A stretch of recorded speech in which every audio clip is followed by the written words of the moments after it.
Clear my throat there for a second.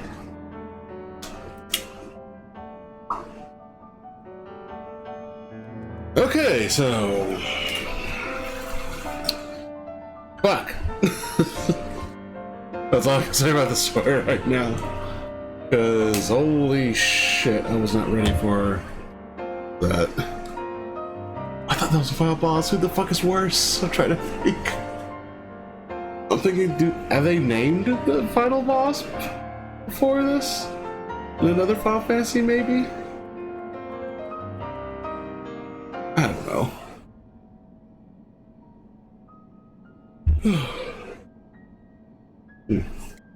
It's a charger.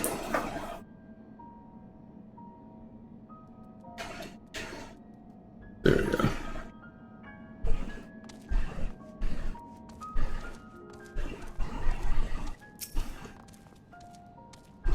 Wait a second. He said to start from the top. Ishtola, what are you doing down here already? Review the records on the upper floor and I will see if there is aught to be learned down here. Okay.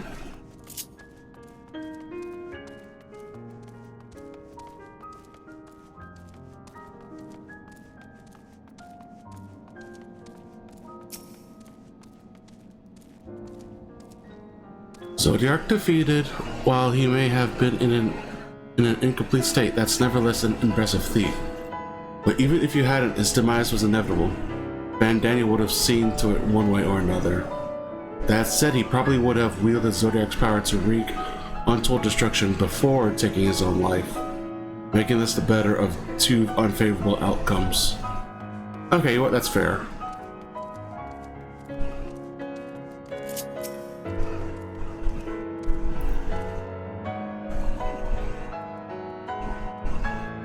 Dost thou suppose our host hath maintained his solitary vigil since the very beginning, without rest or relief? If so, these records comprise the sum total of his existence. We must needs handle them with care.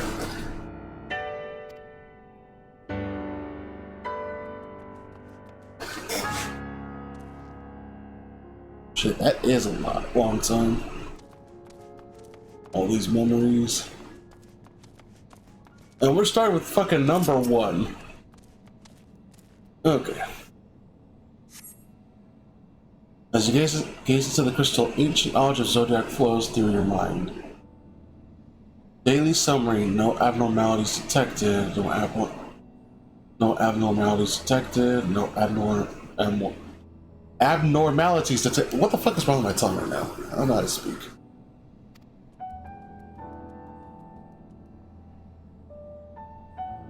These are pieces of records of a long, lonely vigil on the moon, dating back to the beginning of Zodiac's imprisonment.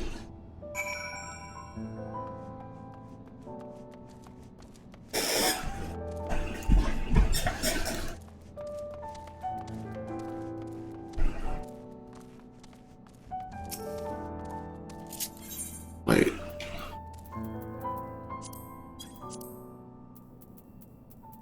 Travel.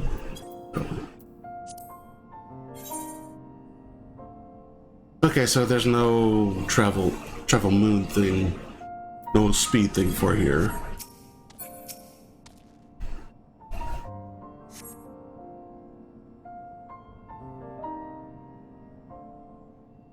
As you gaze into the crystal, knowledge of past calamities flow through your mind. The records describe how, with each rejoining, Zodiac's thirst for freedom grew, as did the strain on the brands. Maintaining Zodiac's imprisonment appears to tax Heidelin greatly.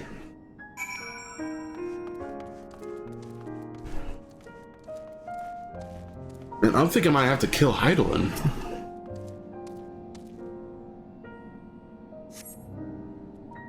As you gaze into the crystal, knowledge of past rejoinings flows through your mind. The records describe the Watcher's efforts to prepare in the event Zodiac broke free from his prison. The records go on to describe maintenance carried out regularly with the Loporits, though it is not clear who or what they are. Operates. Is that the new beast tribe for this expansion?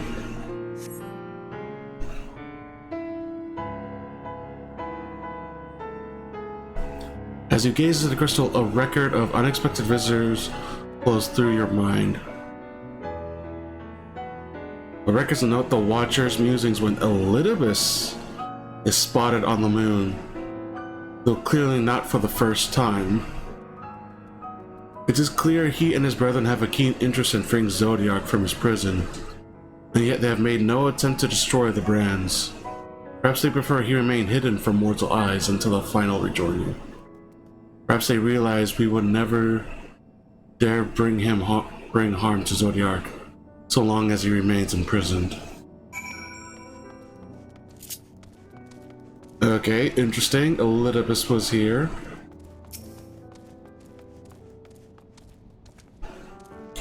Did you learn anything of import?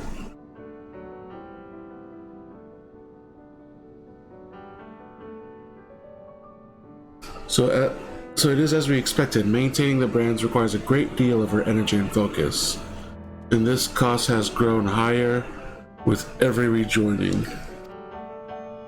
That would explain why contact with her has become rather infrequent since the 7th Umbral calamity. I too made a rather startling discovery. This heavenly body we know as the moon was in fact created by Heidelin. When the Watcher said he was created together with this place, I thought he only meant this facility. Truly, Heidelin's powers are far beyond anything I could have imagined. So basically, this thing is just a bigger Dalama moon.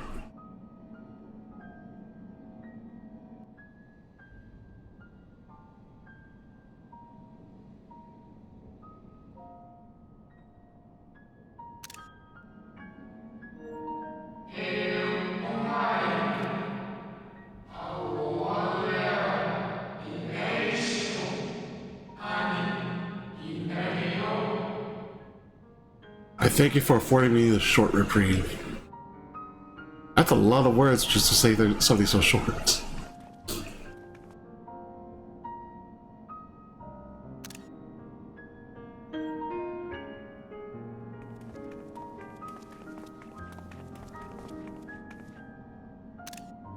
It is we who should thank you.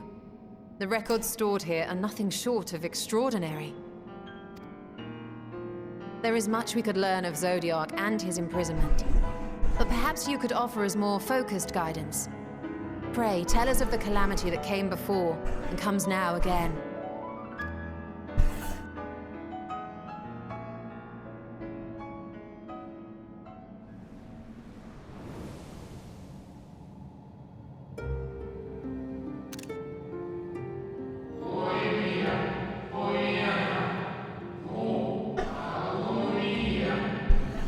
Long ago, before the Great Sundering, there was but a single world, Theris.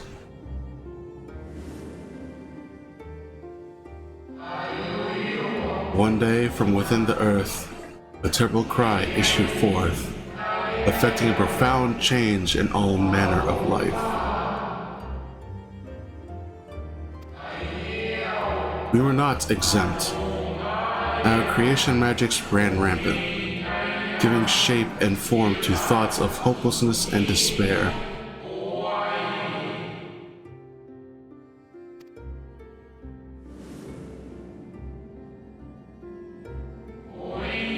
At first, this phenomenon was limited to a single region, but quickly, so very quickly, it spread and engulfed the whole of the star. Were the ancients ever able to deduce its source?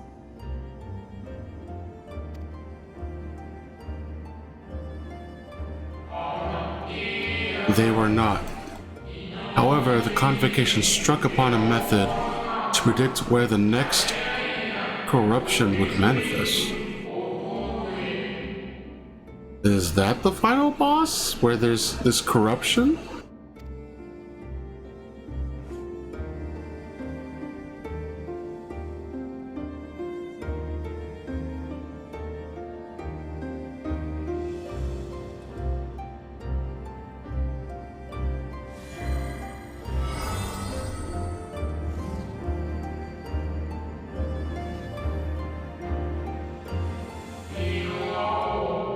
The etheric energies which flow through all of creation in the form of various currents.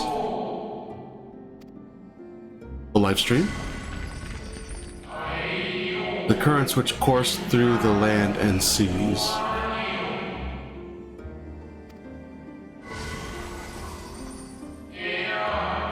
Those which flow through the very air.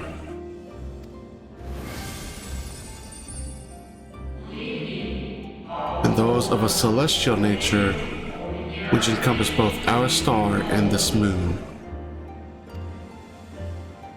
Celestial currents. I cannot say I am familiar with the concept.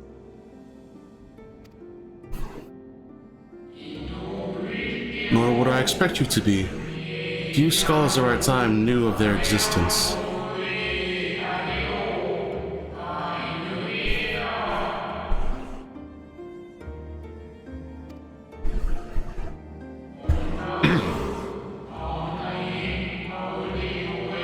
Their invaluable knowledge helped us to better understand the nature of the calamity.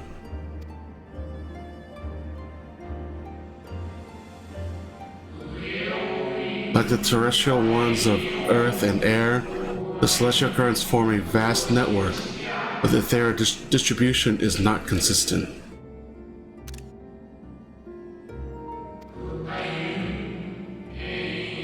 The convocation soon realized that the inciting incidents occurred in regions where the flow was weakest. Correlation without clear cause ultimately. Nevertheless, on closer study, the stagnancy of aether was observed in nearby currents. Oh shit. And so they sought a means to harness the forces of darkness, of activity and growth. Thus was Zodiac conceived.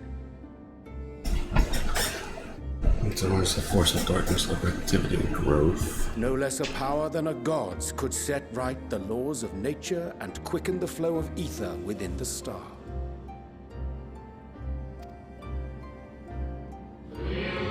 Precisely. With the advent of Zodiac, our end was averted.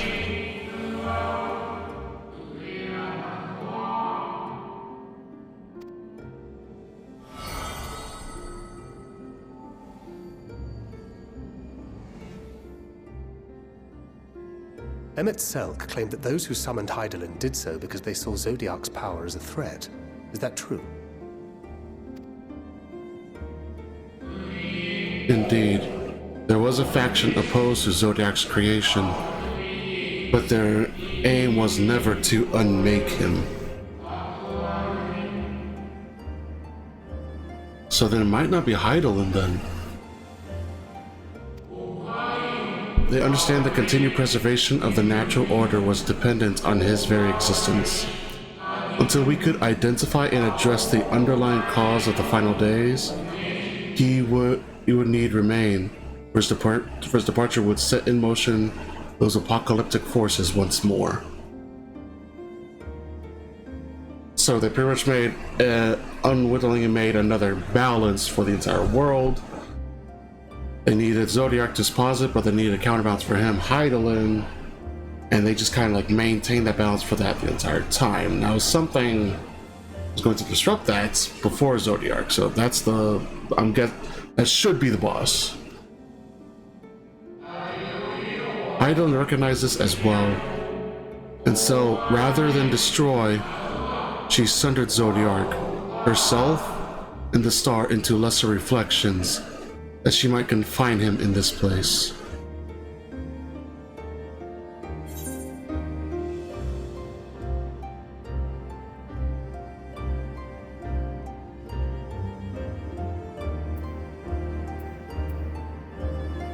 Then what you told me that heresy was false?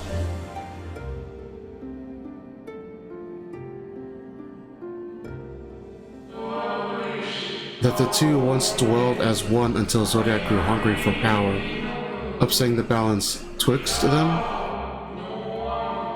Not quite a lie, though a rather gross embellishment. But knowing what you know now, He will surely realize why she might opt to obfuscate and mislead. Idol and Zodiac are both constructs of man, approximations of perfection, limited by our own imperfections.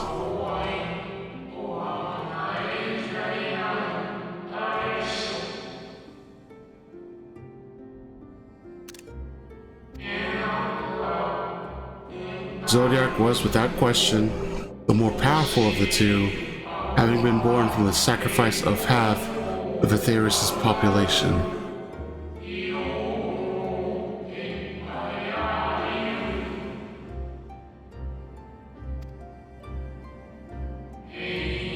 Thus, was it necessary for Hydaelyn to commit herself wholly to his defeat. Still more effort was needed to confine him.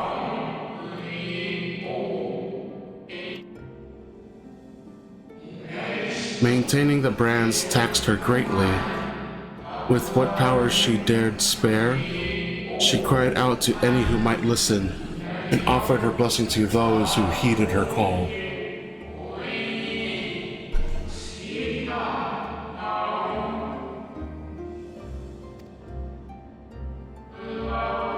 Though it was likely within her power to do so, I believe she did not wish to speak of Aetherius and her history.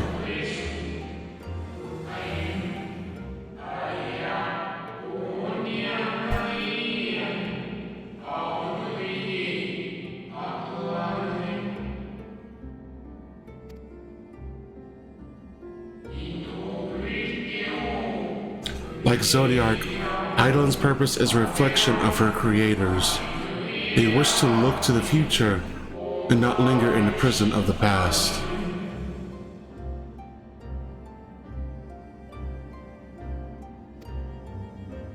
The Ascians set in motion 7 rejoinings before we came to oppose them. How many more worlds would have been lost had we not placed our faith in her? How many more souls living in the present would have been snuffed out for the sake of those long dead?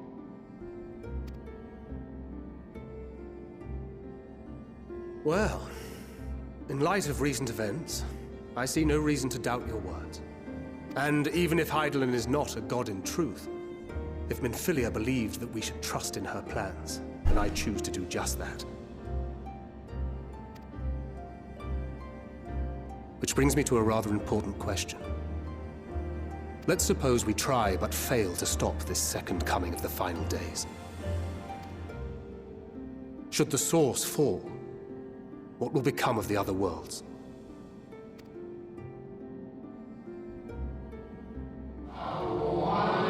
The nomenclature is more fitting than you know.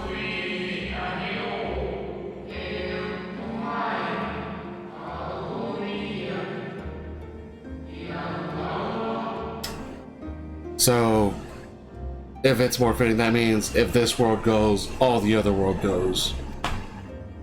Is that what you're saying? Yup, shit, fuck. Bring ruin to the source, and its reflections will share in its fate. Shit. He's worried about Reen.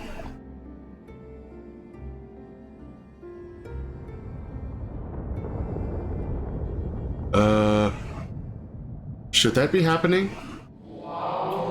Ah, it is ready. What's ready? This way, if you would be so kind.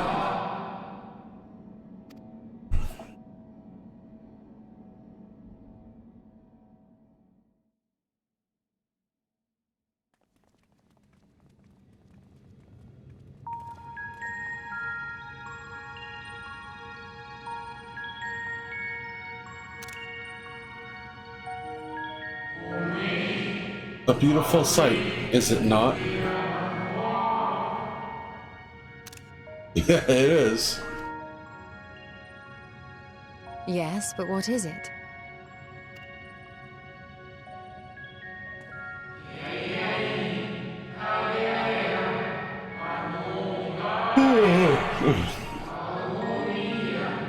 Hydaelyn knew better than any that her power was not absolute.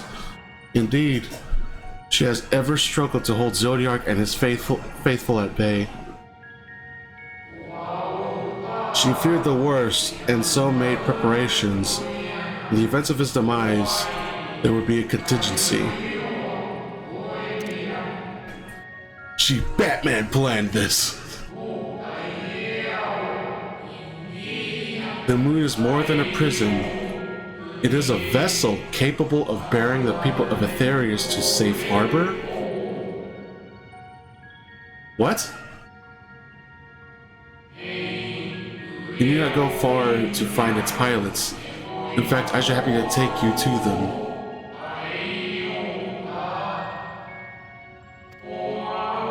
And fulfill my final duty as Watcher in the dark.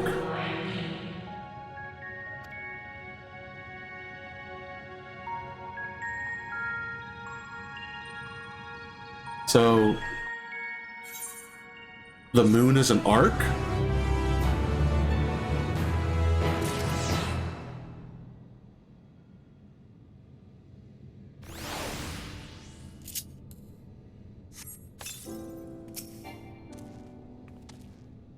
It may be true, but others will struggle to believe it. I can scarcely believe it myself.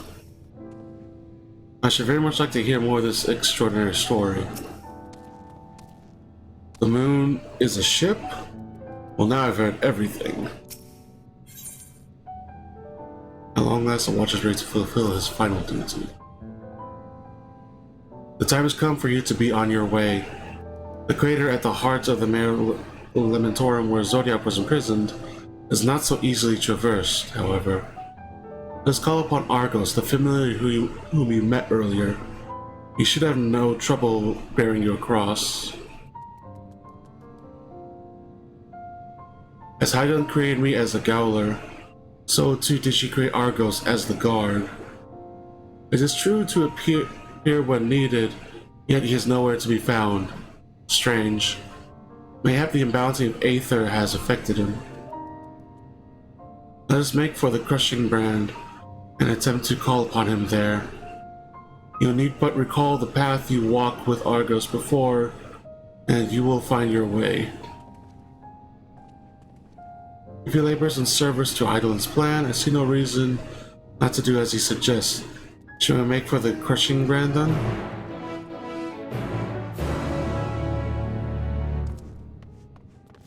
Yep.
Not as fast as I would have wanted to do it, but it's still pretty fast. It's like 2-3 minutes to do this.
Oh shit, for a second that side fell down.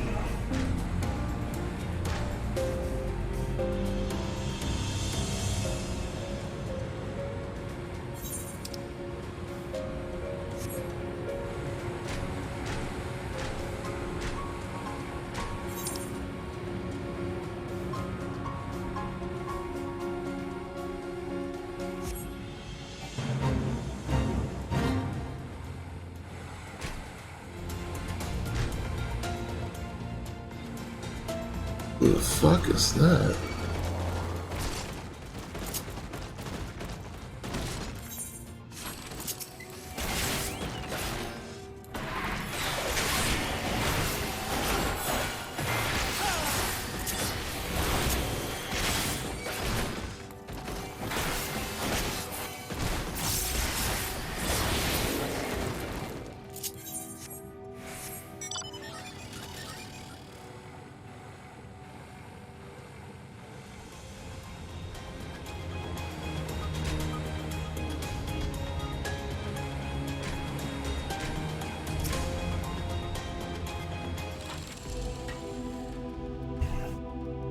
Not good. Prepare me for the boundless beauty of Aetherius, shining, shimmering, and amidst the sea of stars.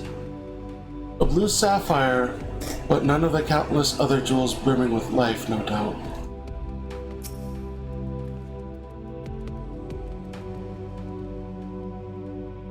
So close, yet so far. Does not the harsh terrain remind you of somewhere we've been before? The Dravonian Forelands, a place that rejects the intrusion of outsiders, where solitude reigns supreme. At the very least, it sounds suitable for Zodiac's prison. With a little preparations, it might be possible to traverse the gap on foot. Then again, it would be a long, long way down if one should slip. Perhaps another time. The place we seek is just ahead at the Glorifosgrot? I'm not sure I said that right. You see, Argos cannot manifest without sufficient concentration of ambient aether. You would be hard-pressed to find a greater confluence than inside this cavern. Follow me.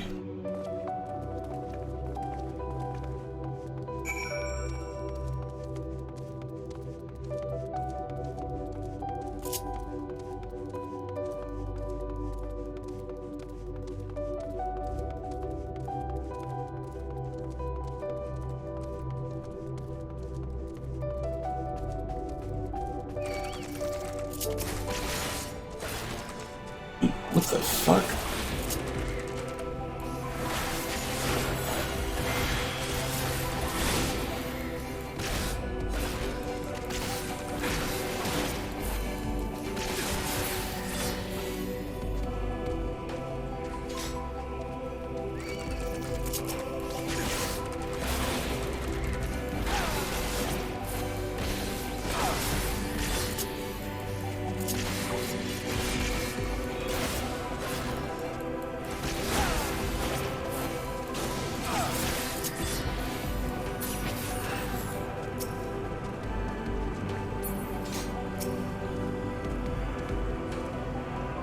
The guard of Zodiac's prison, eh? Blood-red eyes, slaver maw, and built like a behemoth, I'd imagine. Let's hope he's friendly. This entire cave is strewn with ambient aether. Alas, my further analysis will have to wait. Curious, this place doth call to mind not any home of the new Mo. Yes, here will do nicely. The loose sponge eye draw aether from the ground, which is then dispersed in the air. At present, however, the ambient energies are not quite sufficient for Argos to manifest. Might you be willing to spare some of your own help to the sponge eye along? Given time, the lunar sponge eye will suffuse this place with sufficient aether, but we need not wait if you are willing to provide a helping hand.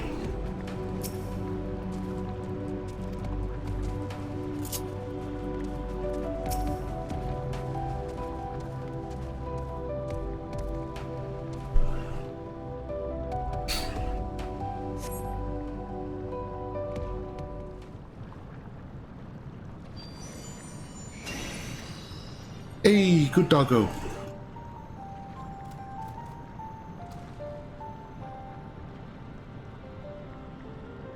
Argos manifests in a flash. He seems to be glad to see you again.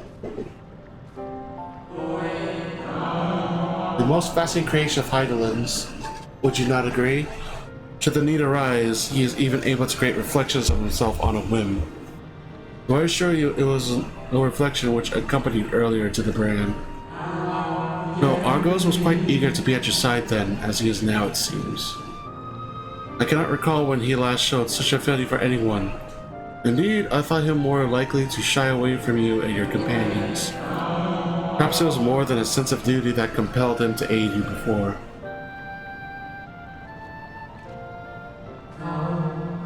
As for your companions... Good doggos for everyone! Unexpected but graciously appreciated. Such good doggos. I believe we are all ready. And let us return outside that you may cross the chasm.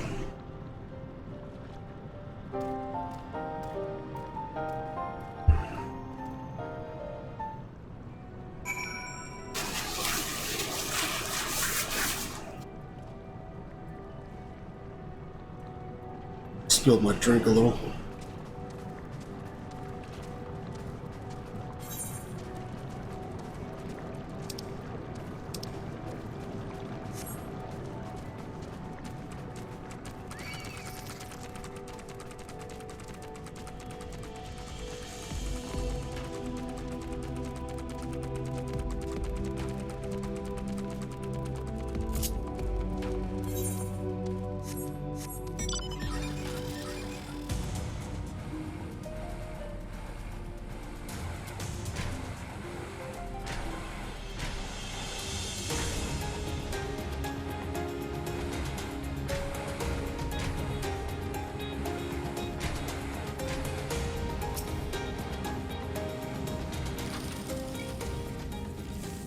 I was expecting something a little more intimidating and less man's best friend. To whom was Heidel entrust the command of so great a vessel, I wonder? Elmwood has long been described as the loyal hound of Benfina due to its relation to the Greater Moon. It seems highly improbable, if not impossible, for ancient peoples to have known of Argos. But now I wonder whether there is some connection. Argos favors you with what you could almost be described as a conspiratorial grid. Your destination is a structure there across the Cradle of Darkness. But climb onto Argos' back and he will take care of the rest.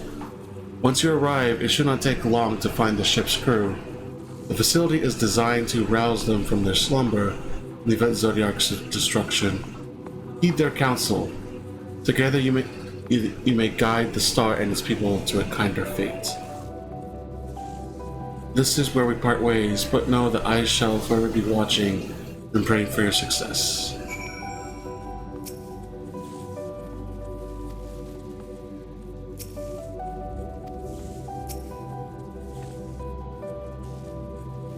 Our allies' assurances notwithstanding, we cannot be certain what awaits us on the other side, so perhaps it would be best if we do not all go at once.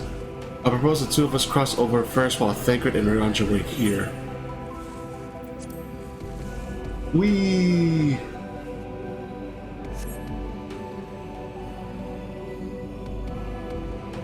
If the premise to create a remnants of Zodiac most like.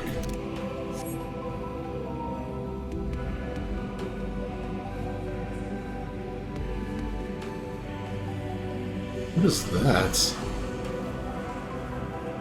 Like some alien spore or something. Just a little further.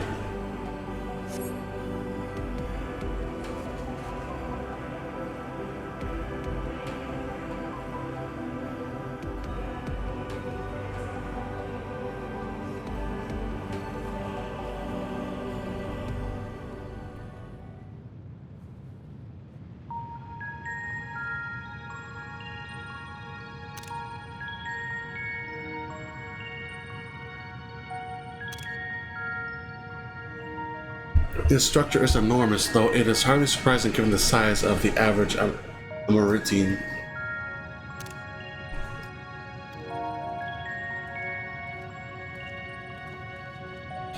Apologies for the wait. Right, then let's head inside and... Oh?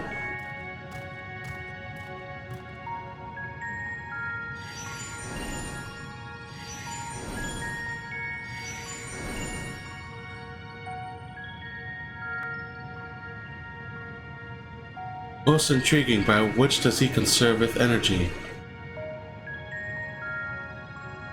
Yeah. Well, I certainly wouldn't want him to blink out of existence on our account. Helpful as he's been. Thank you, Argos. We'll take things from here. Stay here where it's safe, alright?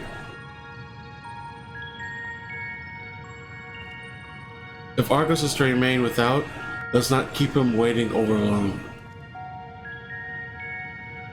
Okay, good boy.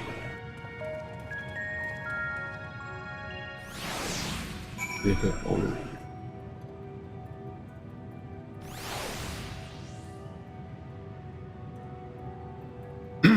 Pardon me.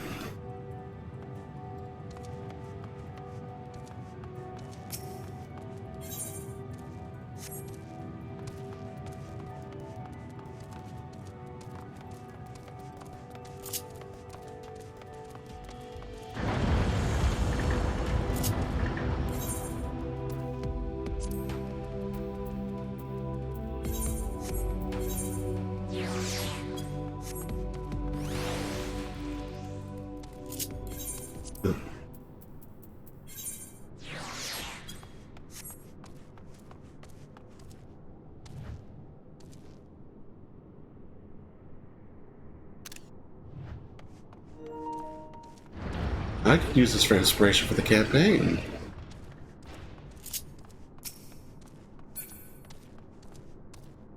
Oh shit! I can synchronize to there.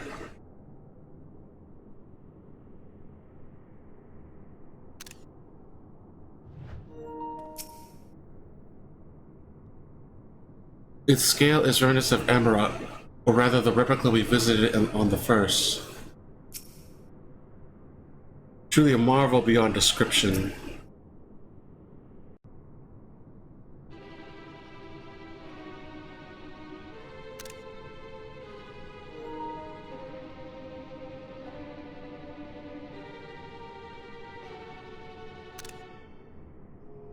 Damn. Our moonship pilot should be around here somewhere. Is that right?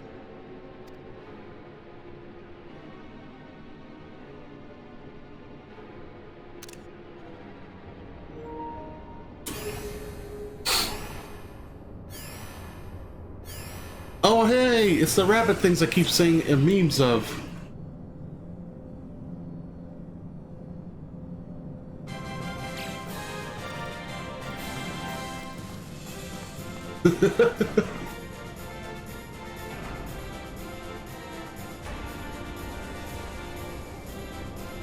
Oh, they're all just waking up now. Oh, Jesus.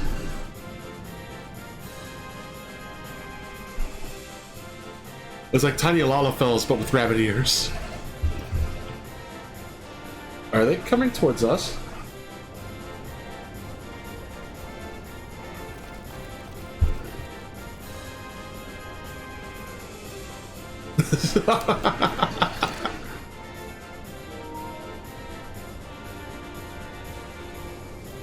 Oh, that's adorable.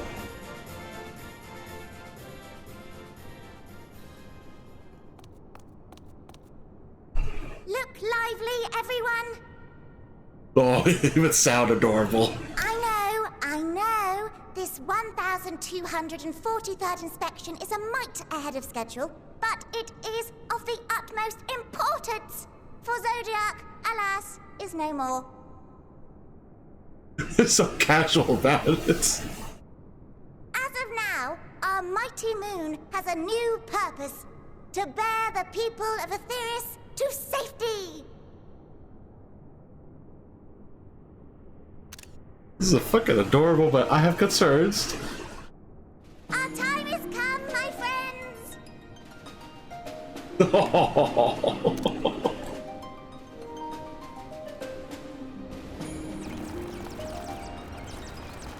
That's adorable. We must be swifter than swift. There is much to do before our guests arrive. I expect your workstations to be immaculate. And don't forget to relay our signal to Etheirys. Wait, do they not know that Etheirys is kind of, different? Questions? Yes? No? Maybe so? No? Then hop to it!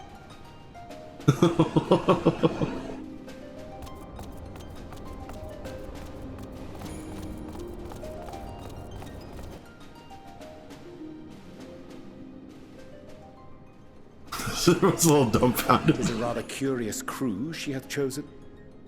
Their endearing forms intended to ease the passengers' hearts, perhaps. Perhaps.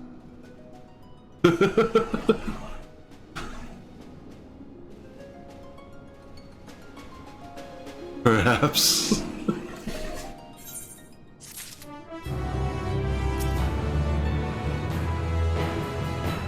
Right now, time's at the essence. Look at this pace, everyone. I'll slow down, don't you? But wait for me, I beg you quickly to charge. I find Orion is raised somewhat flimsy, but the crew seems amicable enough. Given the present crisis, Hydaelyn doubtless sought to facilitate cooperation between pilot and passenger. Indeed, would require a heart as hard as diamond to raise one's voice in anger to being so possessed of such profound security. I'm pretty sure I fucked up that word, but I get the idea. That must be the Loperites mentioned in the Watcher's records. Not all what I expected, but the Watcher did bid us heed their counsel. I assume the one who gave the rousing speech was their leader, who I might have to ask about in order to track them down. Come on then, let us be about it.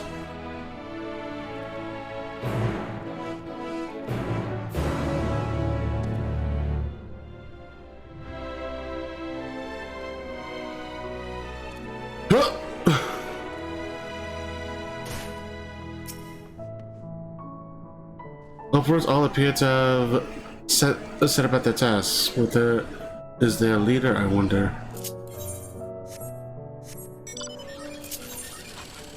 Hmm? Is he Shola? Or anyone? Nope.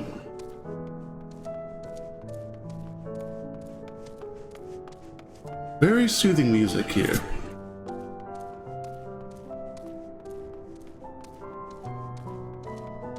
There's the shops right there.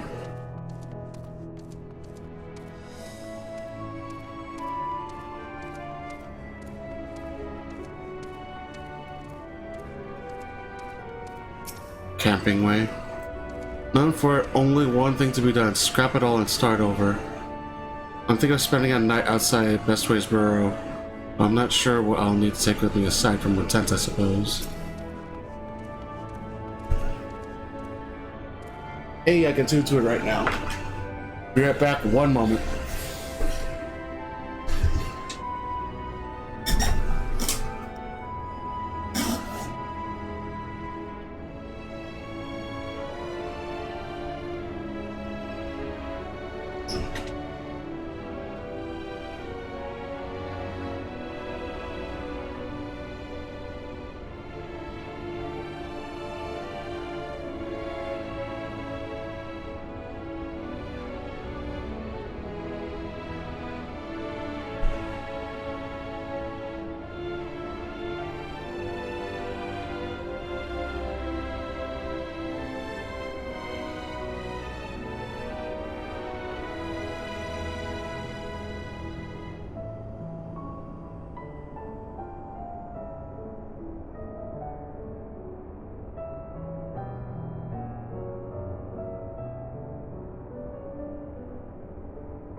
Okay, I'm back.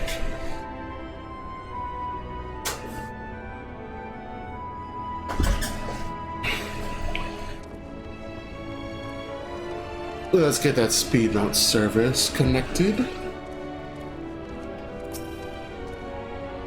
So all the fun the traders on Theris were getting up to, and I thought to myself, hey, I could do that, so here I am, eagerly awaiting your patronage and bicolor gems.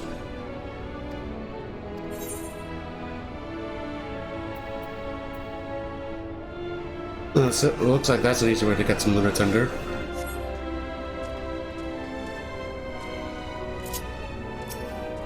Use a stroller. Wait, do you two say anything?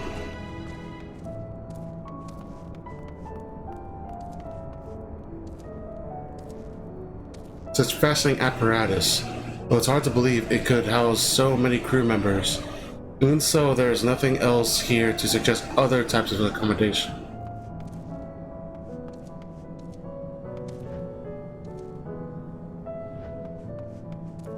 I think it's like a whole part of thing of like Japanese lore. Hey, Kevio. Because I know there's like a whole like lot of Japanese lore or like mythology stories or like rabbits on the moon or other beings living on the moon. Not more, like... Oh shit, there are aether currents. Shit, should I have been looking for aether currents this entire time? Wait, I can't get to it. Oh, damn, I have to hop up from up there.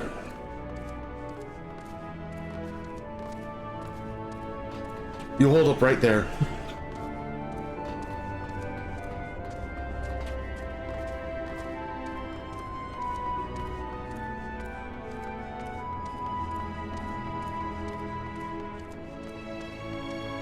Fighting way.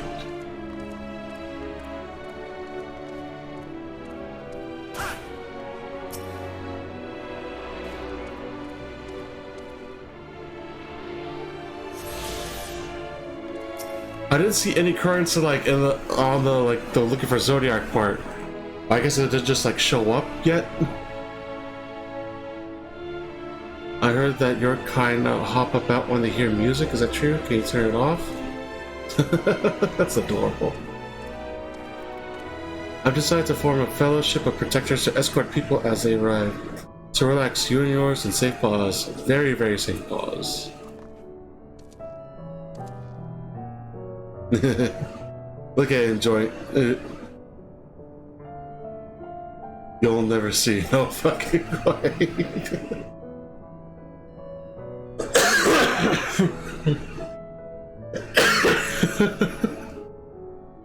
Hey, look at that little one just munching on a giant carrot. Chipper Loporit.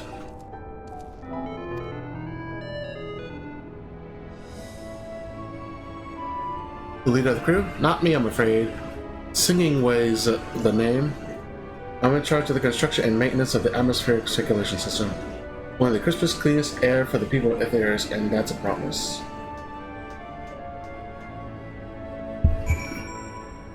Well, so much for that.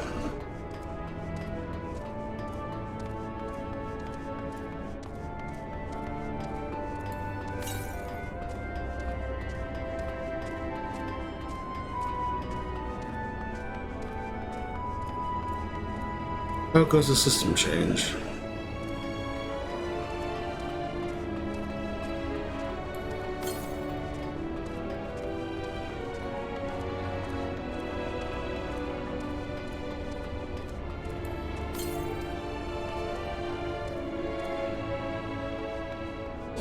Oh, it's above me. Damn it.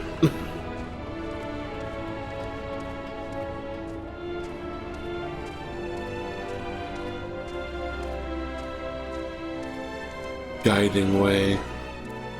Weaving way. You up with something? I'm busy assigning duties at the moment.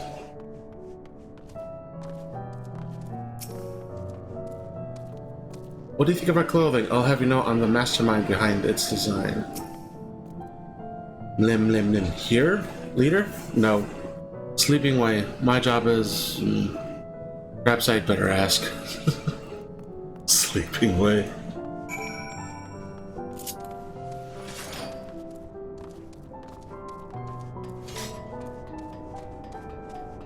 Damn, I just keep forgetting how big these fucking aetherites are.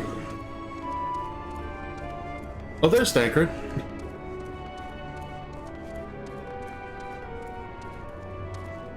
I saw them from a distance, but their fur was brown, if that helps at all. It does not.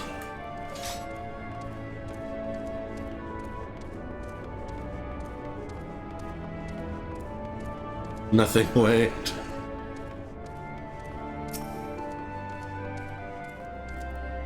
We're all going to die someday, so it happens a little sooner.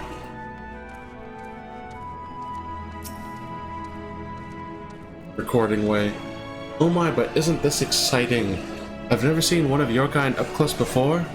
Would you mind if I take some measurements of your body, just for reference, of course? Snappy Loporits.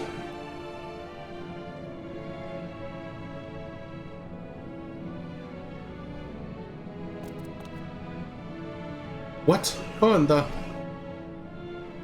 when did you get here? Who let you in? Why wasn't I told? Take me to your leader. Were you the one giving orders earlier? What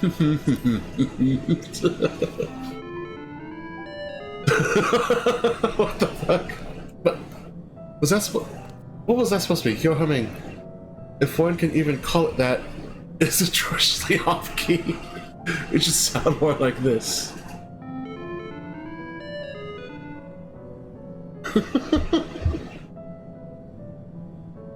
As leader of Loporits, I cannot allow substandard attempts at musicality to go unremarked, even if you are a guest. But being the magnanimous swords I am, I'll forgive you this once. Well then, looks like you beat us here. Your friends, I take it, is this all of them?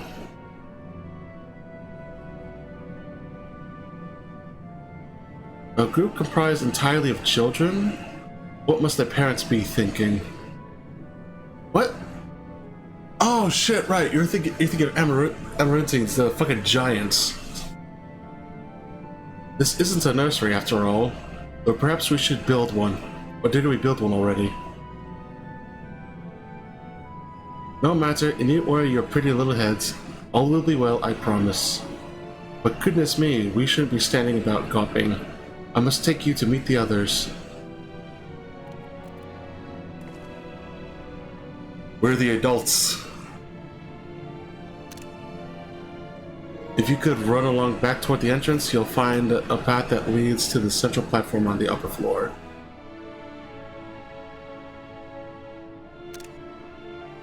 There's no wrong way to reach it, but it's the large glowing ball at the center. You should you find yourselves lost. I shall gather the others and meet you there. Well then, back to the upper floor it is.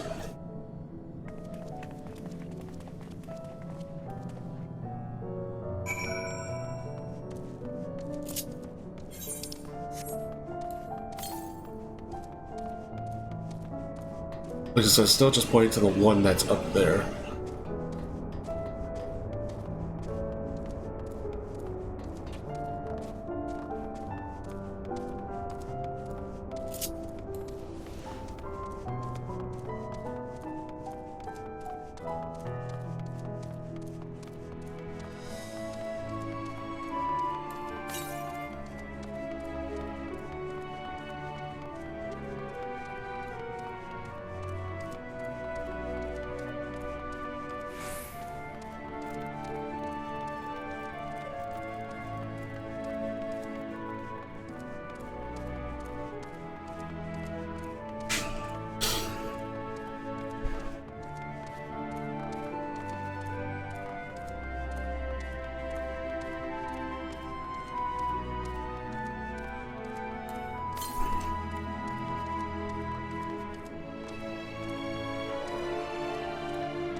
Should just be right up in front of me?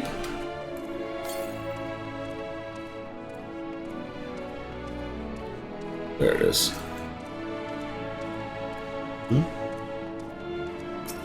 Wobbling away. Oh dear, I hadn't expected to meet a people person here. Whoever shall I do? Lopping away. Me? You're speaking to me?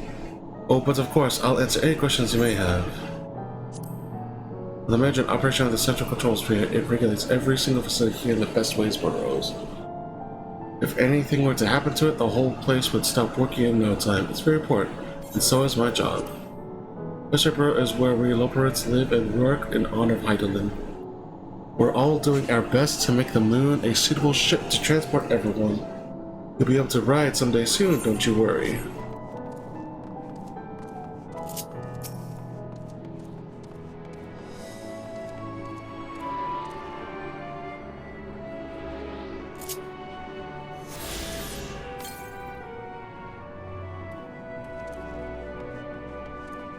East.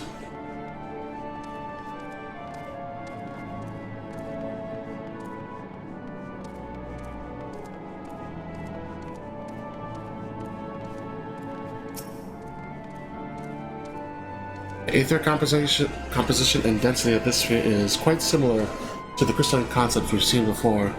It likely shares a capacity for storing memories and knowledge. Given their size, getting from one end to this place to the other must be exhausting. I honestly don't know how they do it. It's astounding how the Lopers, despite their diminutive stature, are able to maintain such gargantuan facilities. Visitors, at last, welcome. Sure, how many quests until the next dungeon?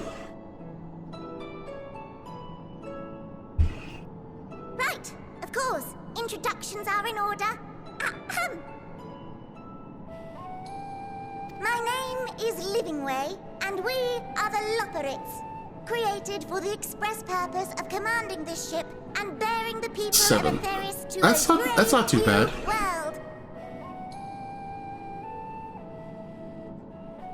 Oh, so I'm on 8 at the moment then. That's still not that bad. More specifically, I am the one whom she charged with the execution of her most vital plans. You might say I'm her right paw. Oh, that's adorable. Loving Ways, the name. Map reader and navigator of the heavens.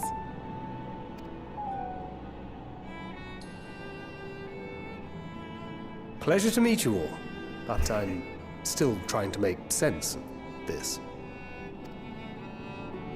Confusion and bewilderment are completely understandable. Fear not, I shall walk you through it. The people of Aetheris, through no fault of your own, I'm sure, set in motion a series of events that, unfortunately, culminated in Zodiac's obliteration. Yes, no fault of our own.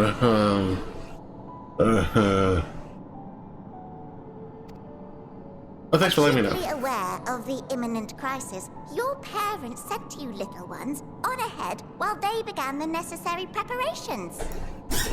Yeah, about that. Still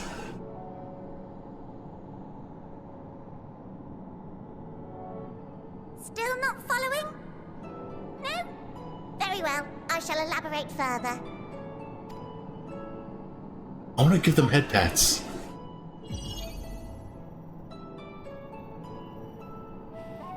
Alien technology, yo. Here, we have Aetheris, your home, and the moon, where we are now. Without Zodiac around to keep things lively, so to speak, the celestial currents of the star have doubtless begun to degrade.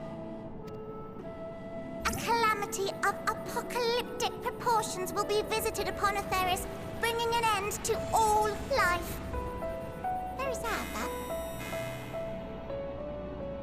Oh no, it just reminded me of alien tech. I know it's like all ancient technology and stuff, but it's like it looks very, what's the word? It reminds me of a lot of like Mass Effect. So too hath the Watcher claimed. By thine unperturbed countenance, I gather this eventuality was anticipated. The doom and gloom. Oh yes, quite expected. Imagine, if you will, that Aetheris is a delicious carrot that I've forgotten to eat and left out in the midday sun. The most earnest wishes or prayers will not stop it from rotting to the core.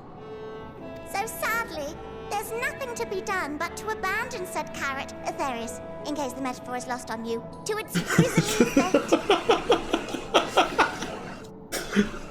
Oh, these rabbits. And this moon will serve as the vessel to deliver us to a new home. Just so! We will gather up as many people, supplies, and resources as our stores will hold. Wait, shit, is this what the fucking, oh fuck, what do they call it? The fucking 99 scholar people do, what the fuck is their name? Is that what, is this what they're fucking been preparing for? Is that what this is what they've been fucking preparing? So I was right, they were preparing for what came after? Getting crops that could easily grow and like with little water and shit? God damn it!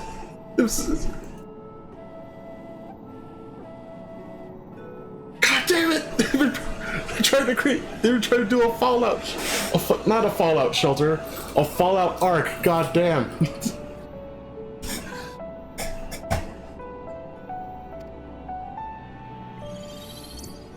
And then, once everyone is aboard, it's off to another star. So they're going to use the planet's gravitational pull to slingshot the ship to deep space. Easier said than done, admittedly. For one does not simply hop from star to star on a whim, which is precisely why we've spent countless years constructing the most propulsive of propulsion systems. We ought to make it to our destination in 2 shakes of a rabbit's tail.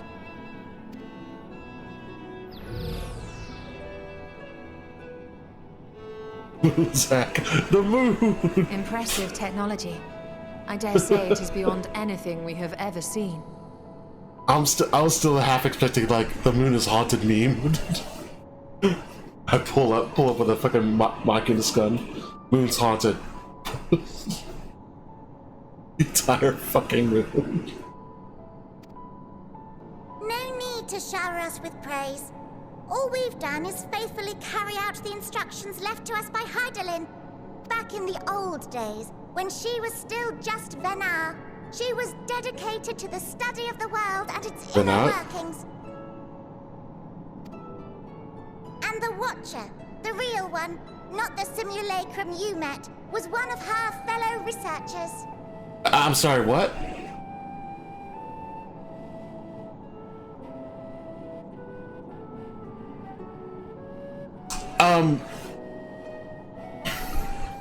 I'm sorry?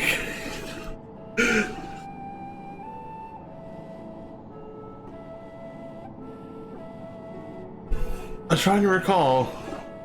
It certainly sounds fucking familiar. We and this wondrous vessel masquerading as a moon are products of their knowledge and know-how. There's certainly more to you all than meets the eye. Might I ask where exactly you intend to take us? Yeah, I remember Hydaelyn and Zodiac are primals. The original primals. Well, maybe not the original, because they did always kind of create things. Was like the one that could be considered as like primal gods. Constructs of man.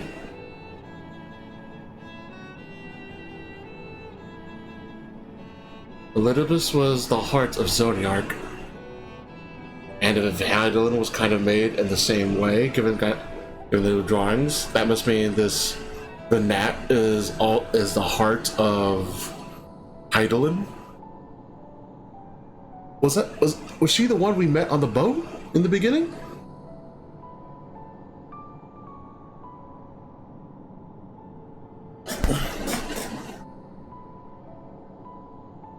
In Shadowbringers Maryland, there's a second faction.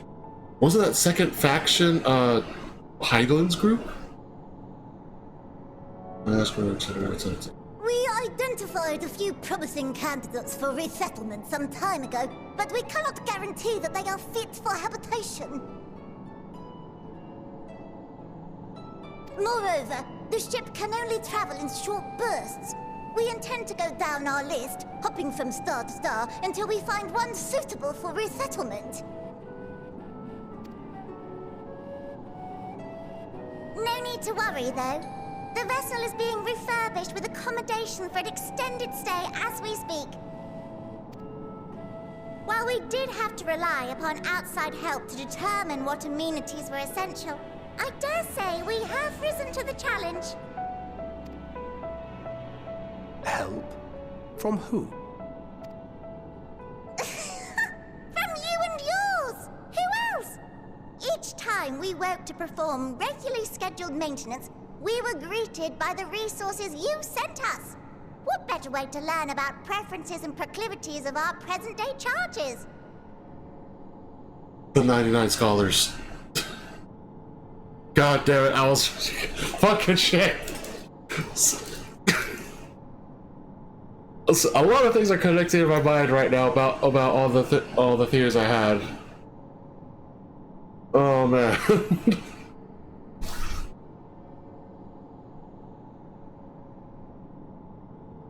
I do know she mentioned she was like Hydaelyn or something, at least. But I don't think she gave the name Venat during that time. Ah, but you're still adorable little children. Perhaps your elders were responsible for the deliveries. I'm not sure what led you to conclude otherwise, but I can assure you that we are all grown men and women. And I very much doubt my elders know this place exists, much less how to send you so much as a starlight missive. What?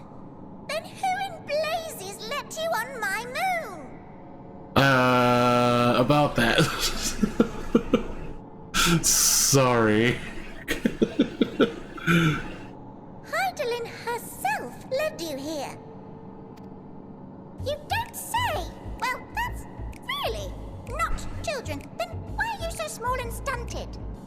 little baby carrot people. I don't know whether it's a punter or give her head pats for that. Well, Amarotines were a great deal taller. In the present day, persons of such prodigious size are exceedingly rare. So, you're saying everyone's not like the Watcher? The one on the right looks very distraught with that information. Oh, confound it all! Someone could have at least scribbled a note about your profound miniaturization. That tome in thy possession. Oh, this? One of the first books sent to us. A compendium of the people of Aetheris, with a few blank pages at the back for minor corrections and updates as needed. The sum total of our knowledge of your kind is contained in these pages. I thought it was abridged and made small for our benefit, but this isn't a regular-sized book, is it?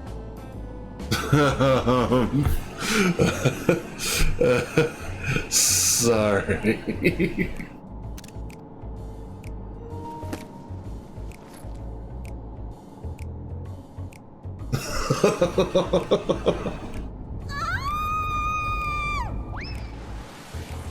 Oh my god, it's adorable.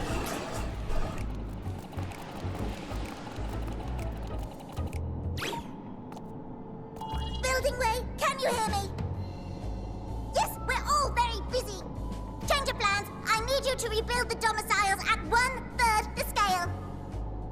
Oh shit. Oh, the shit. Down to 1/3.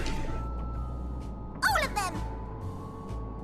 Yes, all of them, and but me no buts. See to it with all speed.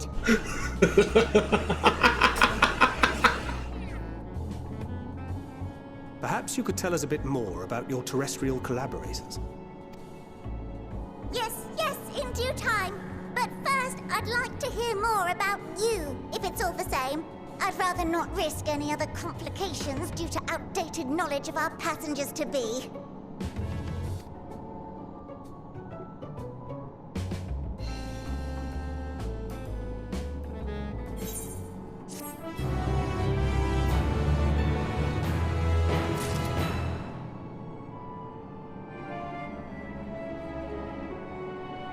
Oh my god.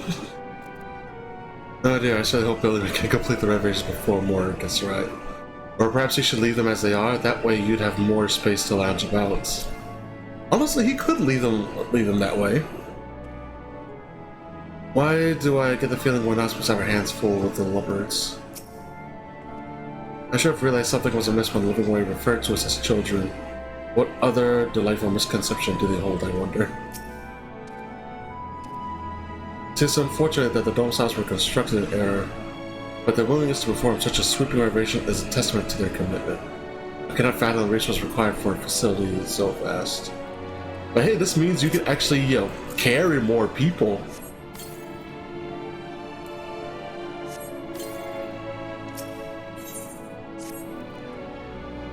Right then, now that you're here, we need you to teach us all you can about your people and quickly.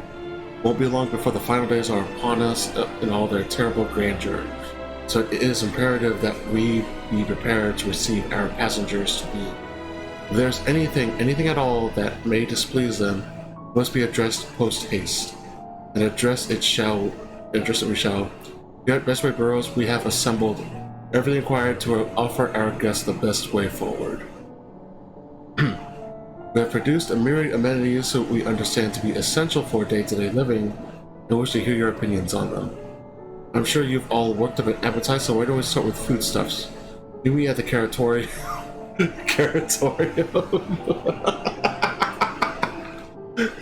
We shall see about filling your bellies.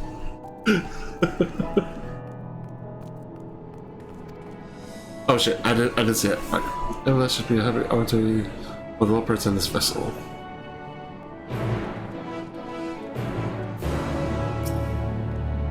But here's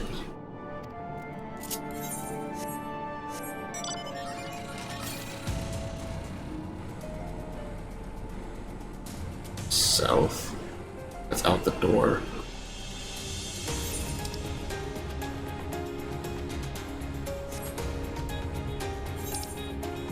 Shit, this place is big.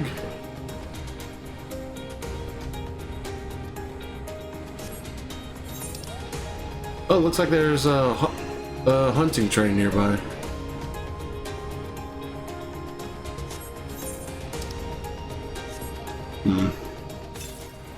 I guess below?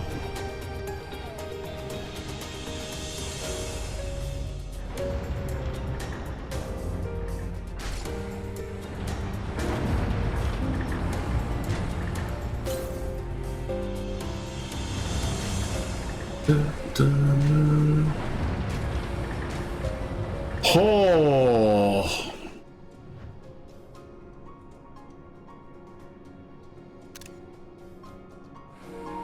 That is beautiful. I'm delighted to see you, but I'm very busy. Perhaps we can chat another time. Oh shit, wrong button.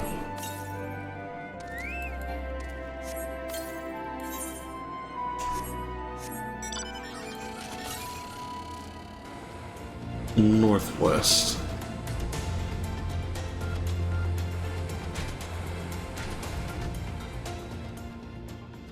Really? Are there ads here?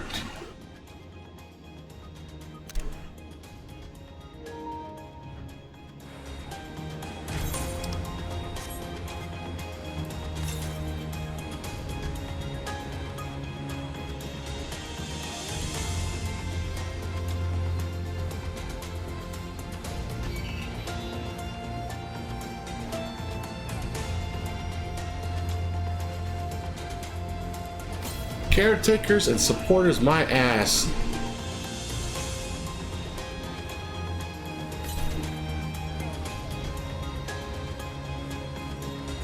East? Damn it, it's above my head. Ah, there we go.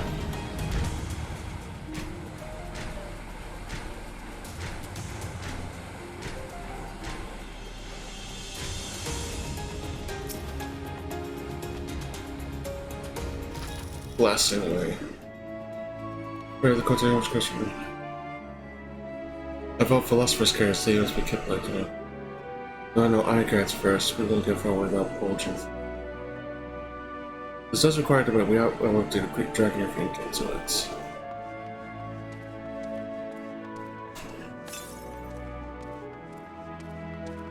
Wait, south?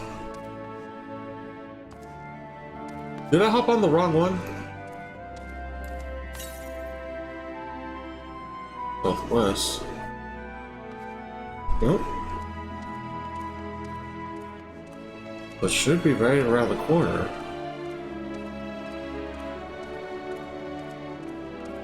Ah, there it is.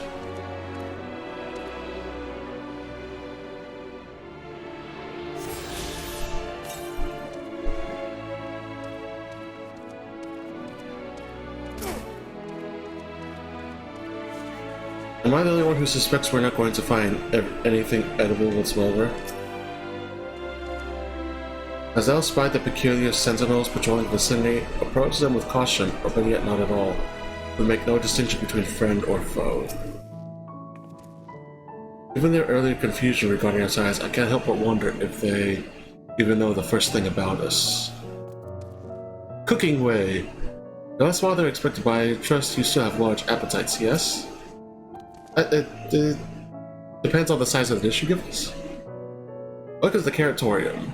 Here we create prototypes of the various sundries required by our soon-to-be passengers. Allow me to introduce the head of foodstuff production. Cooking Way, pleasure to meet you all. Our work has involved no small amount of trial and error, but after many cycles of painstaking labor, I dare say we have created the finest cuisine our guests could ask for. I've learned all about the essential nutrients for a healthy and balanced diet from the reference materials we received. I practically worn the words from those invaluable pages. Naturally, we've also considered the ease of growth and production, we will not want for ingredients. I must insist you try some. A fresh stock recently prepared on account of, well, because we just woke up, and we were all quite famished. Hop along the platforms here and you'll find a storage unit full to bursting with delectable delights. Help yourself to anything you like.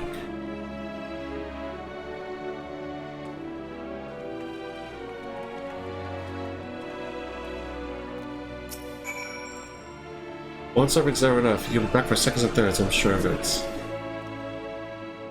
I'm eager to hear what you think of our work. I'm sure there's some small room for improvement, but we get confident in our best.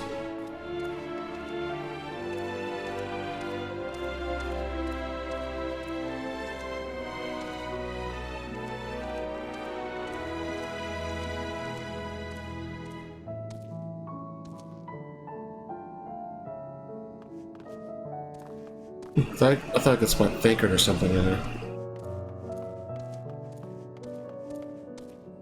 I could smell this all day long, I could. You know, it's right, and find a rainbow colored assortment of carrots. The unassuming orange carrot, the peculiar blue looking, a vibrant yellow carrot, the ominous crimson carrot. Take a moment to reconsider.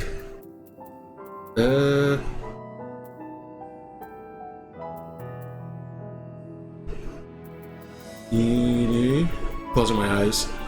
Eeny, meeny, miny, you. Crimson carrot. The soft texture and wrinkling aroma of this crimson creation belly its staggering weight. The excessive length and girth only compound the mystery we perplex as to the nature of this carrot.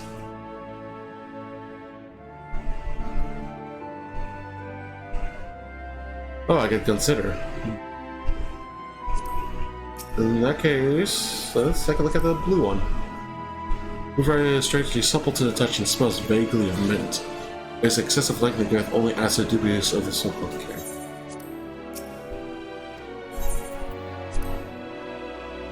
While there's no peculiar smell to speak of, the yellow carrot is unusually light and springy. These qualities together with its excessive length and girth would lead to any question whether it's indeed a carrot.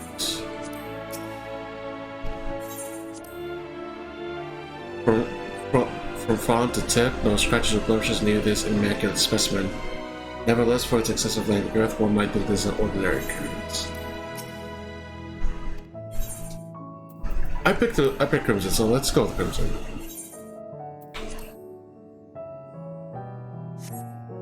On second thought, I'd like to simply take a obscenely large carrot for now. Due to its bizarre qualities, it would be prudent to ask Cooking Away whether it is safe to eat first.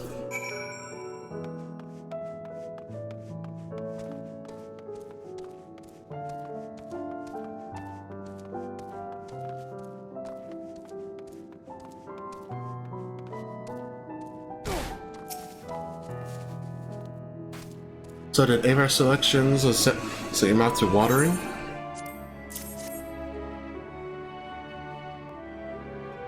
Ah yes, a fine choice, one of my personal favorites actually. Please dig in. I'm eager to hear what you think. Oh, I just straight up eat it? Okay. With great trepidation, take a bite of the carrot. The carrot is oddly tender, but as you begin to chew, a rich aroma fills your nostrils. A newfound vigor begins welling within you. The rumbling of your stomach, however, suggests it may simply be indigestion.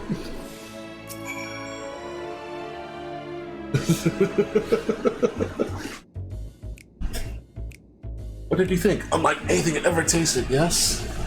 The iron carrot can be a bit difficult to digest, but the boost to endurance it promises to make it the perfect meal before a day of heavy lifting.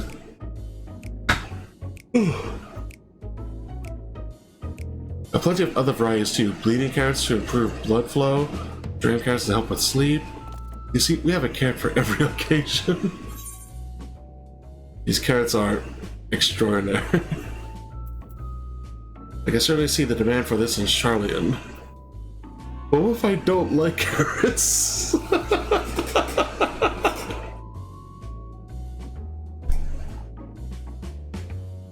I have to.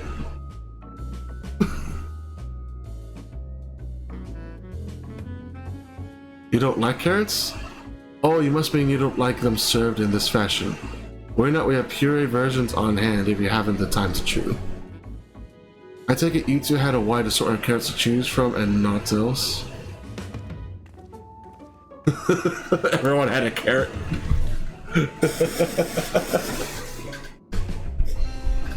If I ask, what exactly did these collaborators share with you about cuisine on the theories? Surely you're aware we have an abundance of dishes and foods you could emulate? Of course we are, but, well, it was only quite recently that we established contact. Even holding conversation was a struggle at first, so imagine our surprise when we sent a mountain of books and documents with no clear instructions. The sheer amount of information was overwhelming if it wasn't for that encyclopedia I found. We would have been at a loss as where to begin. And so we decided, rather than divide our resources to prepare a variety of middling and potentially unsatisfying meals, it would be more efficient to devote our efforts to production of a single perfect food. That's all well and good, but man cannot live on raw carrots alone. Have you considered cooking them? You mean steaming, boiling, roasting, and the like? I suppose we could prepare the carrots in other ways. But our primary concern was efficiency. What's more efficient than sinking your teeth into a carrot fresh production? Okay, honestly, when they put it like that, I can see why they would just view it like that. A rather strange approach to take for one named cooking waste. He's calling you out, man. Well, technically speaking, cooking waste isn't my given name. When first created, we were all named in the old tongue, you know, that otherwise impenetrable parlance the Watcher speaks. After we received a great tome of words, a dictionary that is, from our collaborators, we learned your language, adverbs, gerunds, present continuous, verb conjugations, just the basics. Then we found the terms related to our given task and used them to form new names. Aren't they helpful? No, not really. But it does explain a great deal.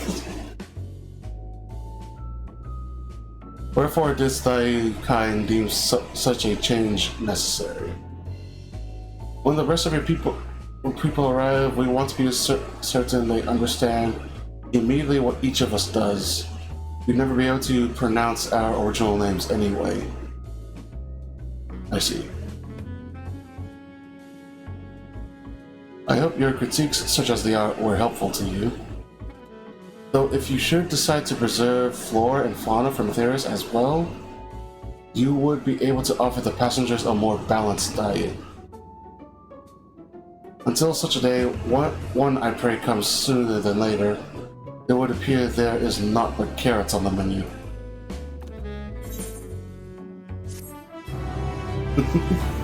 They mean well, at least.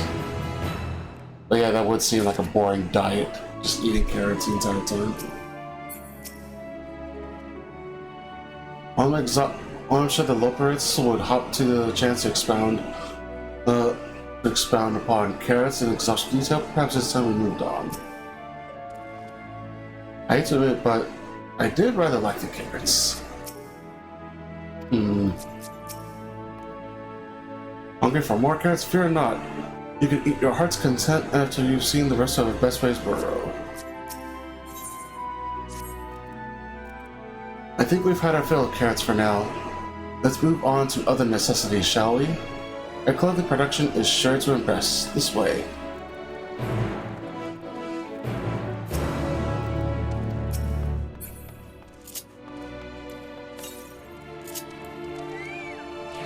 But damn it.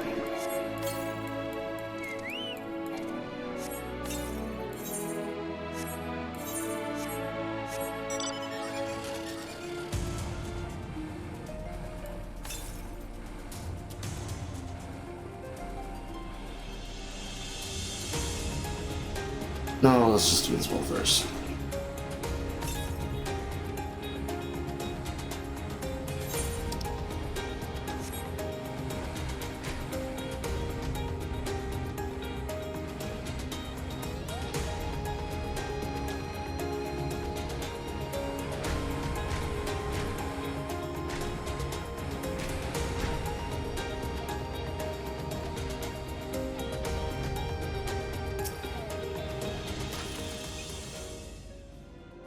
you suppose the clothes they prepare will be grossly oversized as the carrots?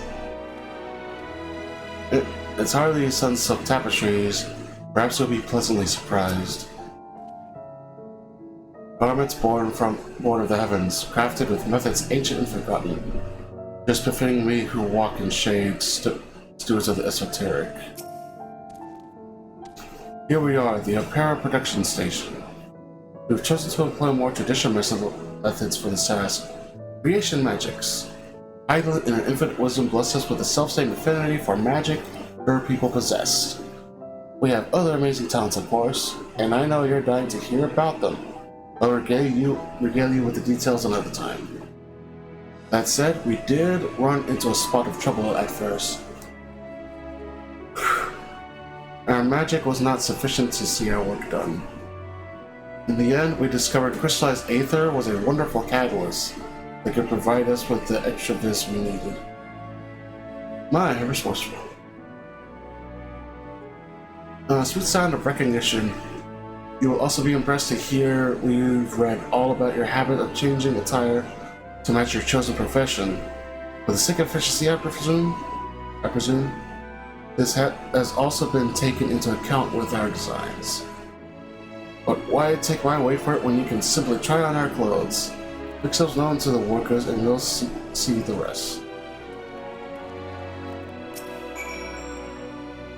Worried about the sizing? Don't be. There should be a simple manner to adjust our concept as required. And it will be required.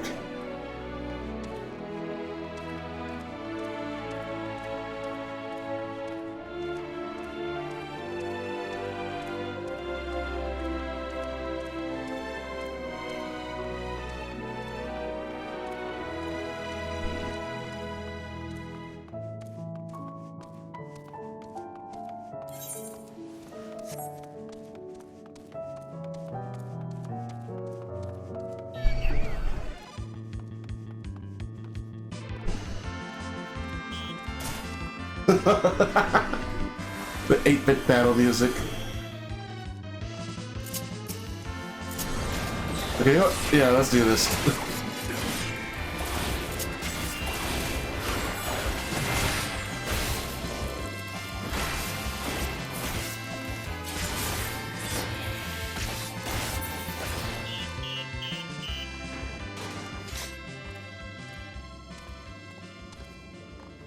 Let's see here. Restless Lawrence. Ah, it's you, one of the visitors from the terrace. Goodness me, Mapping White wasn't kidding. You really are smaller than the Watcher. Alright, you're here to try on a set of clothes, yes? Oh yeah. Right, what would you have me fashion for you today? An outfit that embodies my bloodlust. Something simple yet functional. A fashionable and refined ensemble.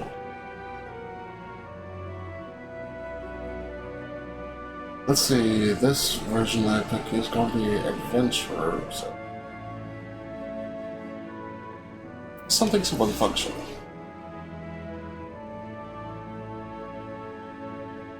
Simple and functional, right. This will only take a moment.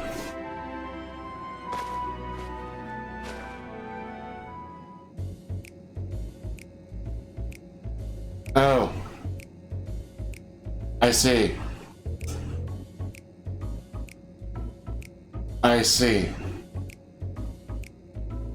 There we are. All finished. My expectations were low, but even then, I'm still disappointed.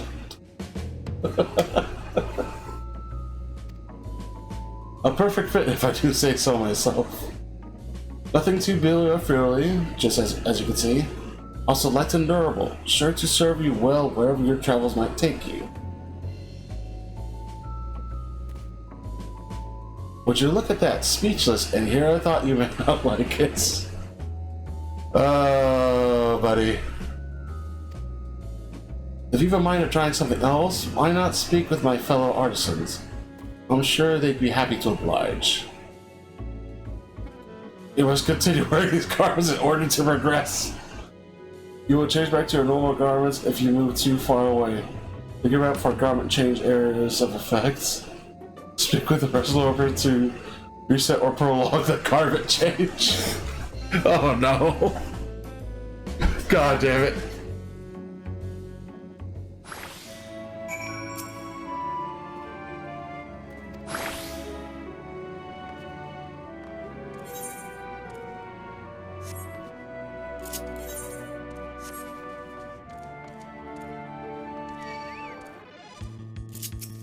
Really, buddy?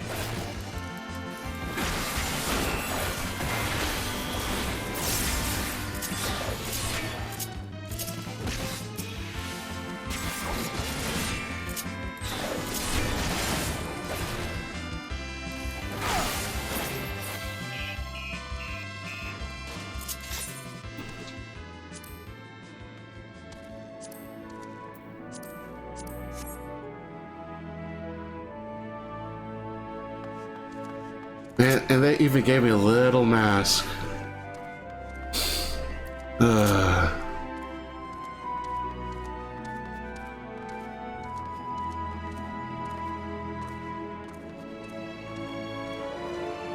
Jubilance Lillibrit. No one said you'd be coming. How can I help you? You wish to try my clothes? Really? Of course, it'll be my honor. Did you have anything in mind?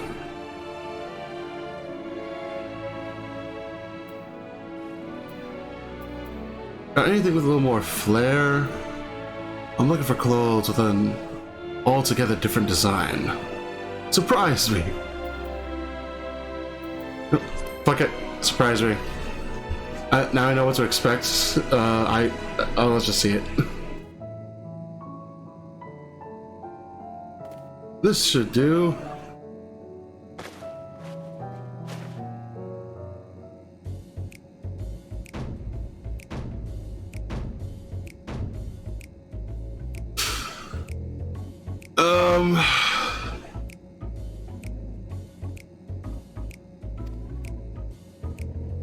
It's a relatively new concept and course appropriate idea that's never been tried with clothing before. Fragrance. Can you smell the carrots? Sniff, sniff. Simply divine.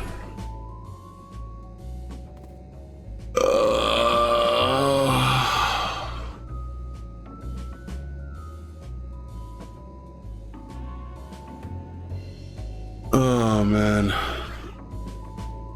I am very, very disappointed in you.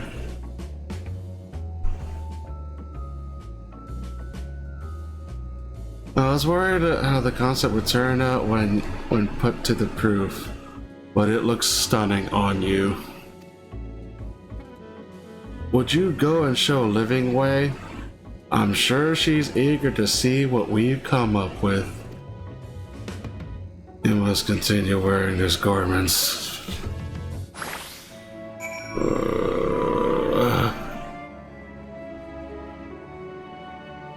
I could see the arms at least going for like something else on a different sign.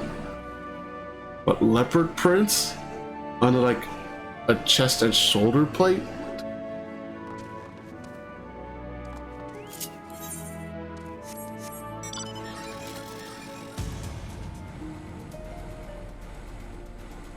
Oh no.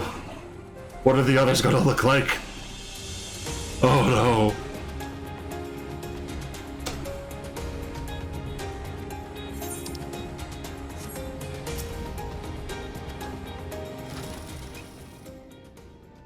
My, don't we look splendid? The result of much trial and error, but I know quality work when I see it. Shh, you needn't speak. I can see your adoration for the moon and reluctance in your eyes.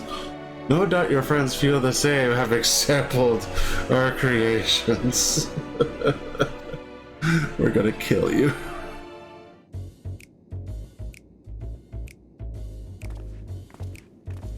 Oh my god. Oh my fucking god.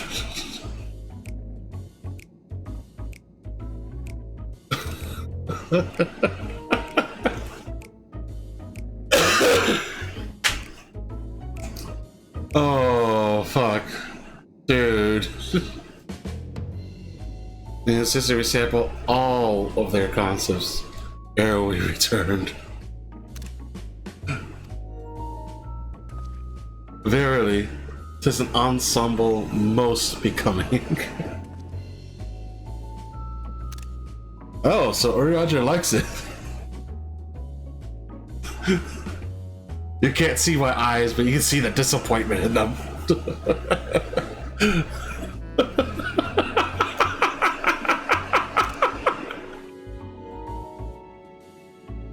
Oh, fuck, dude. Oh my fuck. Okay, yeah, come on, man.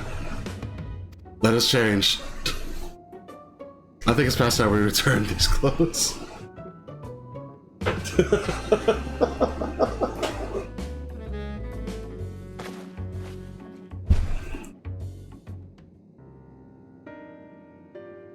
I was so confident our governments would meet with your approval. Whatever are we doing wrong? The Watcher taught us that in his time, everyone wore the same robes. To do otherwise was against social etiquette. We thought we could appeal to modern taste by tailoring the robes to specific professions, but...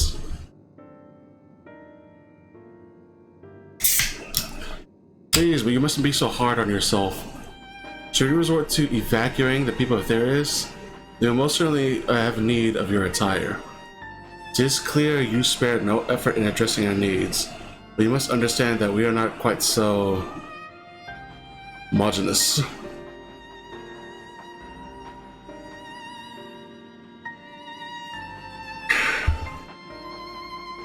Speaking for myself, what I wear now better suits my taste, even if it is of inferior make.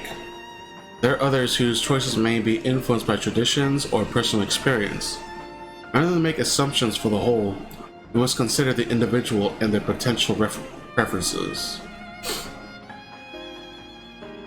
I fear we've underestimated the complexity and diversity of your people. Even if we'd memorized every tome we received, I doubt we'd have fared much better. Mayhap we're doing you a disservice trying to shower you with our baubles and frippery. Think it was for your benefits when you'd be better off on your own. There are some who might agree. People who prefer to keep others at arm's length, even when they know they shouldn't. As one such former fool, I'd like to ask you a question. This plan to evacuate and escape the final days, did it account for the reflections of the source as well? Not that I am aware of. We were born of Heidel's love of Ethereus, and the salvation of the people on the star. And that star alone has ever been our aim. Surely it's better to devote yourselves to saving one world than to divide our efforts across 14 and risking them all. I'll probably be streaming for maybe an hour and a half more.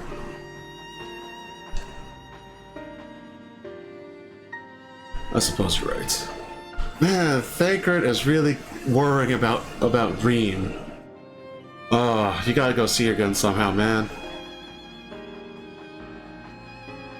Living away, might we have leave to explore the best way burrows unattended?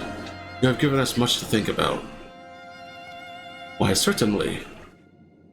Until later, then.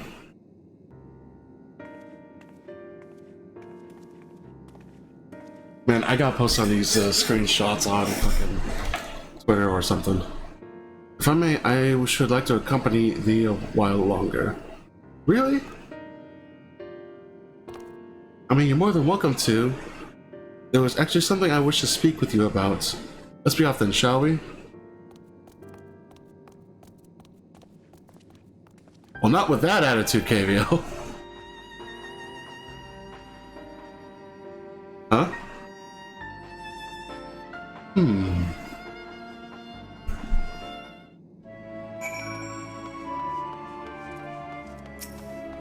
Yes? No, my apologies, I wasn't trying to spy on you or anything. I've just been talking about the visit from Ethereus and I wanted to see what all the fuss was about. I was like at first, but now I'm worried. What if people Ethereus refuse to come? Well, if we can't save them? It's clear we've made a mess of things. Oh, but wait, you still haven't visited the domiciles. Once you see them, you'll understand how wonderful the moon truly is, I'm sure of it.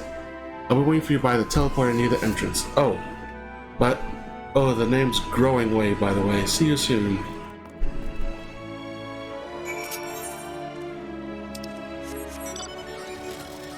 I guess I'll hunt down the Aether Currents on my own time. With the stream, let's just get to it.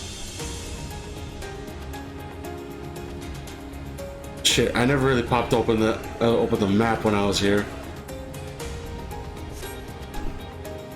Never realized how big this place was.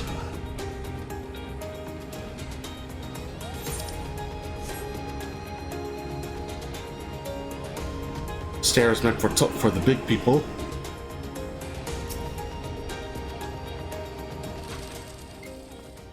Taste inspection complete. Status. Visual inspection complete. Status crystal clear. Scent inspection complete. Status bracing. I've been watching you, and you look like you're using extra vim and vigor. I understand an iron carrot.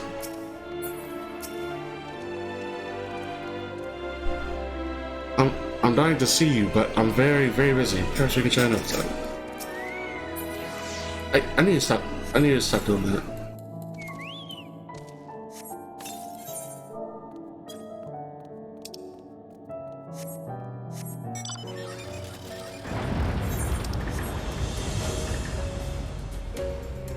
I know that. Just fly makes things a bit easier later as you're moving around.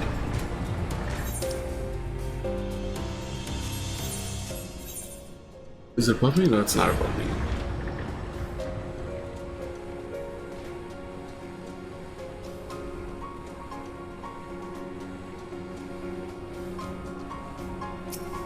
Splitting way. I don't believe that we'll find people here. I just hope that we'll be ready for the influx of guests. Yeah, at least like 5 of them in each zone is locked behind a quest. 1 main story and 4 behind side quests. You're here. You're really here. Thank you so much. Sorry, what should I call you? Zach Omegas, eh? Frankie, even your names are amazing. Well, Zach, we'll be using this teleporter here to enter the residential area. Whenever you're ready. Boop.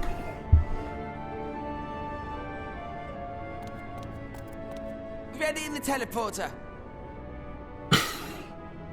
Oh, fuck me, I wasn't ready for that kind of voice.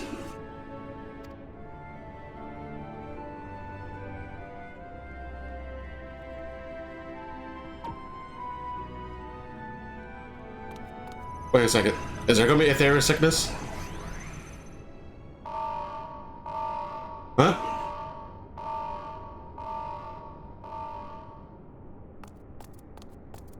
Huh? Access to living quarters restricted due to reconstruction. Then where is it? Oh no! Oh, I'm sorry. What? What? What? Oh shit.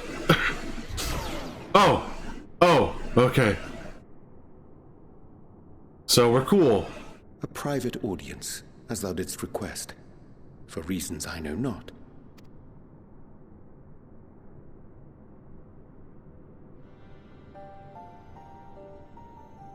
Just a precaution. I'd rather I didn't have to ask the question at all, but I take my responsibilities very, very seriously. Do you and your friends, by any chance, find our accommodation wanting? Be honest, brutally even. 'Twould be ungracious of me to belittle the efforts of thee and thine. Lovely sentiment, really. But the disappointment is writ plain on your comrades' faces. It's all the more frustrating since no one will come out and say what they find wanting.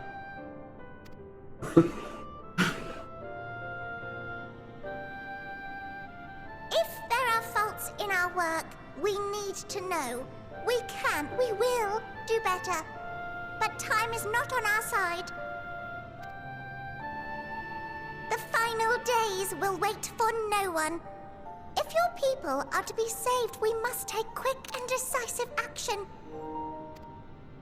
This vessel must serve as a home for as many passengers as possible, for far longer than we may like. Which brings me to my request.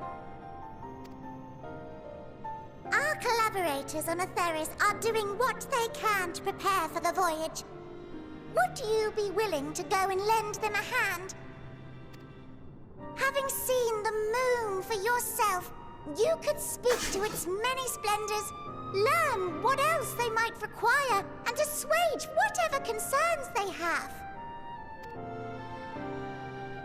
Wherefore wouldst thou entrust me with such a task? How to put it? You're the only one who appears not to be wholly unsatisfied with our work. Or quite good at pretending that's the case, at least. Calm, collected, tactful to a fault. Very particular with your words, too. Shit, I'm starting to feel bad that I might be a little too hard on these little guys. You understand that, in the face of great danger, one cannot pursue perfection at the expense of practicality. The difficult choices must often be made for the greater good.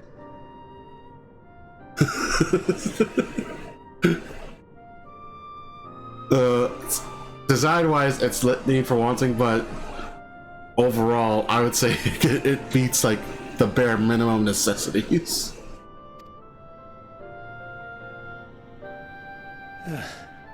And so fate doth conspire to set my feet upon this path once more.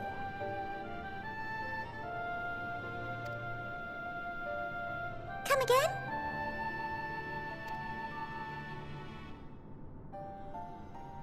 Ah, idle musings.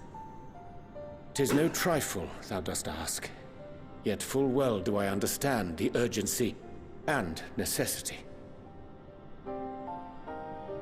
Shit, yeah, Roger's put in this position a lot. Shit, now that I think about it. First time when he tried to be, when he was pretending to be working against us. Then when he was first called by Gratia to the other world first, and then was needed to keep a secret. Shit, dude, I do not envy your position.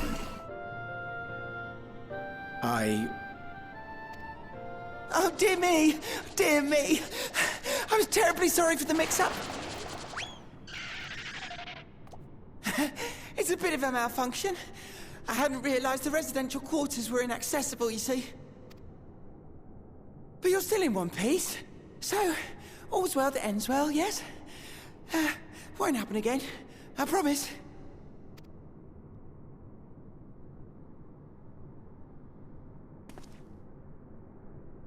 Damn it!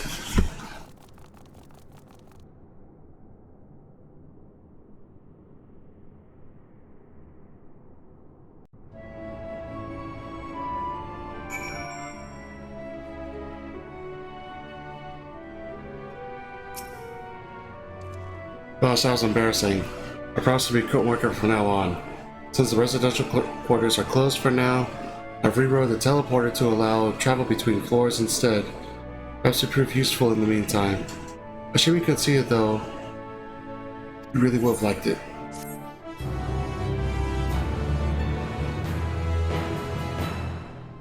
Whereas we have the teleporter. It may not seem like much, but we've been planning for this far longer than I'd care to admit.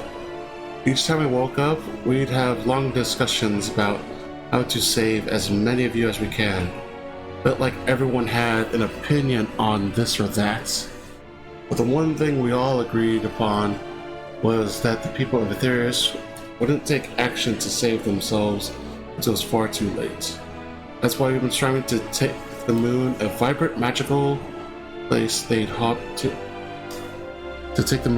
make the moon a vibrant, magical place they'd hop at the chance to visit, rather than waiting for the flames of oblivion to get them off their tails and force them to accept our invitation. The residential quarters may not be up to the necessary standards just yet, but there are plenty of other places worth seeing. We're ready to look around the curatorium, but wait until you see what's waiting for you at the east end of the borough. Follow me. Oh my god.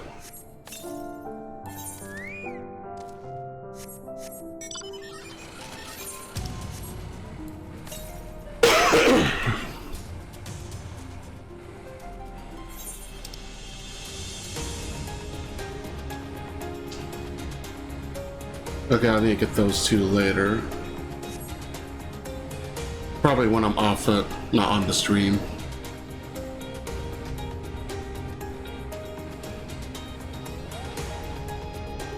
Wee splat.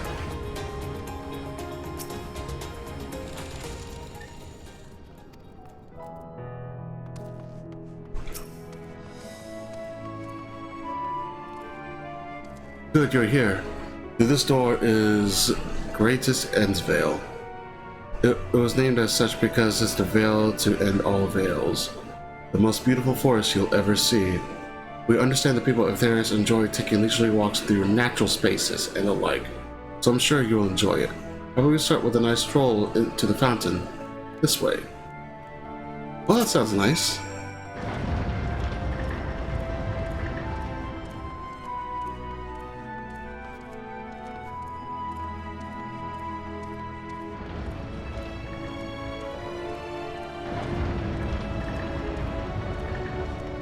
Another beautiful sight.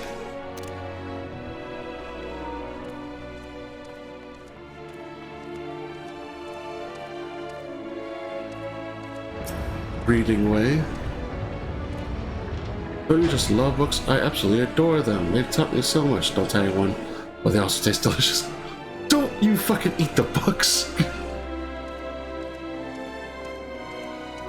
We finished this day, understand? So hop to it.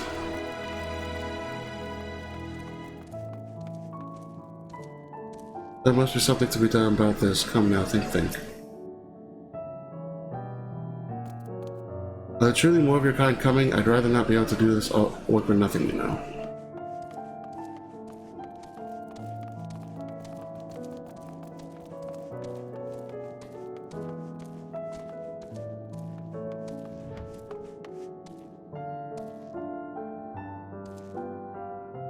Well, yo, I could see myself walking here.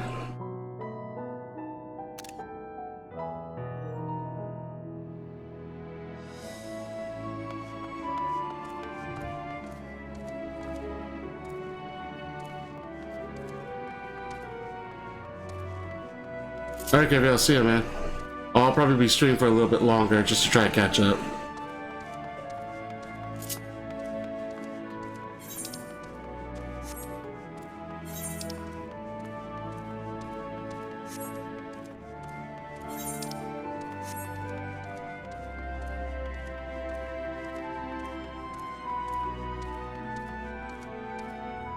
Looks like their version of trees.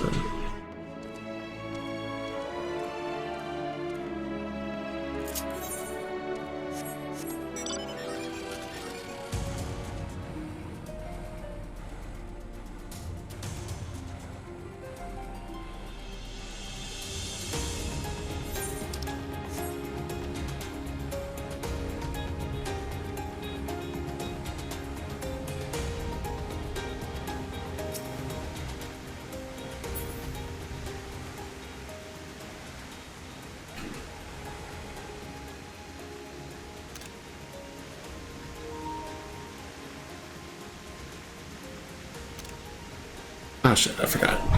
The thing at the top.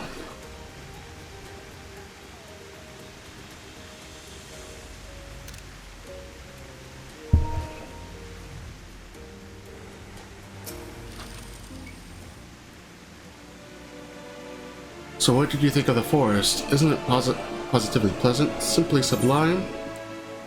I couldn't see the forest or the trees. I didn't see any... Wait, you don't mean those crystals out there?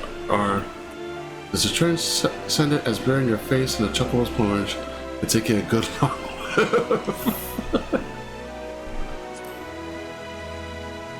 That's pretty nice, though. You really think so? Truly? Doing this, that means more to me than you know. Personally, I'd say this place is the pride of the borough. Building this place was a challenge, let me tell you. Since we were born here, we've never seen trees in person before, let alone a forest. The information sent by the collaborators was quite enlightening, but after much deliberation, we decided to use crystalline constructs in place of living trees. And thanks to our atmospheric circulation system, this place produces air as clean as you'd find in a forest on Aetheres. The fountain here behind us, powered by the rather large crystal adorning its top, plays a vital role in supplying us with fresh water. Much time and effort was spent making it the most spherical of spheres, and dare say the unparalleled roundness speaks for itself. I enjoy nothing more than a nice long stretch and a spot of relaxation whenever I come here. You look like you could do with a stretch yourself.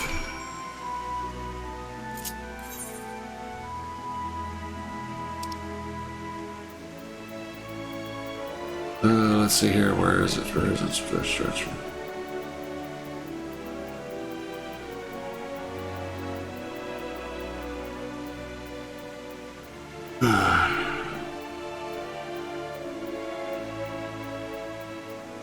There it is.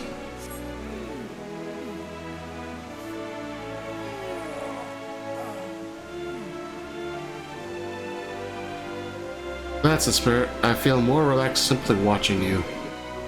A sight more worth the many years spent building this place. Was that too much to ask? It's always been a dream of mine to take a walk through the forest with someone from Aetheres. Could we maybe... You will? Oh, be still my quivering whiskers. Ringway is now accompanying you. Keep it on the side. Yeah, okay.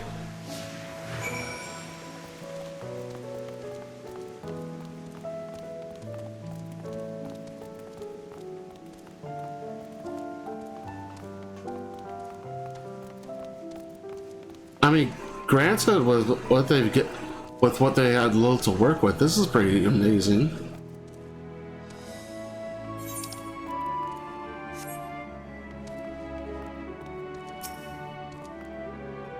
I was thinking, Zach, I could be more helpful to you by teaching you a little more about the moon, and what it is we do. When we were first created, the moon's sole purpose was to hold Zodiac, and there was absolutely nothing to be found here. Eventually, Hydaelyn gave us our first task: furnish the moon with the propulsion systems capable of facilitating travel to other stars. It sounds impressive, and I suppose in some respects it is, but it was only possible thanks to all the knowledge Hydaelyn shared with us. We also had a lot of time to get it done, 6,000 years give or take. But anyway, let's keep going.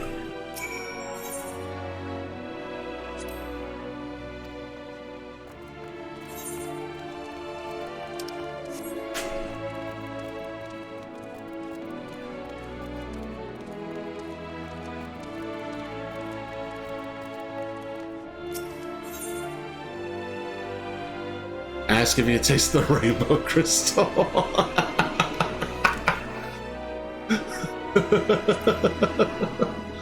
What? No. I'm not sure what it is you do with crystals out there, but we don't eat them. And sorry, not this one.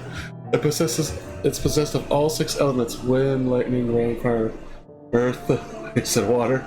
We use crystals like these to maintain the moon's elemental equilibrium.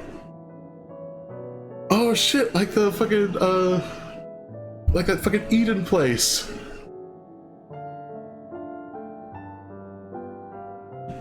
Oh shit, that's what it reminds me of. Fuck, I should have to put 2 and 2 together.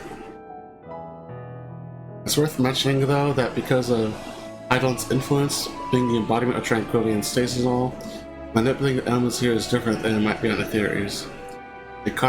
Conjuring a fire would sooner dry your clothes than singe them, for example. But simply the aetheric conditions are ill-suited to growth, which is why the surface is mostly barren. Of course, this was all necessary to keep the raging energies of Zodiac in check.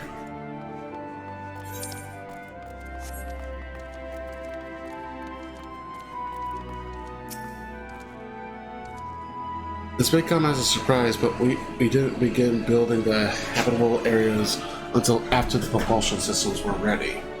Considering how long it took, I wish we'd started sooner. Who would have thought we needed 4,000 years to make all of this? 4,000? Shit, you guys have been busy. It certainly wasn't work you dare rush either. We had to create infrastructure and countless supporting systems, some of which wouldn't be operational until hundreds of years later. And then there was that brief period where our productivity came to a screeching halt. When the bizarre red satellite was sent up from Aetherius, the Elegance Mischief, I think. That's it. That must have been that ship that crashed on the moon. We thought maybe someone new nefarious actor was colluding with Zodiac. All we could do was stand by and brace ourselves for the worst. that's their humming noises. Wait, that must mean these little guys are all machines. I can't tell you how relieved we were when Heidelin informed us of its destruction. Oh yes, there was much joyous humming that day.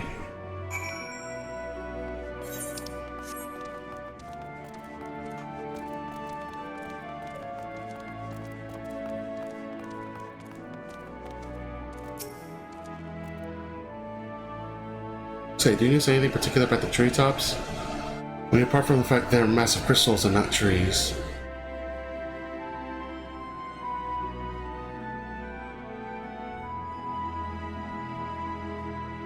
Huh.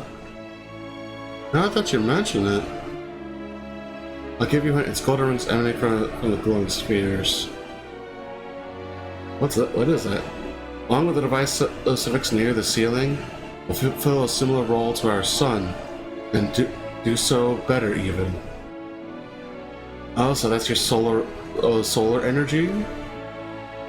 The sun and similar celestial objects in the great expanse radiate energy that is harmful to your bodies. These rings shield you from the energy while allowing you to bathe in the perfect amount of sunlight, rather a close approximation of it. Pretty impressive, wouldn't you say? Well, if you look closely, you'll see different types of trees have ever so slightly different curvature. Yes, indeed, this forest truly is the greatest.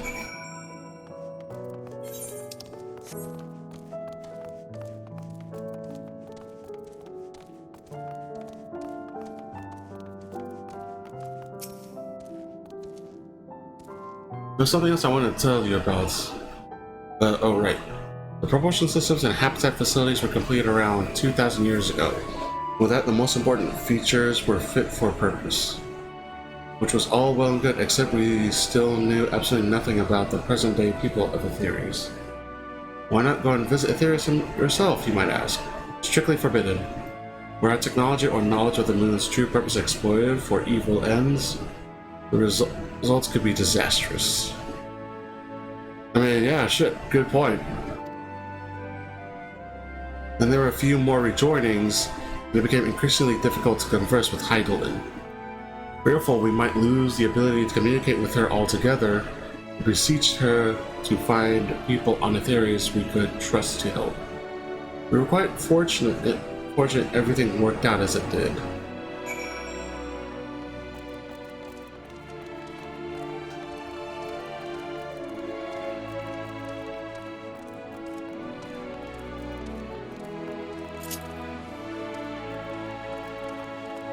Okay, sprint damage is still over the same one.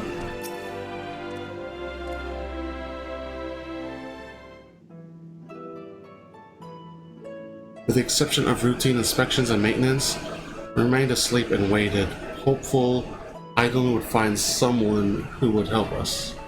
Eventually she did, and though her power was waning, we were able to speak to them directly for a short while. We shared with them everything we could, including our knowledge of the heavens and the means to travel here to the moon. We certainly didn't waste any time with what we taught them.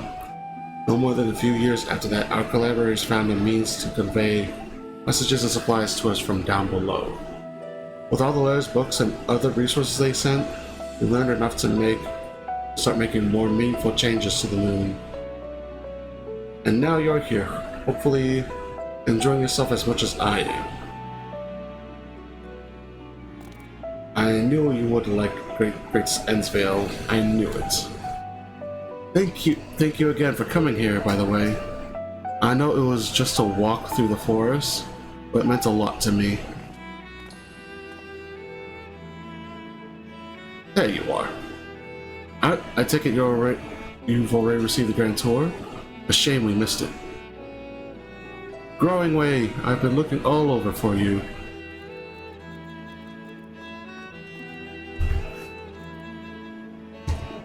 Oh, this is about the teleporter to the residential area? We have more pressing matters at hand. I'll be calling an emergency meeting shortly, and your attendance is required. Really? I can't imagine why you'd need me here, but if you insist...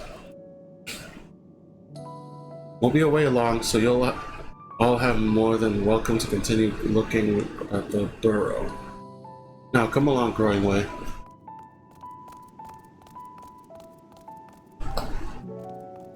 Before we arrived, you seemed to be in the midst of a rousing conversation with your guide. Did you learn anything of import?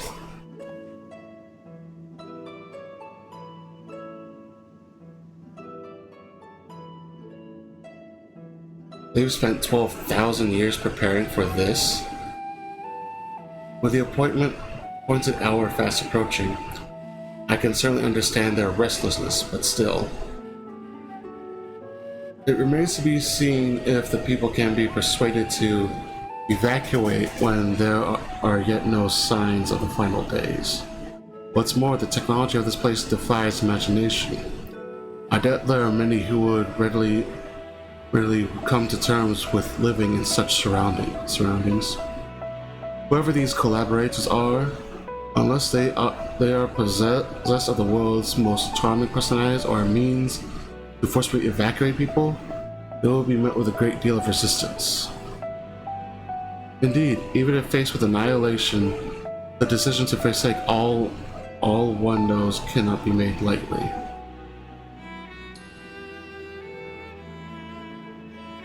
Have they put it together at Australia? Forgive me, friends. Let us beg your leave. There is another matter which yet begs for mine attention. Of course, we can accompany you if you like. Nay, that will not be necessary, if you'll excuse me.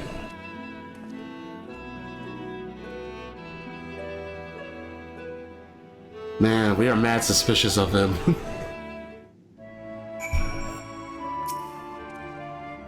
Oh, what do you suppose has suddenly tickled his fancy? It is clear now that a difficult decision lies ahead of us. Preparation for the evacuation of Theros is indeed crucial.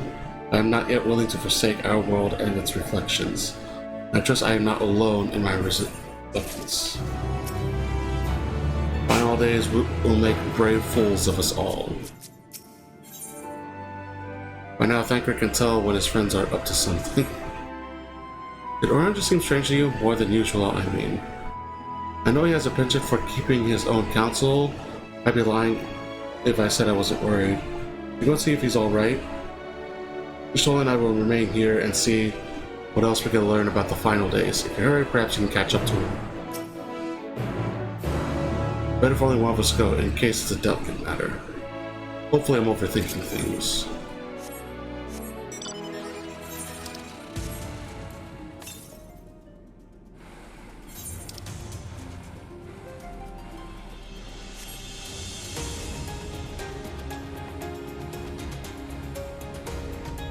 Okay, I'm not that far from it, so I'll just grab it now.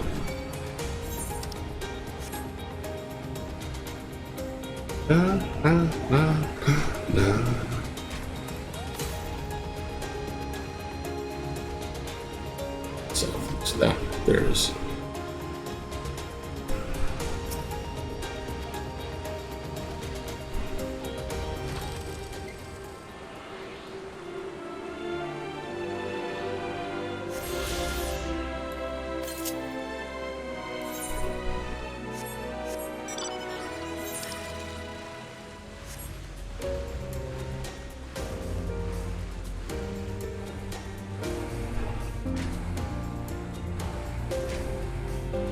Yeah, if my model keeps like bugging out, it's because it's reacting to my fan probably.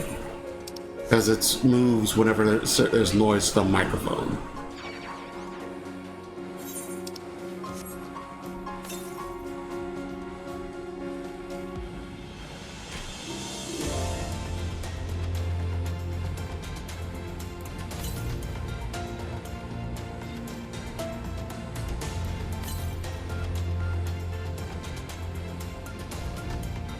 There it is.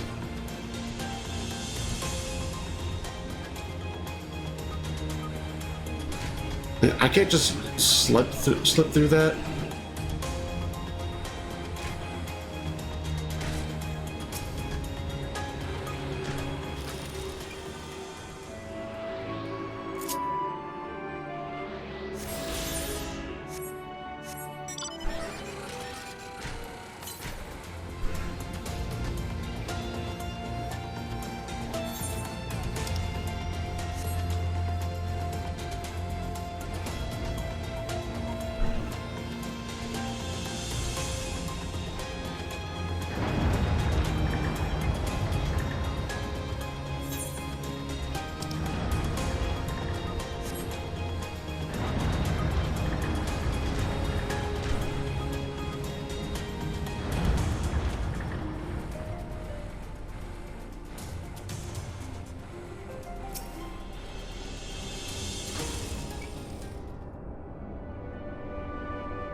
Branch appears to be heading toward the entrance to Bestway's Burrow.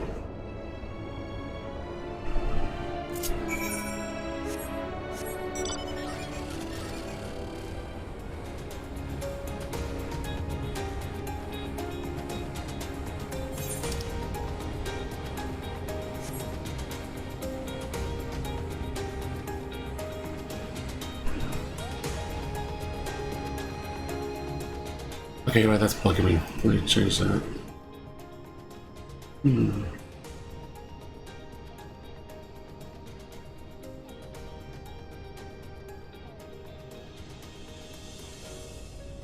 Is that better? I think that's better.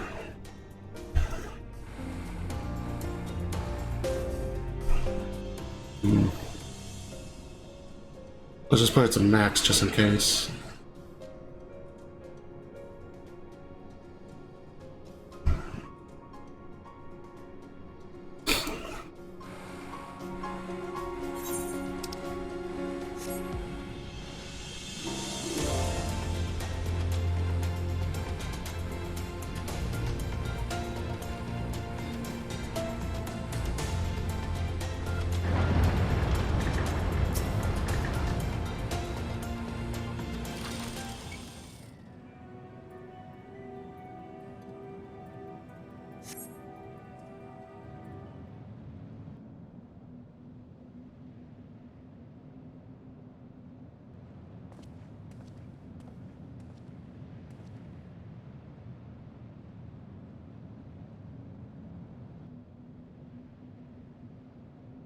Your ventures off to Mayor Laboratory for unknown reasons.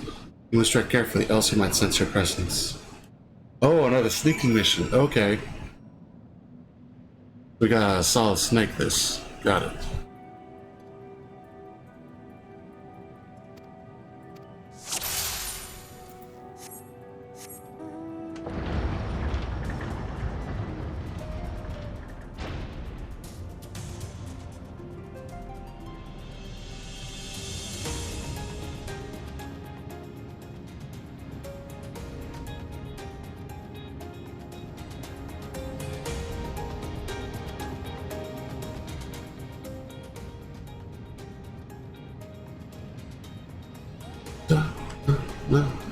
No.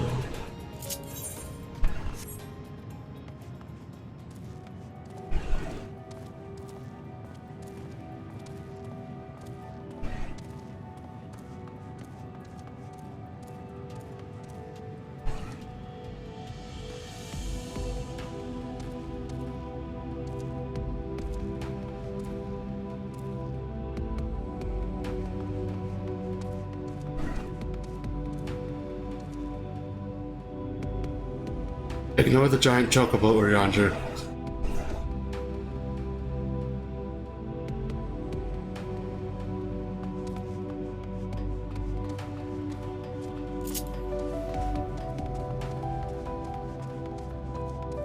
Da da da da da da da da.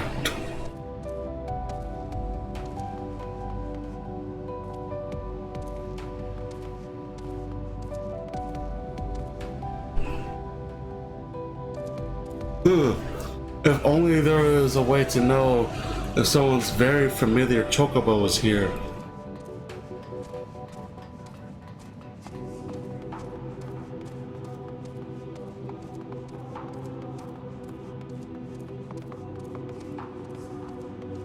I think I'm interested in that.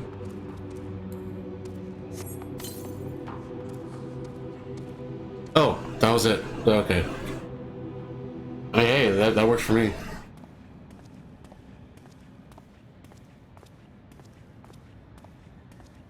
Something up with asteroid?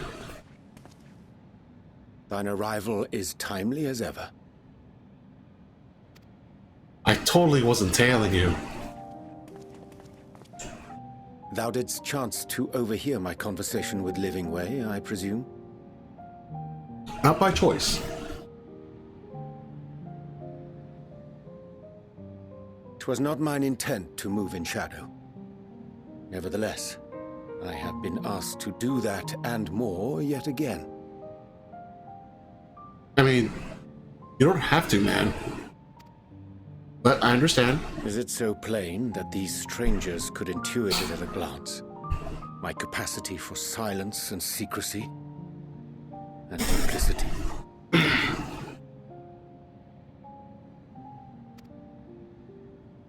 When Grahatir did contrive to deliver the first at the price of his own life, I was complicit in the scheme.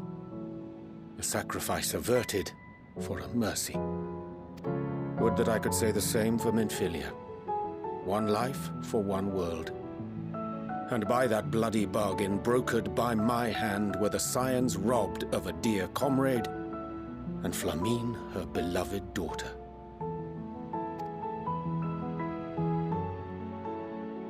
Two souls, whose selflessness was beyond measure, whose resolve was unshakable. They would not be moved even had I thought to protest. But protest I did not. Far from it. I pushed them forward. No effort did I make to seek out alternatives, ones that would not demand such terrible costs.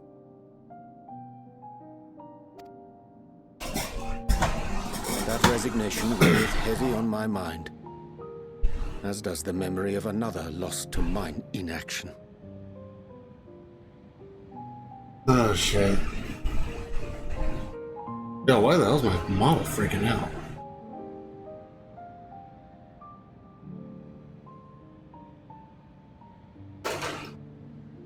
Maybe it's a fan I'm doing? I need to move it further.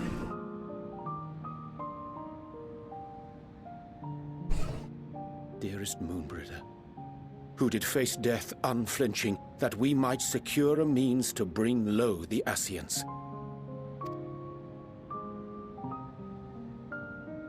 In her hour of need, I did naught. Dutiful disciple of Louisoix, ever looking to the greater good. Had I shut mine eyes and bid her live instead, mayhap she would be with us today. Shit, man. Selfish wants born of everlasting regrets. Most days I put them from my mind, but could think of naught else when asked to swallow the same bitter draught. Subterfuge and sacrifice. Mayhap the right moral choice, but one I regard with great trepidation.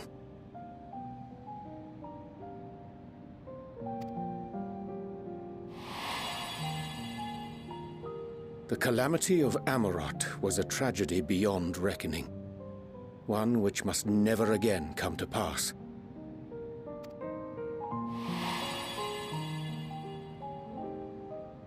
must we struggle, haunted by ghosts of those we have lost, clinging to those we pray we can yet save.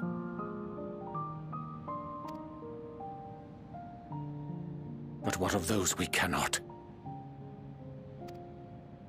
How do we make peace with the dreadful algebra of necessity?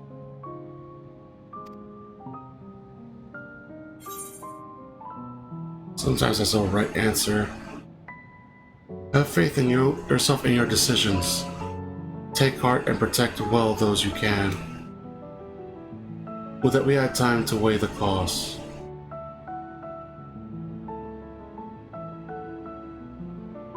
It's... Look at it, the model's freaking out.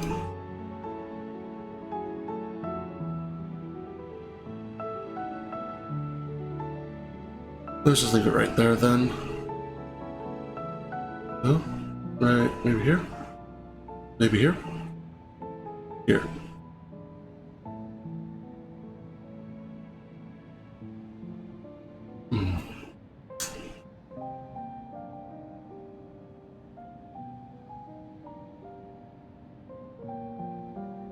That was weird.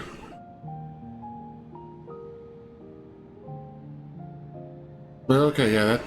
I don't know why it was doing that. Okay.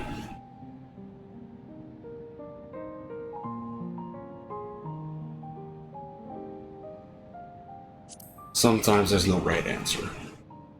I'm going with that one. I am not alone in my discomfort, then? 'Tis surprising, though perhaps not. We Scions are wont to debate strategy at length, but are resolute and unwavering in execution. Strange. Scarcely can I remember when last we spoke alone, and so candidly.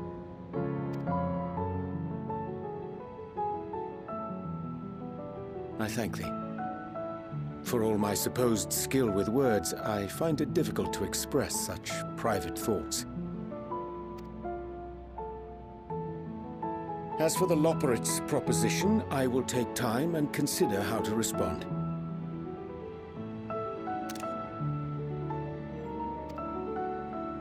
'Twould be to our mutual benefit if we could converse more openly with our aspiring caretakers. A concern I should be glad to address on the Scion's behalf.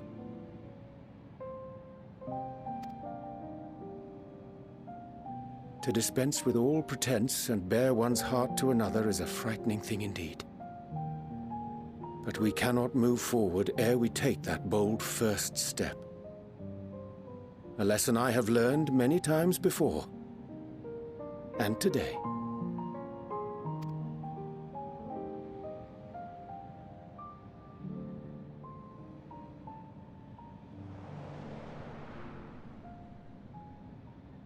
What are they saying? Curse these ears! I've had them all!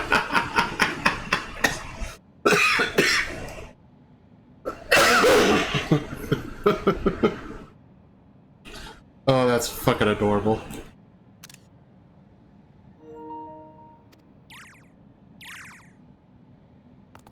No matter. We've got our plans.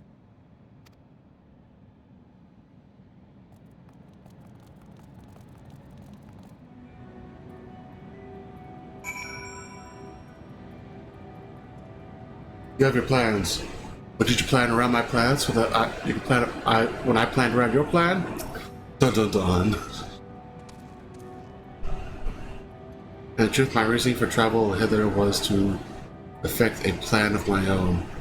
A plan which may pave the way forward for us all. May, I say, for there is no guarantee of success. This is the reason I set out alone, that failure should it come, will be mine to bear alone. Yet thou standest before me with profound hand and open heart. It must be remiss of me to refuse thy amity. And so I ask, wouldst thou join me in my endeavor? Yeah, man. Ride or die, it's what we do.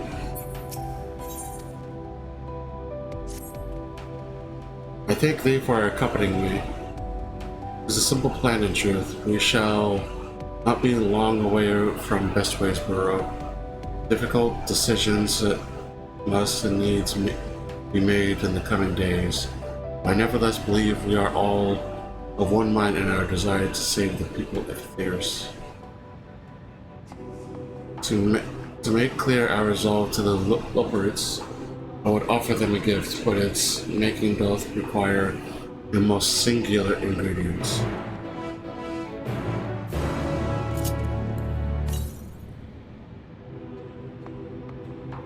What the fuck?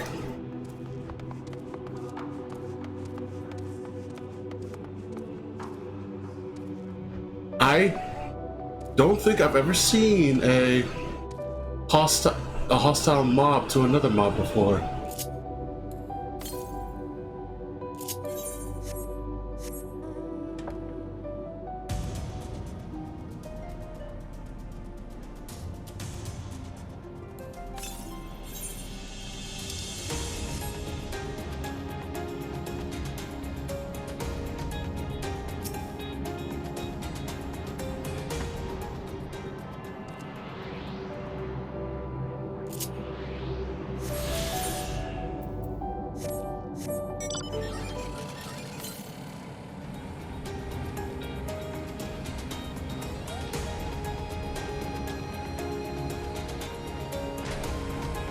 That would put it just beyond these. Oh wait, shit, this is growing.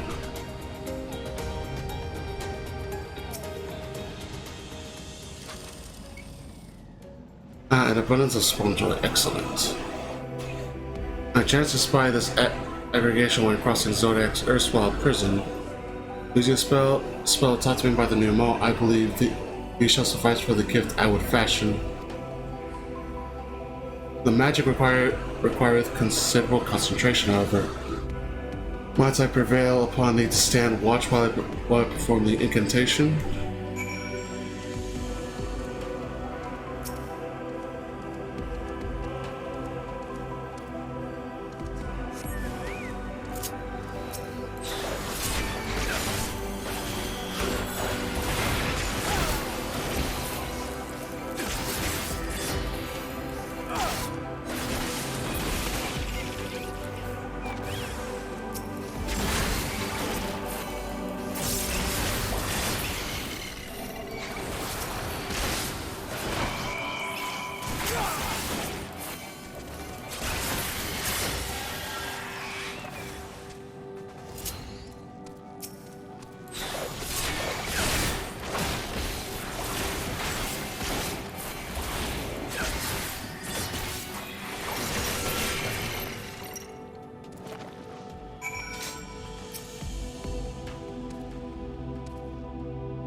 Surveying the nearby area, you see no signs of such threats.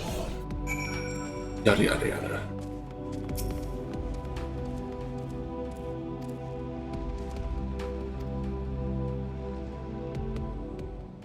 Your hunter seems fixated.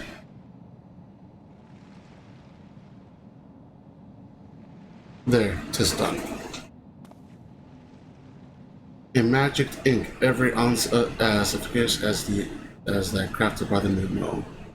Rare as the occasion I would conjure mine own, but is nevertheless a most useful skill. The resulting product is admittedly possessed of no preternatural properties, but its hue is one of mine own choosing, which I pray the Loporits will appreciate. Ranger, thank goodness, I thought you had been eaten. Perhaps fallen into a crater.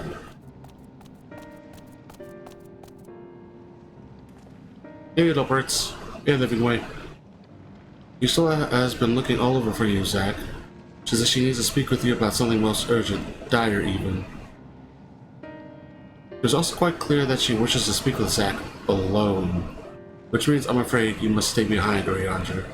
But worry not, it just so happens that we need your help with an errand. Delivering a package from the Watcher's Palace to Bestway Burrows.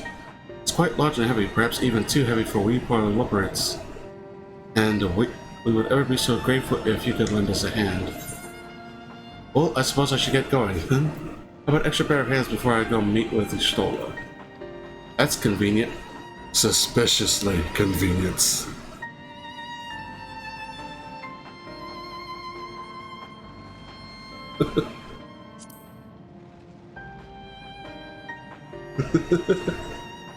Are you insinuating I would betray the trust of Heidel's chosen, or worse, do anything to risk getting on Istola's bad side? She clearly does not want to be crossed, nor made to wait. Now, off with you. Worry not, Zack, I shan't be long.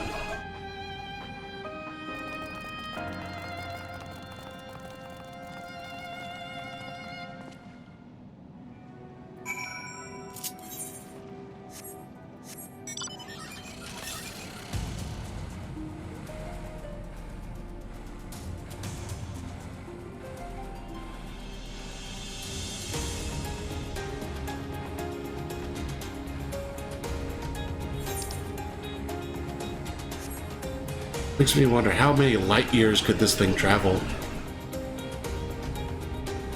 Having a moon move isn't exactly the same as having a spacecraft move. But then again, at the same time, they did have 6,000 years to prepare to make this thing move.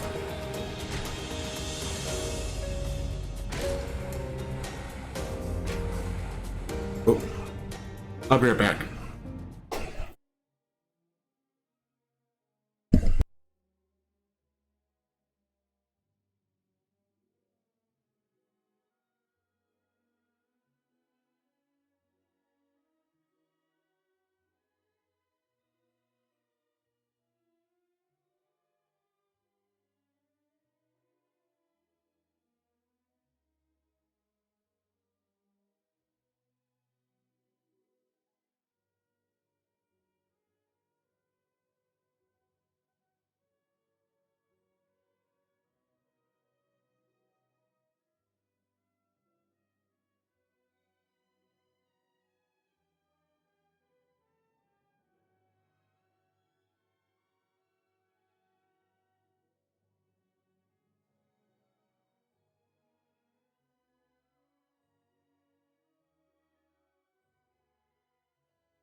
Okay, I am back. Back to what I was doing.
Everything is alright with Uriandra then? That's a relief.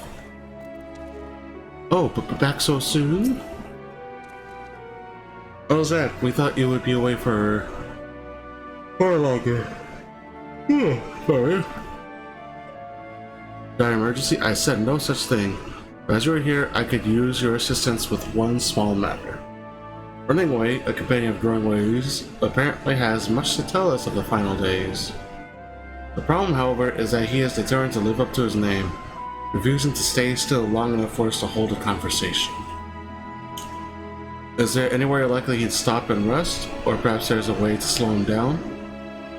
What's the rush? I thought we should wait here. You enjoy a cold mug of carrot juice and... No?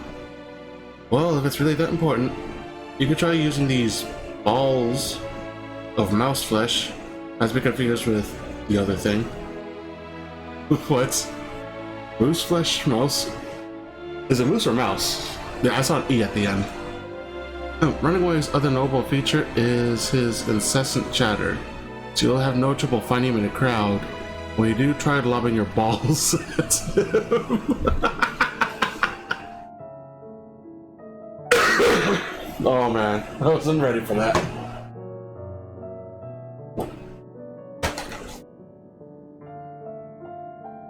Crude, but if it proves effective, he was here in Gray's Endsvale when last I saw him. Let's split up and find him.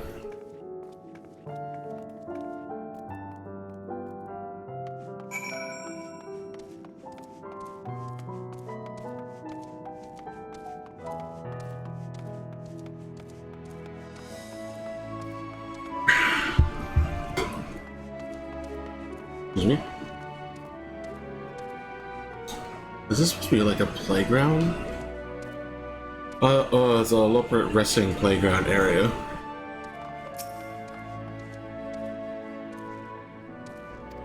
Oh, it's one of these.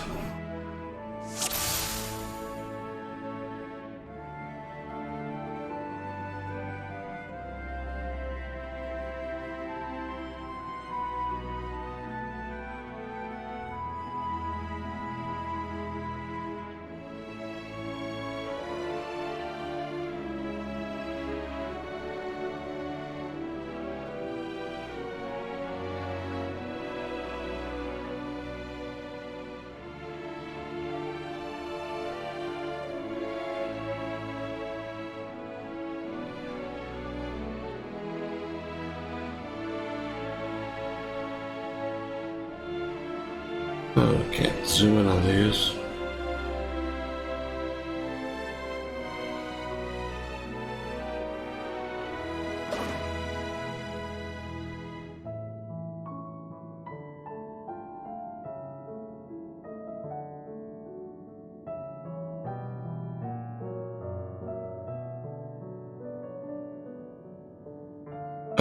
Shit, where is he? Ooh.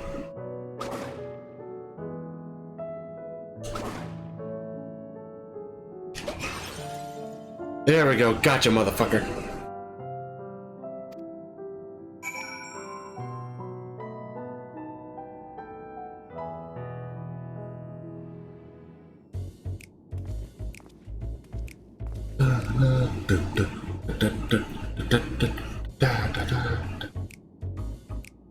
Yes, I'm right. Do you mind explaining why you hit me in the face with your balls? Splish.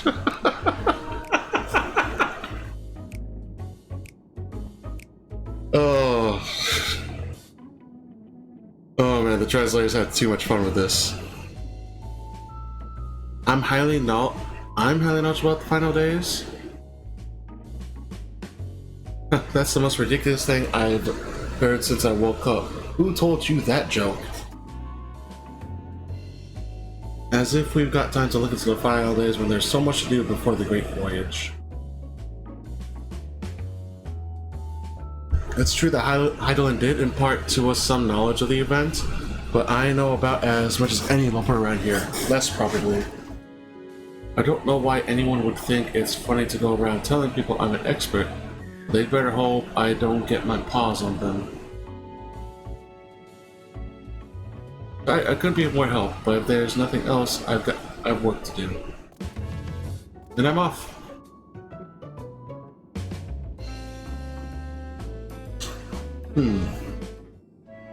Suspicious.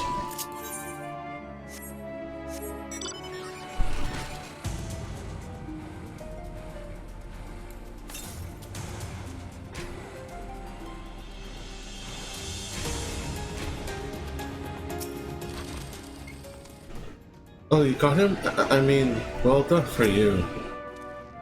Any luck? I tried near the entrance, but there's no sign of him. So, why did Living Way put you up to this? Growing Way. I couldn't find neither hide nor hair of him. How did you fare? I got him. So, he knows no more than the others. Care to explain yourself, Growing Way? Well, you see... I misremembered, yes, that's it. I misremembered. Terribly sorry about that. I'm afraid I'm drawing a blank, though. As I can't remember who I was thinking of. On a related note, what about Urianger? I assume you spoke with him earlier, but did he say when he'll be returning? On his way to the Watcher's Palace with Living Way.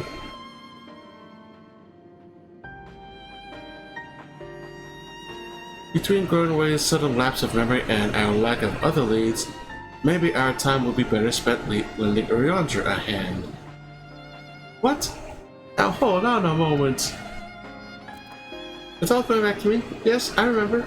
The information you look for is in the archives. Yes, that's where you'll find all sorts of useful knowledge, including that pertaining to the final days.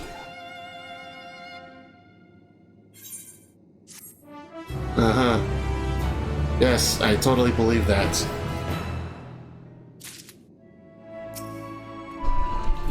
If some scheme was afoot, surely Urianger would be the first to see through it.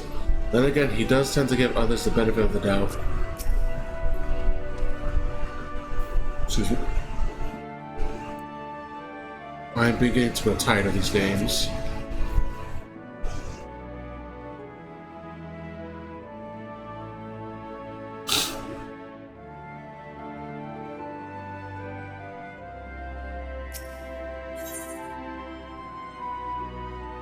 Growing Way is fidgeting with some nervous energy, but is it from excitement or worry? It's worry. Oh, what to do. I promised Living Way I would help, but... No, I promised I'd help, so that's what I'll do. The archives are on the second floor of the main plaza. The eastern wing, follow me. I suspect the Loperids are up to something, but if there's up to be learned of the final days, I think it must be best we play along for now at least.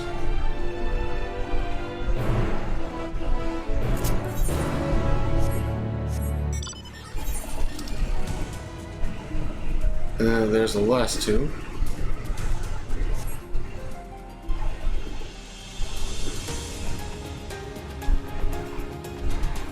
Da, na, na, na, na, na.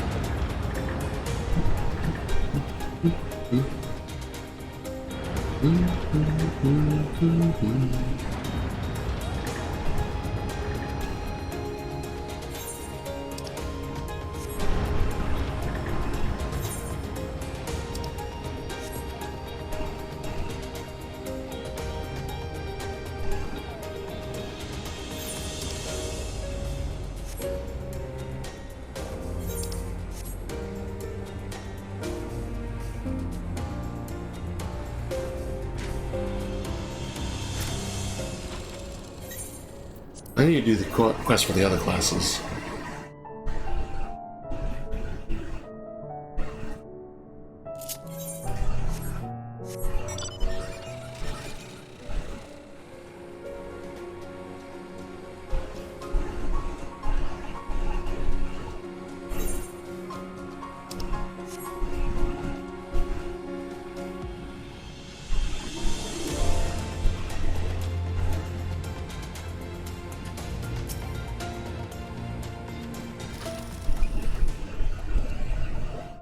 The architecture of this place is impressive, though more than a little confusing to navigate.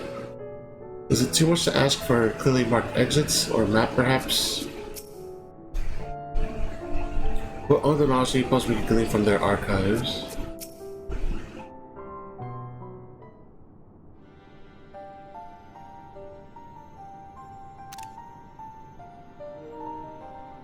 The archives are right through the store, but it seems to be locked.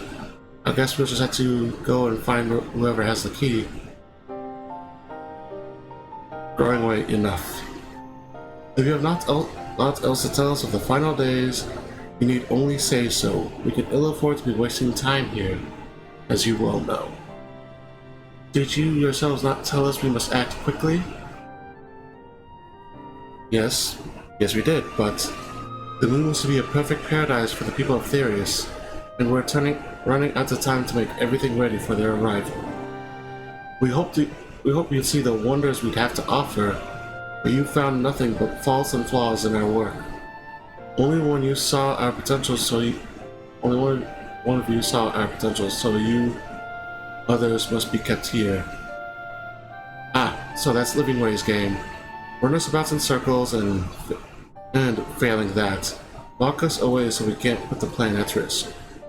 Everyone except Uriandra. He understands what it is at stake, what must be done. I fear you've misjudged us, Growing Way. Never have we decried the notion of this moon as a means of escape. That said, my heart breaks at the thought of abandoning Therius and the reflections to their doom. If there is a way to avert the final days, I wish to find it. We all do. We may fail, but our efforts would never be at the expense of your plans. But why would you take that risk? There's no room for ifs and maybes now. The people of Therius will escape here to the moon. They'll be safe. We will finally get to see all their happy, smiling faces. I'm sorry, but we can't let you leave. We just can't.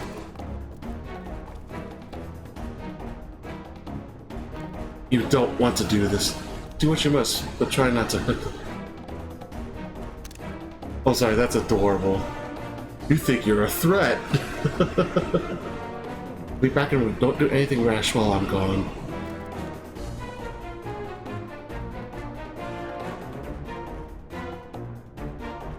If we dally, they'll overwhelm us with sheer numbers. I say we knock these ones out, split up, and make our way to the exit. Agreed, let us reconvene where Argos waits outside.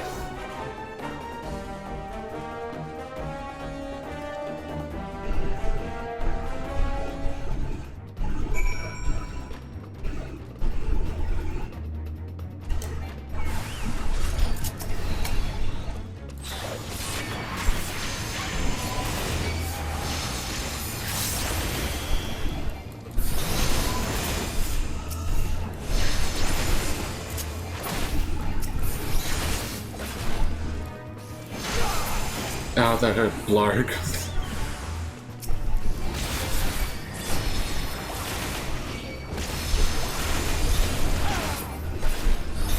Too strong.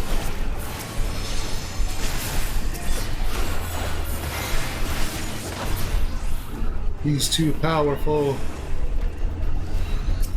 Please come quietly.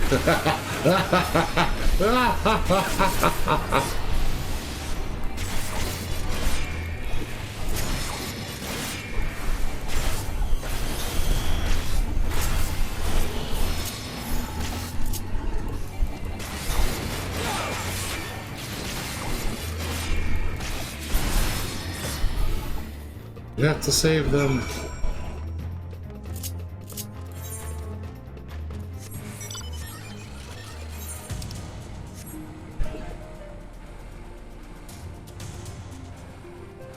Come on.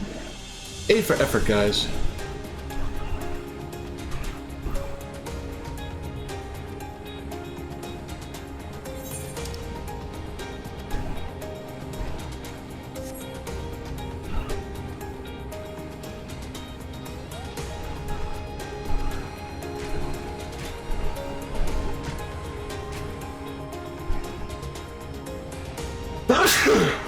Excuse me.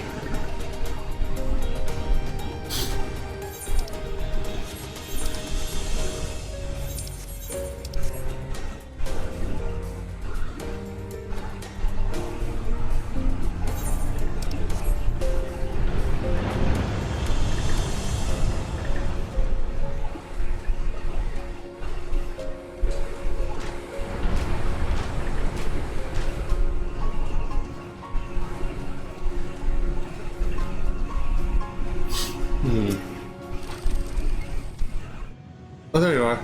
Didn't rough them up too badly, did you? I murderized them. You're here.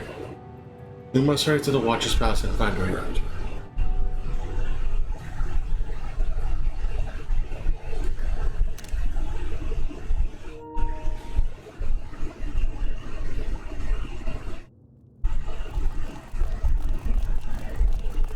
And what, pray tell, do we seek at the Watcher's Palace? Oh, come off it, friend. You know full well why we're here. The time has come for you to return to Aetheris and help your brethren prepare for their journey here and beyond. Forgive me, Living Way, but I cannot in good conscience proceed with this plan. Huh? But what about the final days? The death and the doom? Oh, we have to hurry before it's too late.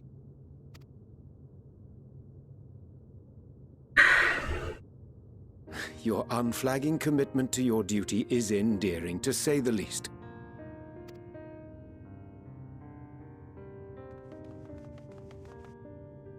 Oh, bugger! Oh, that's adorable.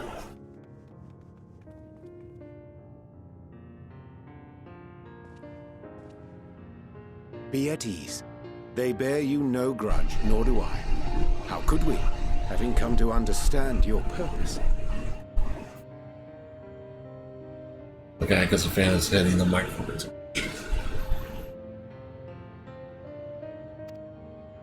For millennia, you and yours worked tirelessly towards the singular purpose of this heavenly vessel's construction. An arduous feat by any measure. It is clear you have spared no effort. Why, your very names are a testament to your dedication.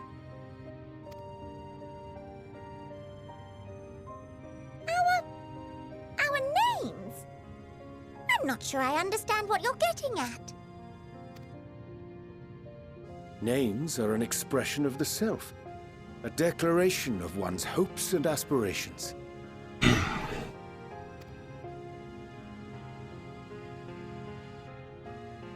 Your use of contemporary, uncomplicated nomenclature doth ensure clarity of purpose.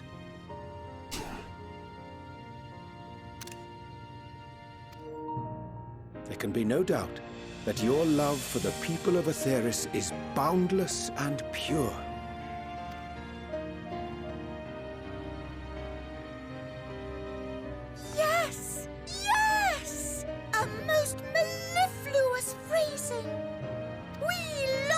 dreams were born of Hydalen's love for Aetheris. That shining, shimmering blue jewel, brightest star in the sky, brimming with life and possibilities. For as long as I can remember, I've toiled in anticipation of the day when this vessel might be needed. All I've ever wanted was to meet those she cherished so dearly, to serve and serve well. That goes for all of us, don't you see? So help us. Help us help them. Lead them here where we can keep them safe. If there's anything wrong with what we've built, we'll fix it. We'll make it right.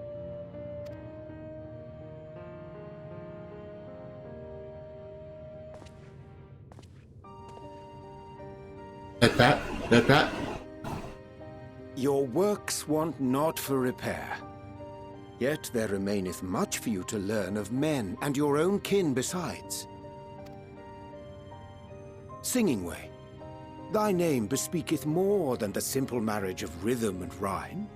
The songs of Aetheris are beyond counting, and span the length and breadth of emotion. Maps are monuments to man's pioneering spirit and his devotion to charting the furthest reaches of our star. Many have devoted their lifetimes to exploratory pursuits, to venture unto the highest mountains and the deepest oceans in search of unknown frontiers. And thou, my friend, I do not think we've met. Yeah, who are you? My name is Puddingway. Oh, that's adorable.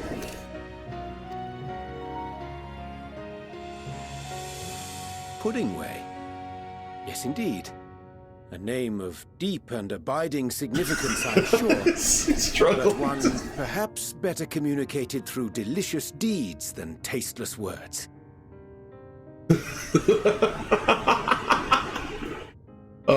He's trying his best. A judicious application of fey magics at a later juncture may be appropriate.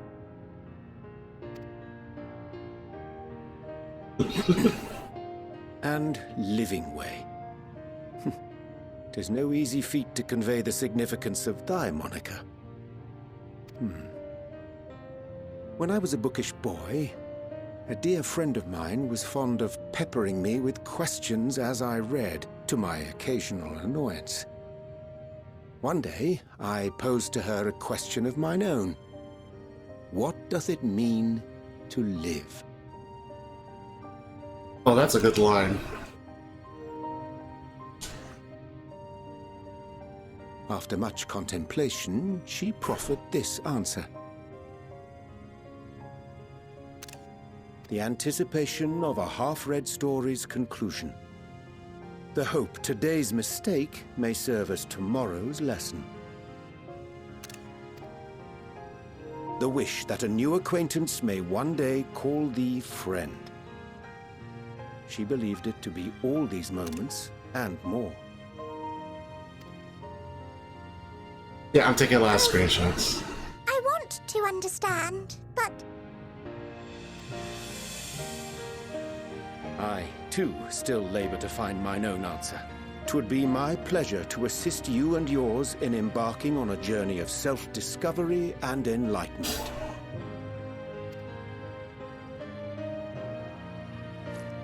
For thee.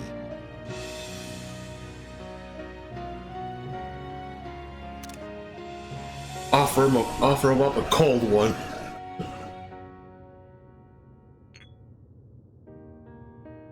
Ink as blue as the waters of Aetheris. Made in haste, though I assure thee, the quality has not suffered for it. The people need not be persuaded by honeyed words. Nay, I have faith they shall do what is right in due course. Until they do, I beg your patience, friends. and with that ink, let us fill the empty pages of Livingway's compendium. An open exchange of ideas will surely afford you all a better understanding of modern man, and with it, ideas for improvements and renovations. But more importantly, it shall empower us to together find a way forward.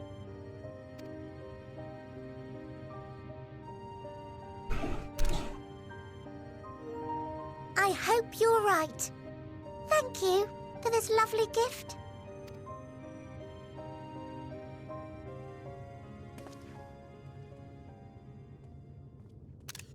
There you have it. I shall remain with the Loporrits to ensure that all is in order. Okay, so we're cool. Though we must needs prepare for every eventuality, you would all agree that the evacuation of our star is a last resort. Oh shit. Endwalker theme comes playing. To accept failure is to accept the demise not only of our star, but that of Reen's, of all reflections, and the souls that call them home. Which is why I have every faith that you shall fight to the last, that such drastic measures may prove unnecessary. Should the worst come to the worst, and I pray deeply that it won't, I'll take comfort in knowing preparations were made under your watchful eye. Aye, thou mayest be assured that if calamity cometh, not a soul will be left behind. If being the operative term.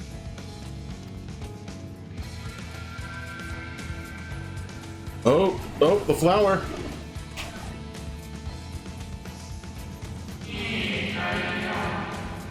That flower now came into your possession. Heidelin led me to it. How very like her. Guided by its light, we may come to know her true intentions. Intentions which remain a mystery even to us.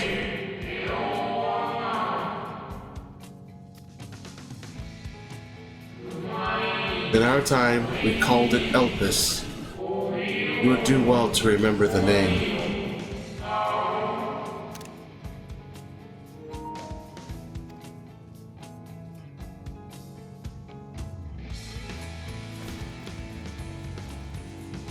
I hate to interrupt, but I feel like I need to make amends for all the secrecy. Think nothing of it. We haven't been the most gracious of guests. Do convey our apologies to Growingway and the others. But of course! And when next we welcome more guests from Atheris, we'll have learned to be much more hospitable hosts. Oh, and circling back to the matter of inappropriate secrecy, we ought to discuss our benefactors.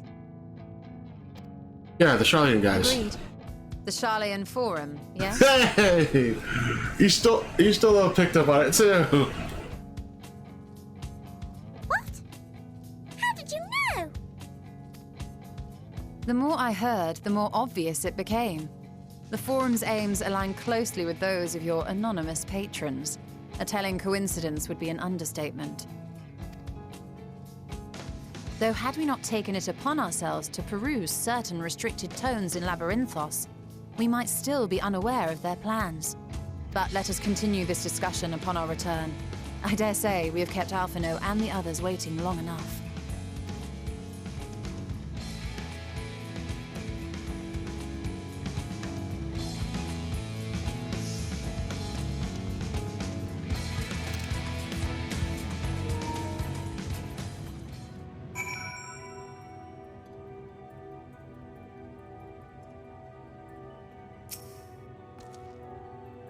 There's little I can do to help stop the final days, but should you need to know of the star traversal, look no further. Such knowledge I can offer in abundance, so do not hesitate if you find yourself wanting. Well, that was all rather embarrassing, wasn't it? At least we're on the same page now, people and Aetherius. We'll save both, or at least give it a good try.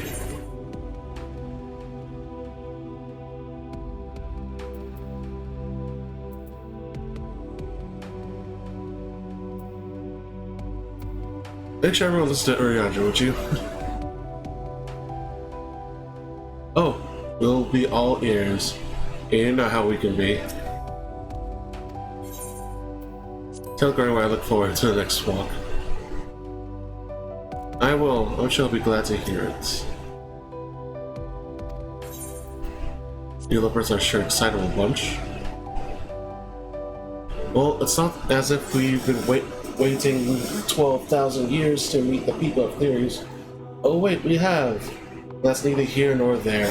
Under Urianger's tutelage, we'll strive to become more hospitable hosts and see that the moon is fully equipped to meet the needs of its potential passengers. The others will be so happy to hear Urianger is going to stay and teach us all about Aetherius. We'll have to be careful not to get too distracted by his lessons. There's still maintenance to carry out after all. Nice to meet you. Name's Puddingway. Sorry again for all the trouble. We promise we'll do better. Honest. Operators think so highly of the people of Theoris, yet it seems this evacuation plan is the only way they know to express their adoration. Only way they know to express their adoration. We have been more clear in our intentions from the start. Mayhap we could have avoided this wrinkle. Something to keep in mind in the future. Oh, pardon me.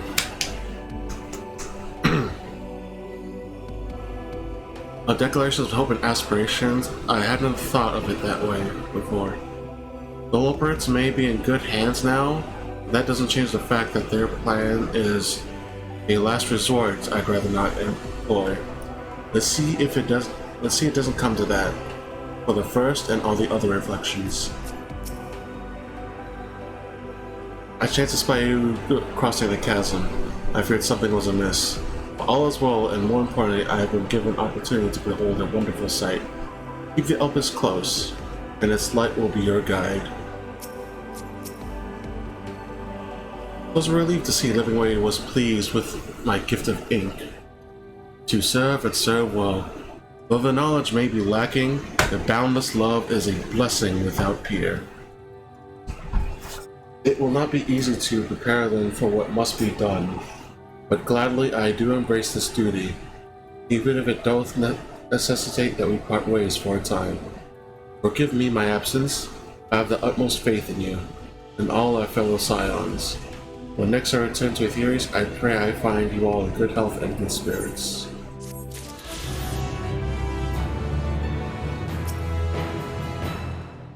I need not remind you of the dangers we face nor the countless lives at stake, both in the source and its reflections.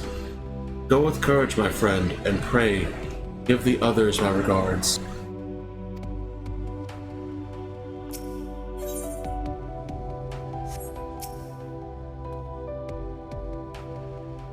A declaration of hopes and aspirations. I hadn't thought of it that way before. The Loperits may be in good hands now, but that doesn't change the fact that their plan was less for The excursions to the moon concluded. Ishtola is keen to return to Aetherius. With the Loperits and Urianger's capable hands, we needn't worry about affairs here in our absence.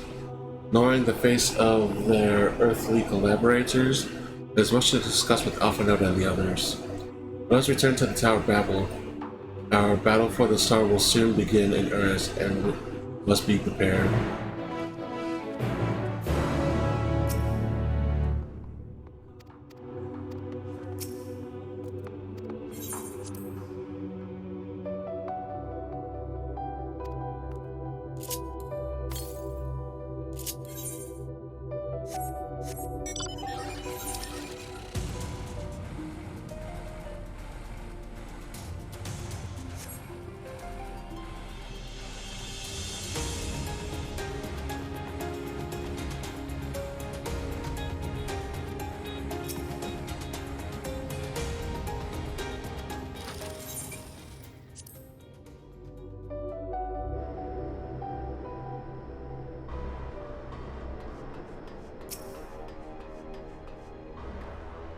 I've forgotten how cold it was here in Garlemald. A testament to the Leopard's ingenuity that I felt no such discomfort on the moon. Gods, I can scarcely believe we went to the moon and back. But we'll have time to reflect on that later. Right now, we need to head back to Camp Broken Glass and deliver a thoroughly detailed report to Lucia. I'd very much like to know how everyone is getting on here as well. They'd only just begun to treat the Tepid prisoners when we left. I share your curiosity, but warning our allies of the final days is of greater importance. I speak not only of the contingent, of course. The heads of every state of every nation must know that of what we have learned. We know not when or where or in what manner the final days will begin to manifest, and so we must see that everyone is prepared. Agreed. Though we may wish to stress the importance of discretion, lest the public be sent into a panic. Not that anyone is in a position of responsibility should need to be told as much, but it bears repeating. Anyway, first things first, to Camp Broken Glass.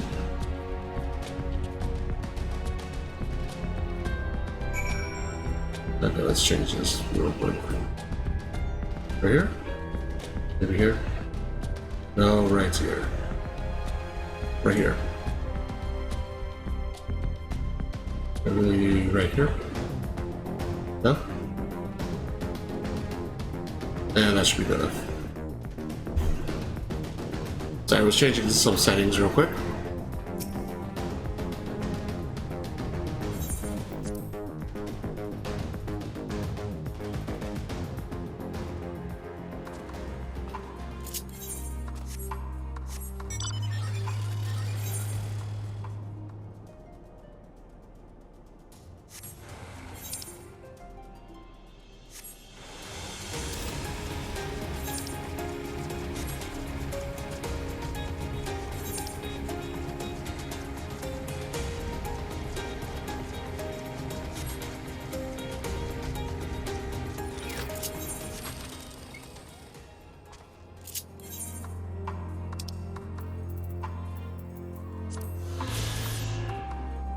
Senaculum Imperialis. Once the center of government for the Republic of Garlemald, this stately building would later house the Emperor's Advisory Council. Within its walls, countless campaigns were planned and executed. Decisions that would result in untold bloodshed and bring ever greater prosperity to the Empire.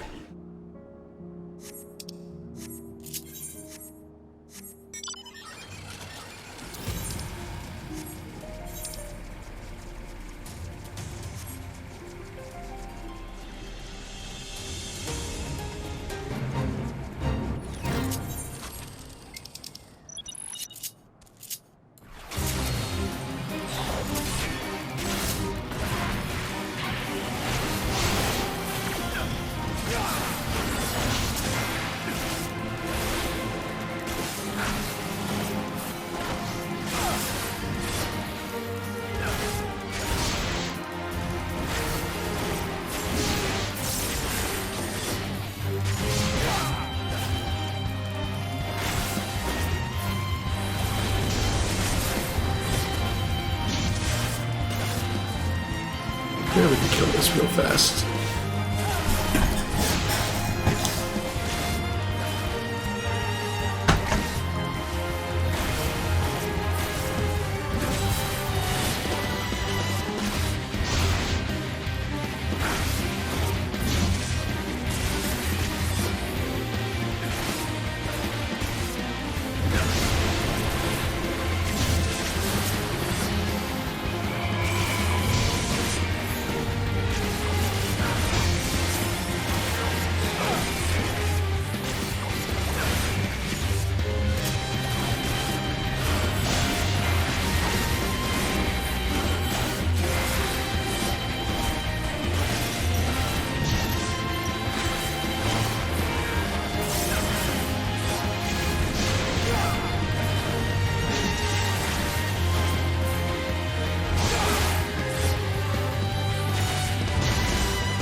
Where was it? Where was it?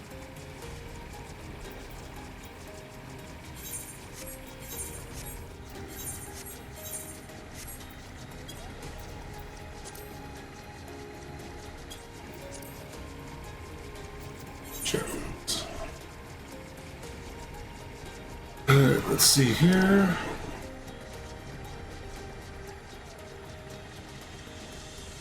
Oh, thank God it's just only that. I didn't need to do this only a little bit.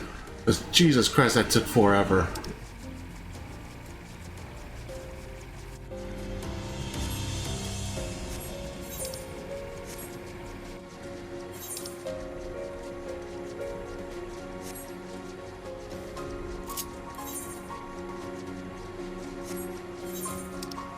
And level 90.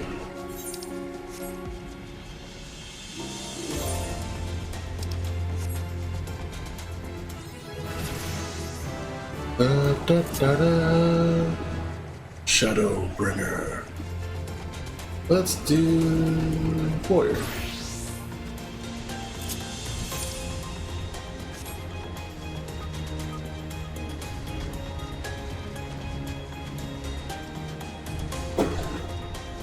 I know I could just teleport there, but I don't gotta see everything from the sky now because I never didn't get a chance to. But damn, it is all fucked up.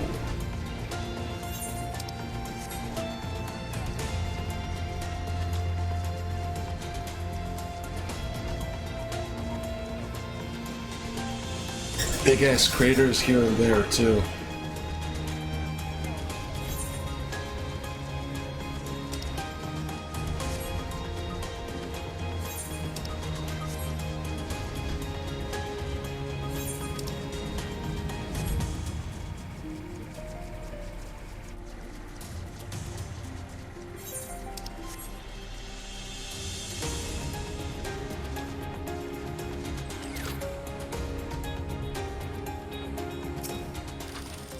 Hey Maxima.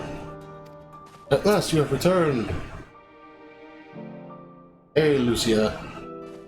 Have I got a story to tell? It's good to see you all again. No worse from your lunar adventure again.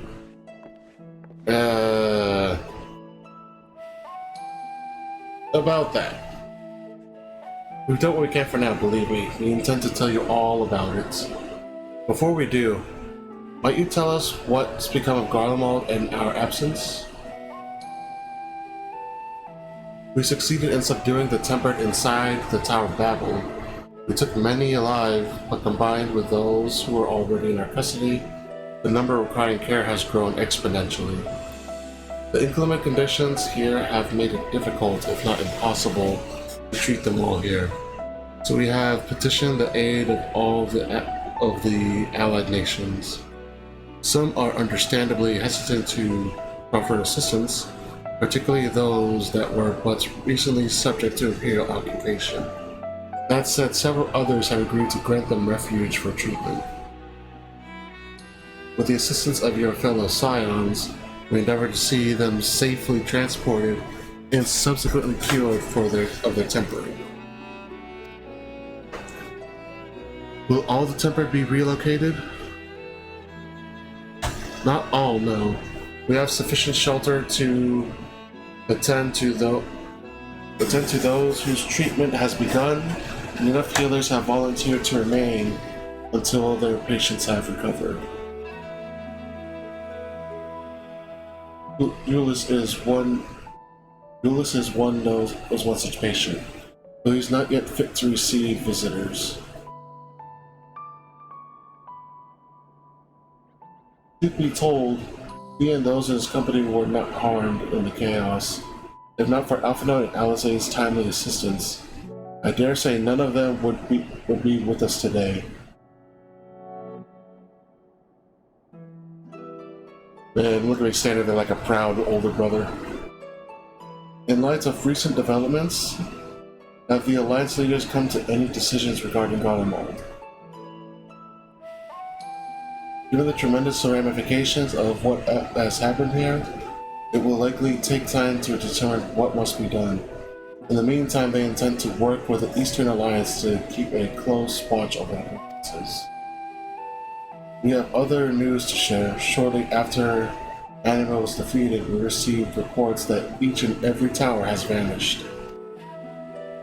For Mercy, the process was apparently not quite as violent as that you experienced in Tavmir.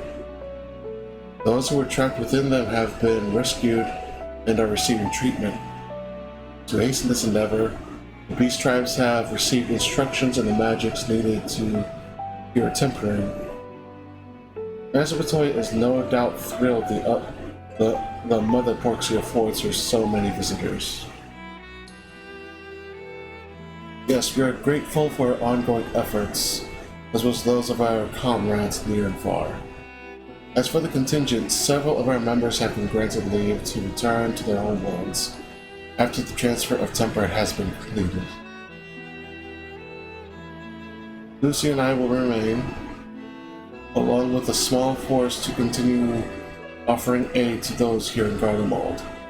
The Empire may be no more, but there are yet those who call these lands home. I believe that accounts for recent events here. So, what's of the moon and the telephone? So, I started the final days.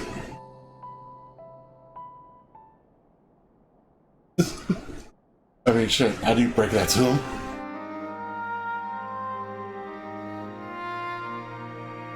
Final days, gods. I pray your victory will mark the end of our troubles. So did I. There's still much we do not know, but the Alliance leaders must be told. Would you be willing to contact them in our stead? Yes, of course. I will send word forthwith. We'll also release your fellow Scions from their present duties, that they may return to Charlian. Your energies are better spent finding a means to avert the coming apocalypse. Speak of your fellow Scions. You would be happy to hear that Mistress Cryo, though still on the mend, has been moved to the Baldusian Annex and given into Tataru's care. Thank you. I look forward to seeing them both upon our return. Let us be on our way then. One last thing, if I may. After your confrontation with Zodiark, you said Xenos took his leave, and in all likelihood, he has returned here to Garlemald. I have a mind to dispatch scouts to try and ascertain his whereabouts, but first wish to ask if you believe there is merit in doing so. If they found him, they will not likely live to tell the tale. If you're expecting a trail of destruction to follow, you won't find one. An admirable but futile effort. If they found him. That's just kind of what he does, man. Savior man.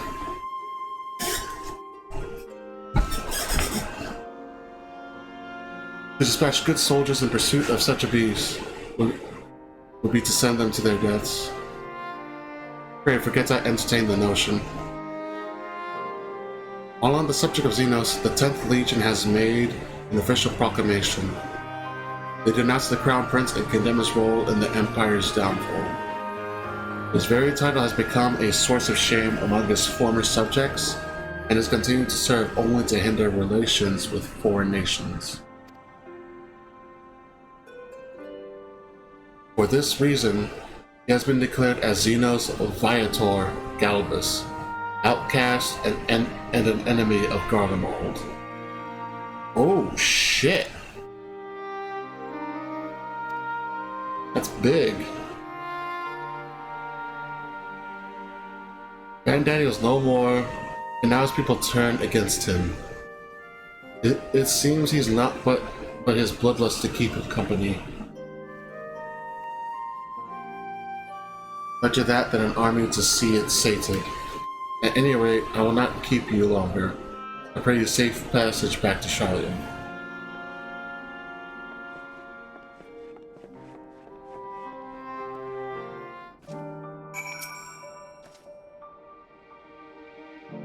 Your findings will be relayed to the Alliance leaders word for word. And should we spy anything out of the ordinary here in Garlemald, all shall be informed at once. Once my countrymen have recovered, it falls to me to tell them what's become of Xenos and the Empire. I realize there's no kindness in holding the truth, but it will wound them.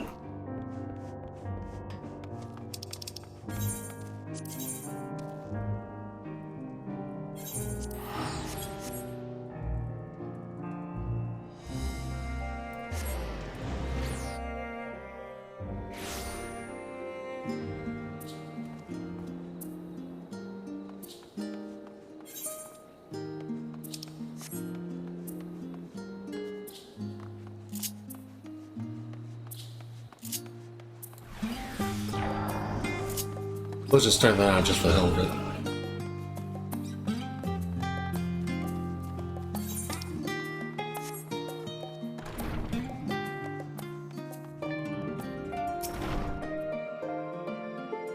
Oh, it's so good to see you. And free from chill blains, I take it?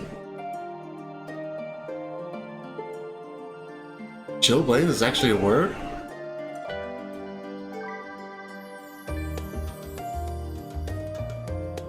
I remember there was like an old DC ice villain underneath that name. I had not thought about that.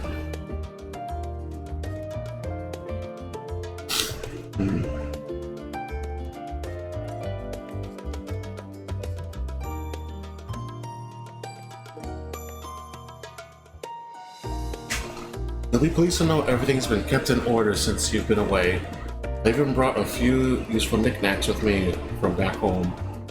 But no sooner had they arrived than I received word of Crown Poor Health and you on the moon. On the moon! If you went to give me a fright, you succeeded. Welcome back, Zack. We were so terribly worried about you.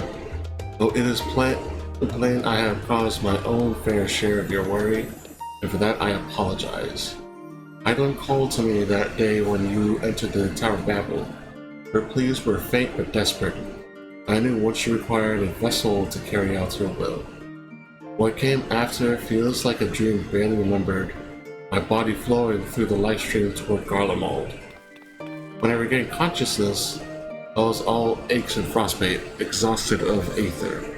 So exhausted, in fact, I could only laugh, but it was in that moment I understood Rahal's weariness from the Tower of Zot. With that, I could laugh at a time like this. Though we prevented Zodiac from being unleashed upon the world, I'm curious to know what else took place there on the moon. Oh, I ended the world. Perhaps we should wait for the others to join us before you give your account. Let us reconvene in the main hall once they've arrived. The blessing, I've recovered enough to get out of bed. If ever I had it, I could not very well misrecut your exploits on the moon. Say anything? Yeah, let's just sit there.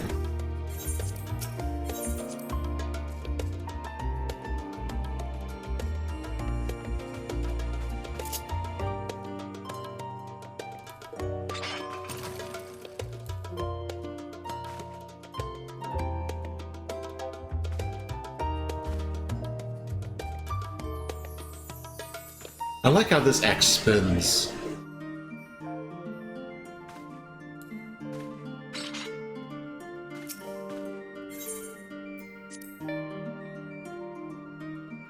Yeah, I'll probably call it a night after this. Shit, 4 hours.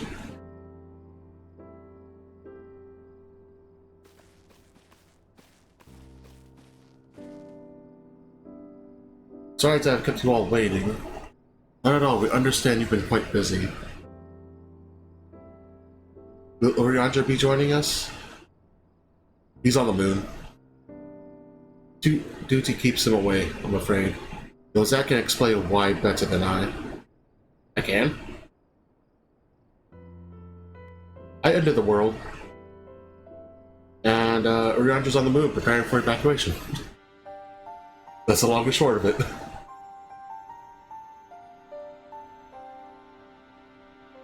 The final days as befell Emerald. And we are to escape via the moon? What are the source and its reflections? I have no intention of standing by while the world falls to ruin. So, how do we stop this? Good on you, Ascini. Again, right to the point, man. Estinians just here for the whole thing. Was like, fuck it, we're on mission. Let's roll. Unfortunately, we have no answers at present. If the celestial currents have grown stagnant, as was the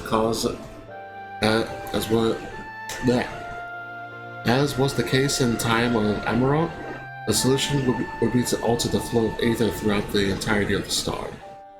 The ancients accomplished this by summoning Zodiac, sacrificing half of the star's population in the doing. But it should go without saying that such a sacrifice cannot be repeated. Which leaves us with the daunting task of identifying the underlying catalyst for the final days. A feat which even the Emeraldine could not accomplish. Unfortunately, we found no clues in Mare Elementorum. There's still much we do not know about the catastrophe itself, let alone what may have caused it. The final days were marked by the corruption of the Emeraldine's creation magics, but we command no such power, which invites the question, what havoc is in store for us? If we knew that much, perhaps we could draw some parallel with the events of the past, and thereby form some semblance of a plan. Perhaps we should start with the Forum then. Having worked with the Leopards in secret all this time, there's surely more they can tell us. Forgive the interruption, but I have urgent news. The Forum is holding a public assembly in the plaza outside. Some sort of announcements. What is Father up to now?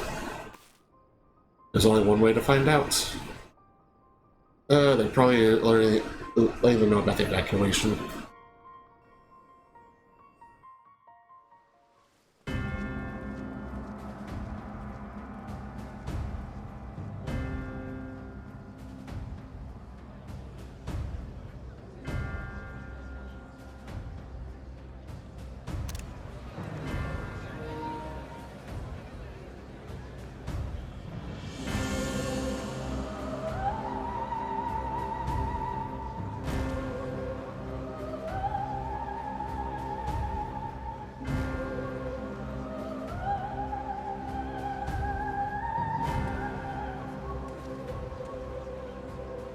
Order! Order, I say!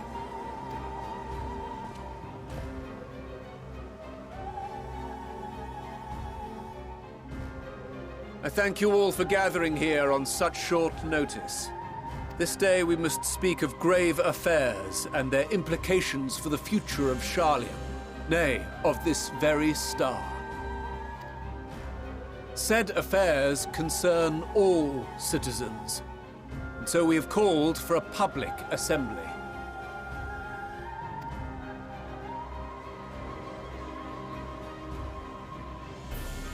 You may have heard rumors of the Telophoroi and the havoc these madmen wreak abroad.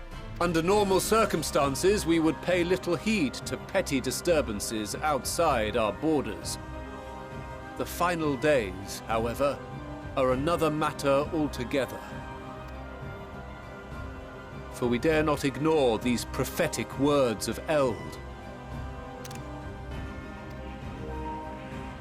The Endbearers will come, ushering chaos and calamity. The final days descend and devour the very star.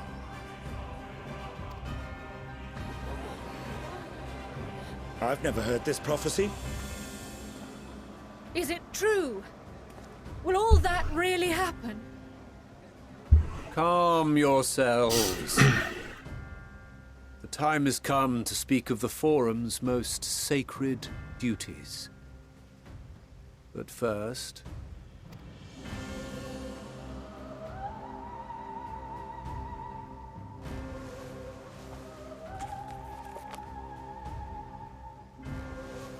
Give voice to the voiceless. Let bindings be unbound. By unanimous decree, I declare the enchantment broken. Oh, okay, so we're doing this.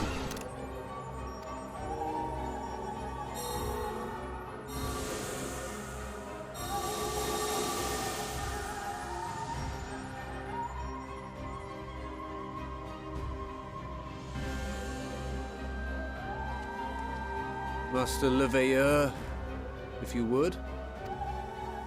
Very well.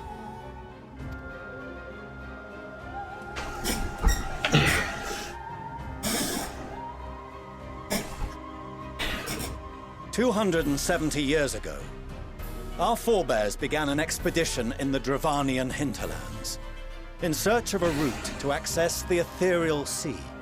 This much is public knowledge. Their findings, however, would become the Forum's most closely guarded secret. What those researchers discovered in the hinterlands was not a passage unto the ethereal sea, but the very heart of our star, and Hydaelyn herself." Oh shit. Okay, that's pretty big. She spoke to them of a calamity that would extinguish all life, and of a means by which we might be spared. The moon. 'Tis in truth a gargantuan vessel built to serve as sanctuary for her children and deliver them from this doom. Much like Nunkref's hope in ages past, it will bear the people of a world in the throes of death to a new home. Needless to say, this will be no small undertaking. To facilitate the great work, the Forum has maintained close contact with the servants of Hydaelyn, who presently reside on the moon. Convinced that the foretold end was all but inevitable, we began amassing a wealth of knowledge, not merely for the betterment of our nation, but in preparation for the journey to come. You reveal this to us now? By the gods, how long do we have?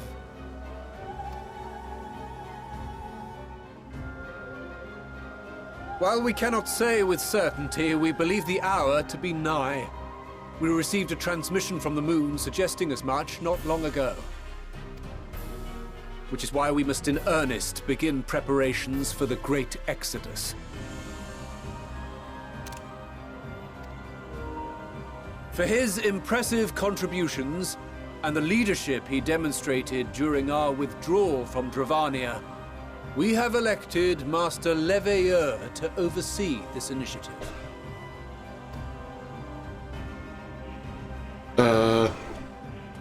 I feel that's gonna bite everyone back in the ass Fellow somehow. scribes and scholars, my countrymen, we face a threat of unprecedented scale.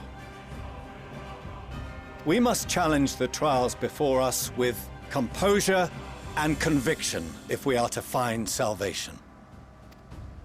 The wisdom of Sharlayan has ever been a shining beacon in the darkness, and so it shall continue to be. It is our solemn charge to see our heritage preserved for future generations. For those who will come after, we will brave a new frontier.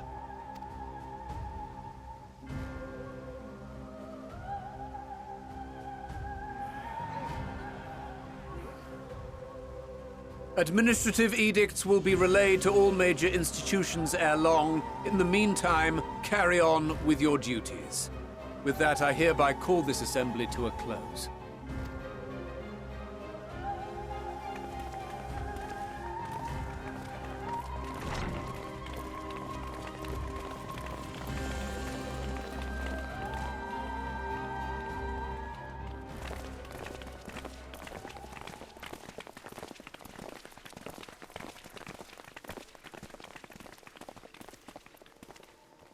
Do you remember what Mother told us when we visited home?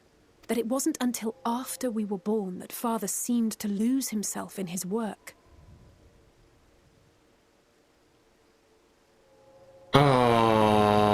shit. He's doing everything he can to make sure you can survive.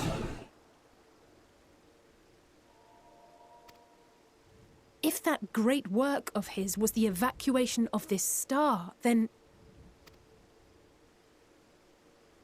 Yes. It wasn't for his benefit.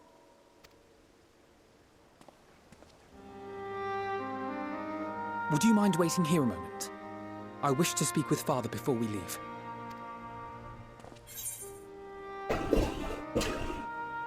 Take your time. Take a civil act. Take your time. It's probably going to be one of those very heartfelt things. I shan't be long. If it's all the same to you, I have a few choice words to share with Father as well.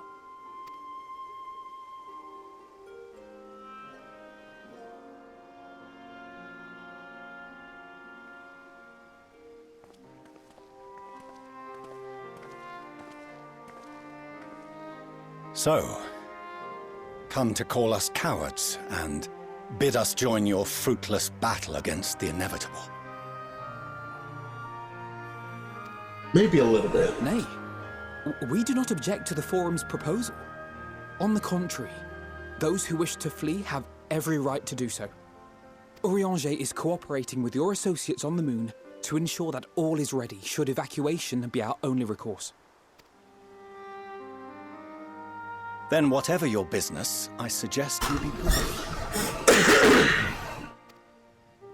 Though we cannot boast the boundless wisdom of Charlian, we have first-hand knowledge of foreign cultures and have conversed with no small number of peoples. These experiences have taught us fundamental truths that cannot be recorded in any tome nor charted on any map. The beating heart of this planet is its people, many of whom would give anything, even their lives, to protect the lands they love. Many may choose to join you in the end. But what of those unwilling or unable, for whom escape will never be an option? What would you have them do? To ignore the plight of those one might conceivably save is not wisdom, Father. It is indolence. This is why we choose to fight. We'll not ask for your understanding, Father. Well Only spoken, that we don't Alpha. turn a blind eye to the good we have done, that we can still do. We're not children in need of protection. Hold fast to your principles and let the world burn if it please.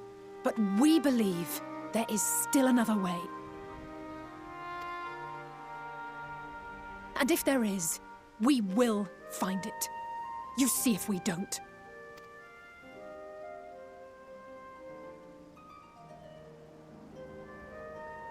Do as you will. Just stay out of our way.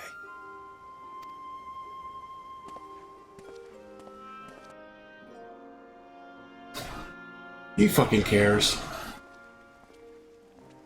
You can see that their words hurt him a bit. Were he not so consumed with self-righteousness, he might tell you how proud he is of you both. Yeah. Bold words call for bold action.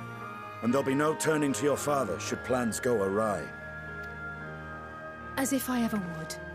So long as there are those who wish to stay and fight for this star, we have to do what we can to help them.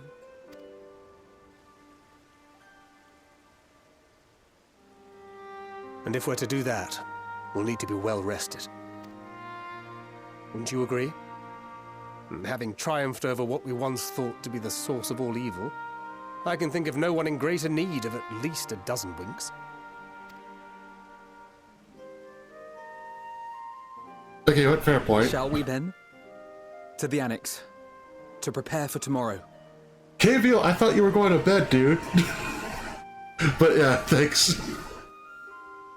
Shall we then to the Annex to prepare for tomorrow? Wait, have you been here the entire time?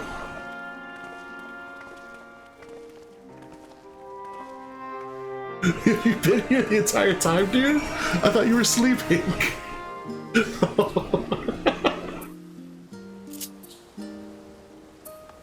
But yeah, I'm about to call it for the night soon. Ready? Okay, okay.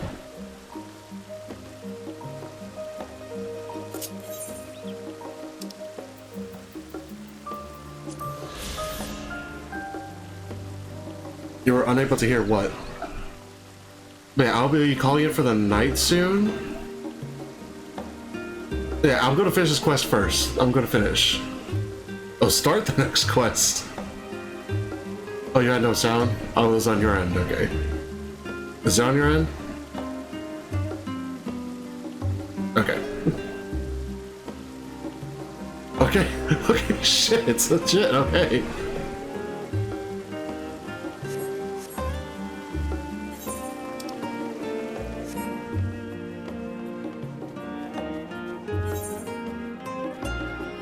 Oh, what outfit is that?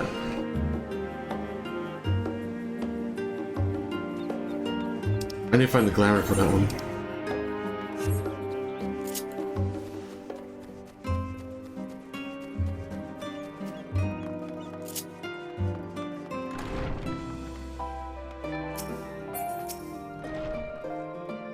Carlo tells me the forum made a rather momentous announcement. So there is to be a great exodus, is there? I'm reminded of my narrow escape from the Isle of Val. The realization, the running, the mixture of relief and regret after. Why me, I ask myself. Why me? Why us? Why now? Why wonder? There's no use fretting over the cosmic morality of lack thereof. We're here, and we'll get through this together. And who knows, maybe my luck will rub off and grant everyone a narrow escape. There's no harm in praying for that for as much. Oh, but enough of my rambling. I'm sure exhausted. Your chamber awaits.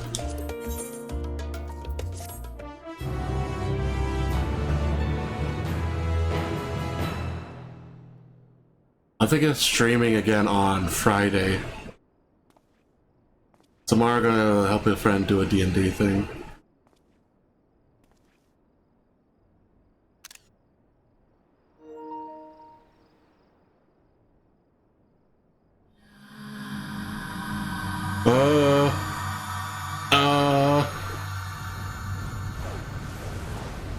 What?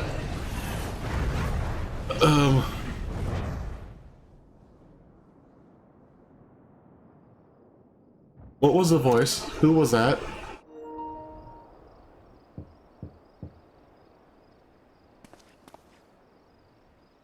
The visitor's come knocking at our door. Whoever could it be? Alfano? Alize? Baker? Pistola? Gratia? Exterior! Shit. I don't know. Who should I pick, dude?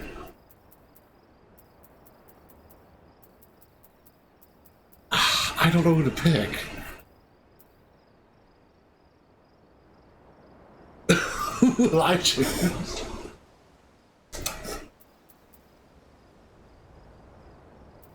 Pistola is one I like the most for obvious reasons.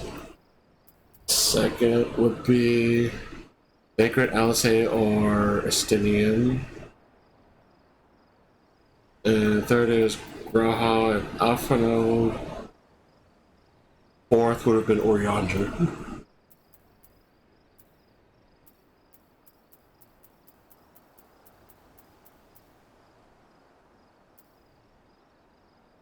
I'm probably just gonna view all of these in a little journey book again, but I don't know who to pick for the stream.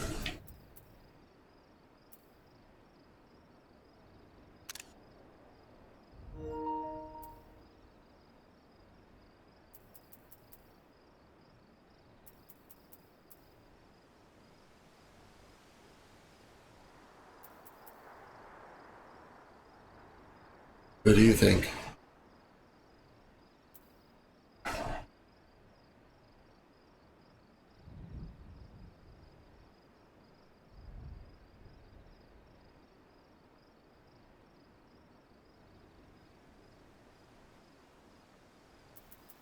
Estinian! He's his Ultraboon.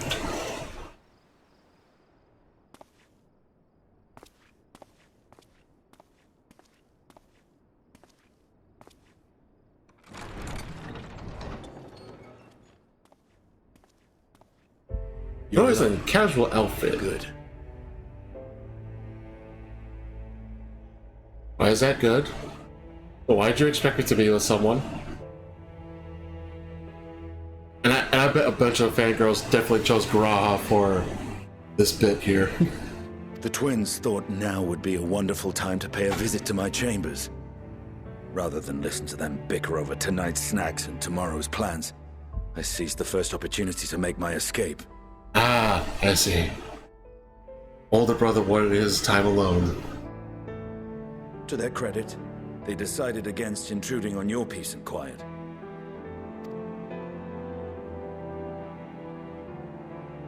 Really? A lot of Pictostinian.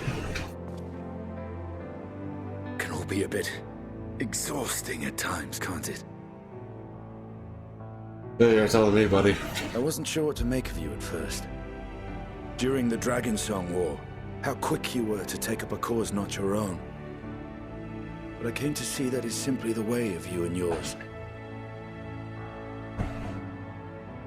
But, like I said before, Stidian, I'm just here for the fight.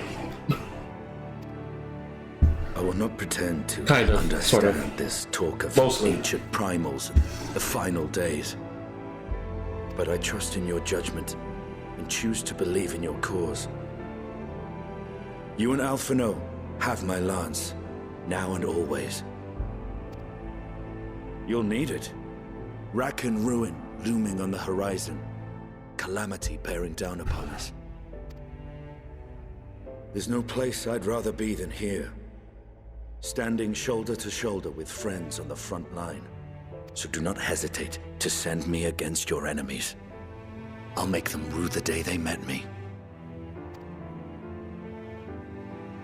Nod. Now, if you'll excuse me, I could do with a little air. If Alphino asks, I was never here. But perhaps don't stick out by the window, man. They could see you. Until the morrow. Tight leather pants, really? I would not expect Stidian to be the type to wear tight leather pants.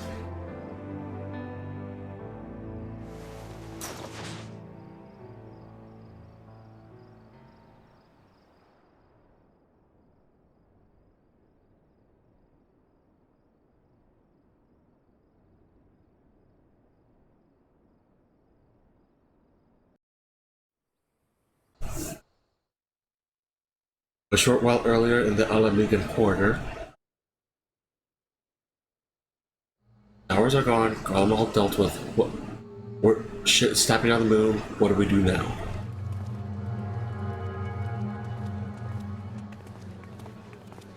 Hey, there's a red mage. Thank the gods that tower is gone. The sight of it was enough to make me sick. Thank the Ilsabar contingent, more like. Word is, they fought their way into Garlemald and toppled the bloody thing themselves. Not just the one, neither. All the towers have up and vanished. Aye, I heard the same. Commander Aldin and his troops helped keep casualties to a minimum, too.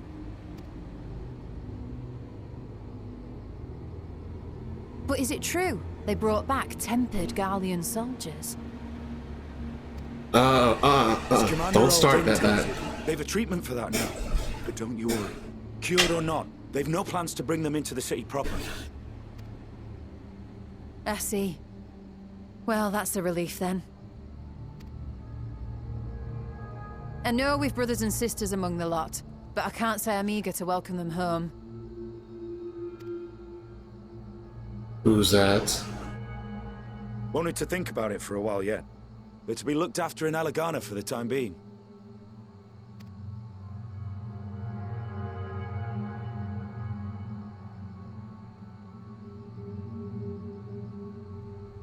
Who are you? What? What? Huh? Meanwhile at Ishgard? What?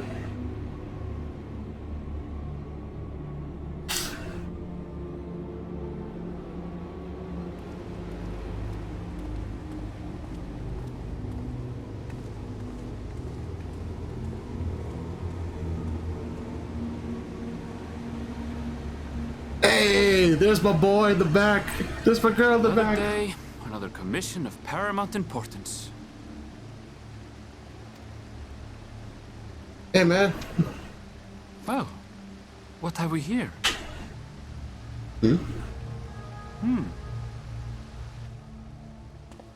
Caviel, why are you laughing? Hey, are you all right?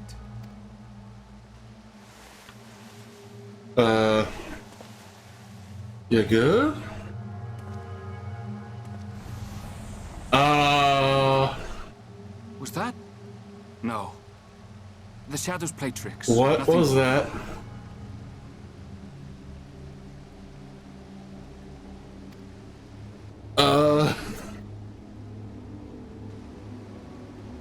The towers are gone, and the Garlean threat is abated. Yet, why does it feel as though it's about to get much, much worse? Why do you relish in my torment?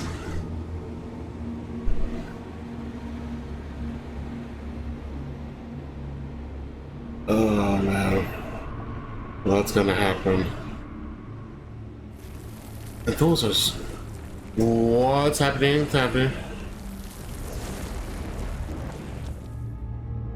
What? I'm sorry, what?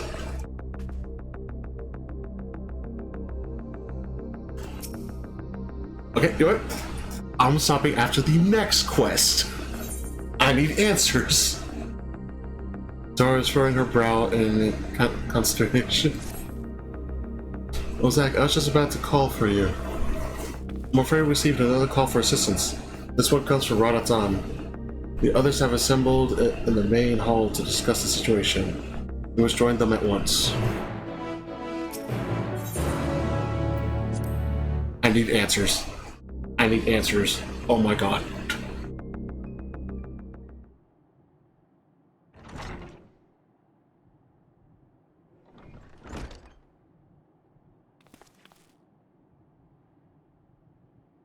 Ah, there you are.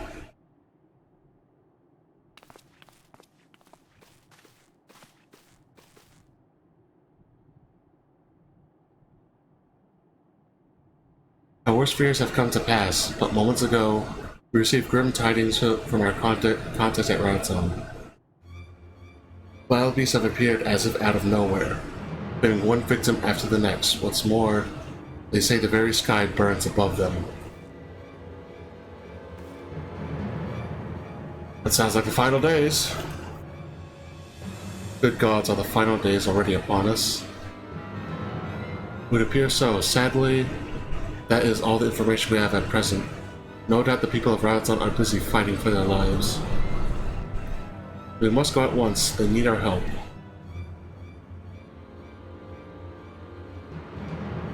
Agreed, Krell.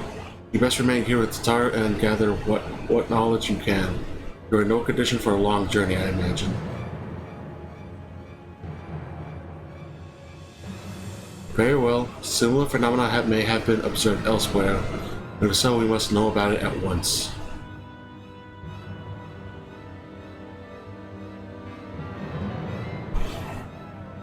Be safe out there, yes? Let's make first for Yidli mod? I forgot how to pronounce it. Let's prepare ourselves for what may lie ahead.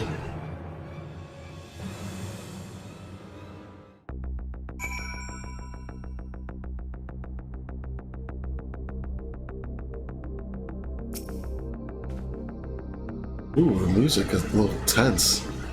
If this sky has come to Thavnair, it is likely that Corvos across the strait finds itself in a similar predicament. Even now it remains an imperial province, and as such, it may be some time until we can ascertain the situation there. We can only hope that Krell and Tatar will be able to provide us with some insight sooner rather than later.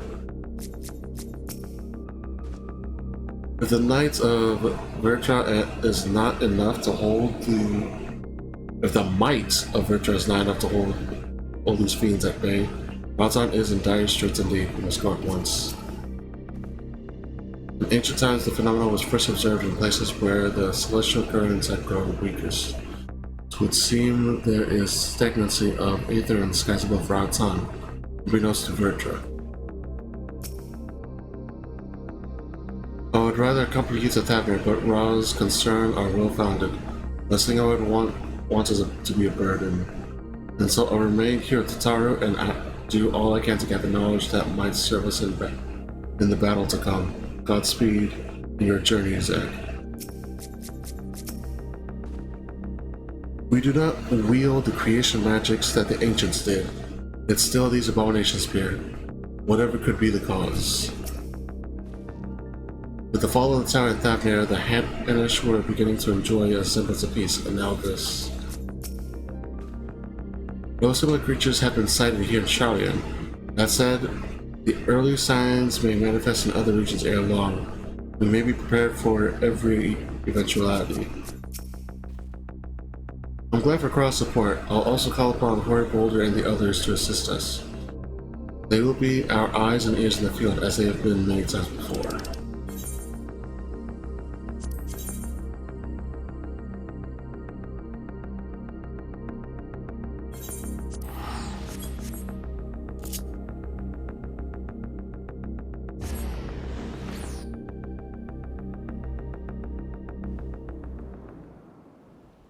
And lo, vile beasts did rise.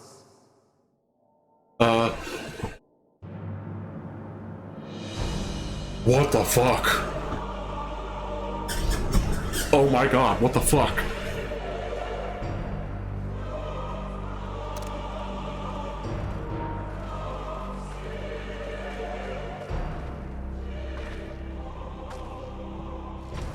Leaving naught in their wake but blood and ash. Sun scorches earth and boils seas. Jesus fucking Christ, what the fuck? Unto the heavens. Three dooms to unmake all we were.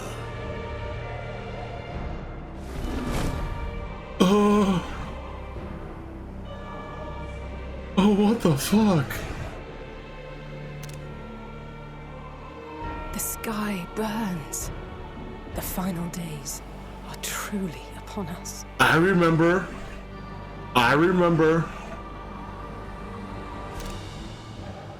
Some of the monsters look new and nightmarish. I trust you have heard the news. Yeah, that's why we're here, man. We have. What can you tell us of the situation, Your Excellency?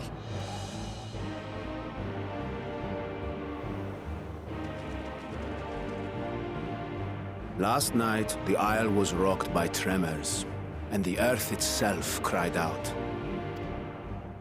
Aloft, the heavens began to burn. From all about, unholy beasts, the likes of which we had never seen, came forth in fury and rage. No. To say they came forth would be inexact. The people of Radzat-Han themselves transformed into these baleful Oh, what the fiends. fuck? Oh, that's worse. That is so much worse.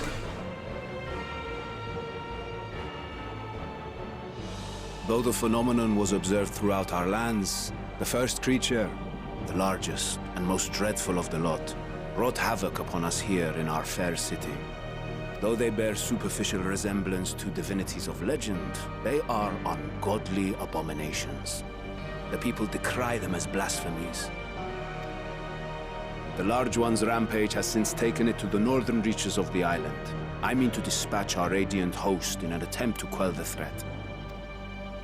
And what of Vritra? Vitra too makes for the north of his own accord, and yet he knows the blasphemy and its minions were but yesterday his beloved people. I pray his boundless compassion and mercy does not deter him from taking unenviable but necessary action. That's asking a lot of him, man. at the same time, I can't blame him if he stops or does it.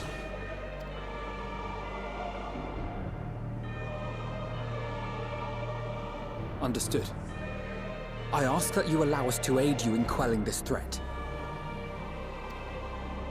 You would risk your lives to help us yet again? I have no words to express my gratitude. Our regiments approach the north from several directions, with a number of units set to depart from the docks of Jedlimat. They will make landfall in an area of dense jungle, where one can expect to encounter dangers even beyond the fell beasts we hunt. I leave you to your preparation. You will find me at the docks when you are ready to depart.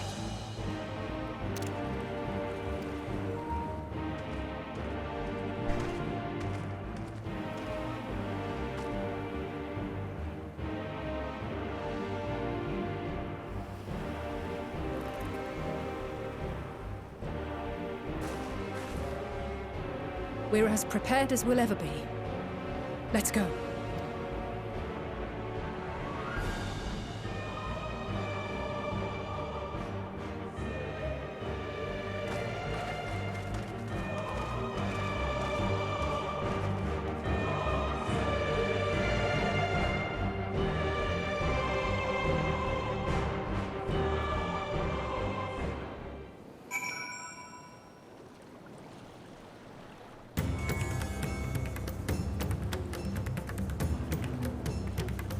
Oh, fucking shit, dude.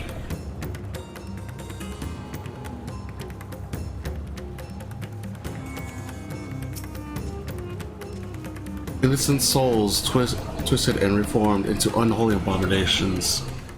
I thought I had seen the last of such nightmares with the Sin Eaters. We must act quickly, Zack. Every moment we tarry means another soul may be lost in this nightmare. Usually the most dangerous foe is a worm's domain in the worm themselves. Without Berta, I would be as offended as I am horrified. I shall survey the environs closely so when you go about our search, there may be some clues as how we can combat this phenomenon. Apocalypse is the weather. Oh shit. Oh shit. I mean, it's appropriate.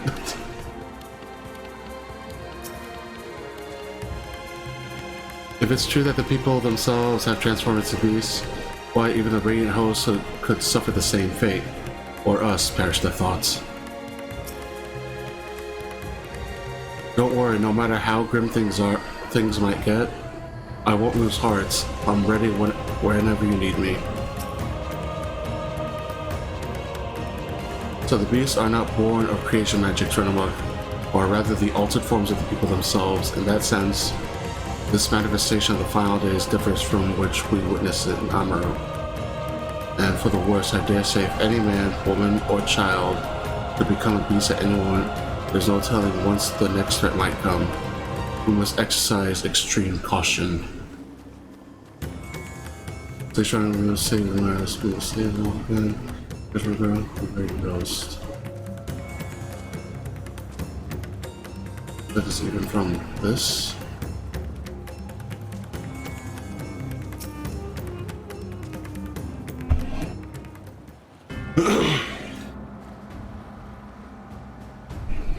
Everyone has assembled, yes? I thank you for lending us your aid in our battle against the blasphemy. Let us review our plan of attack. I would have you board this boat and circle round to the north side of the island. There you will find a dense jungle we call Vanaspati. It is a sacred wood, home to many temples and a number of villages. Berta and the Radiant host have gone there ahead of us. I ask that you join them. I ask that you join them and do all in your power to destroy this blasphemy.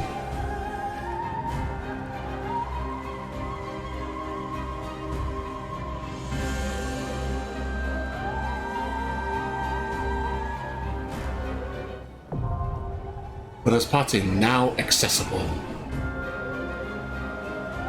Okay, I think there's a good spot to end.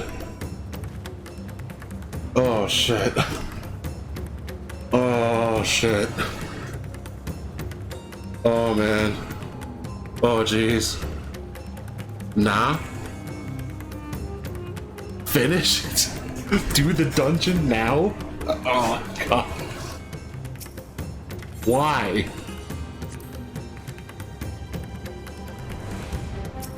Oh fuck it.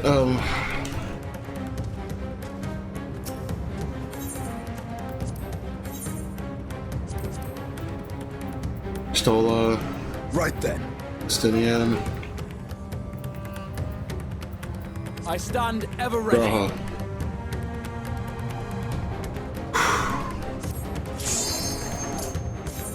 Let's go, guys. Get your game face on. Oh my fuck.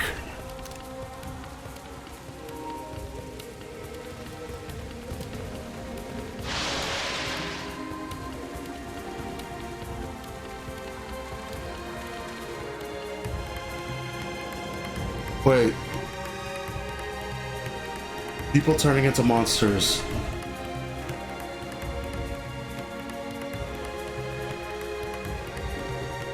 Is that the light is this like a different form of the light corruption?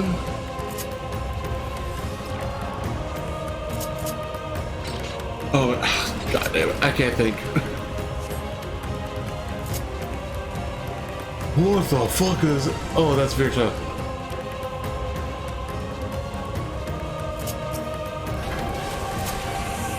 Ah, shit.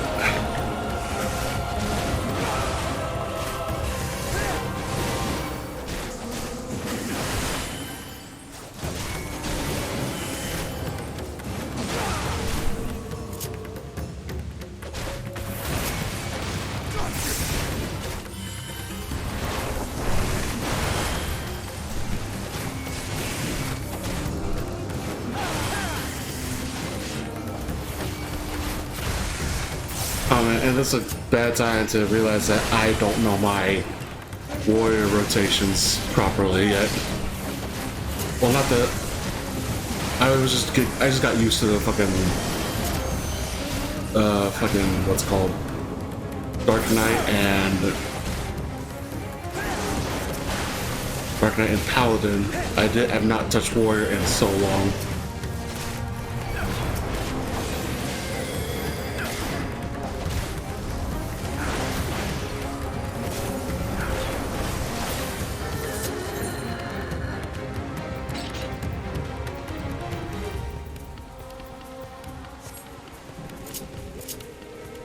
My friends, heed me.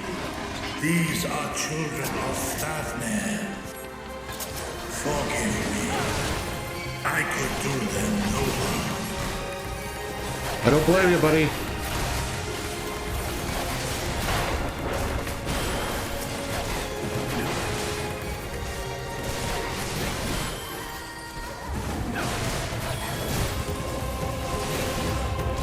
Oh, is overpower a circle now? Overpower's a circle. I'm so used to being a cone. This will hurt. Allow me.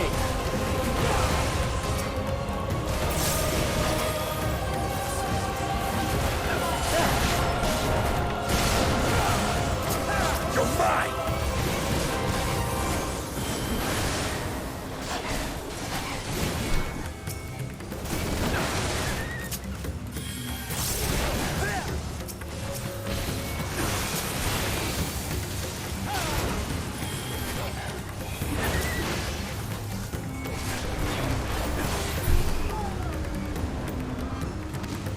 If this is the only way.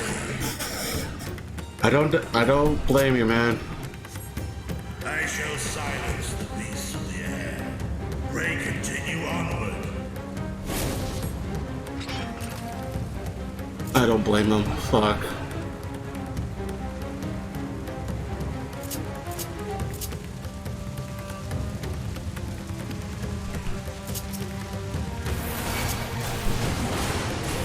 Oh, big one.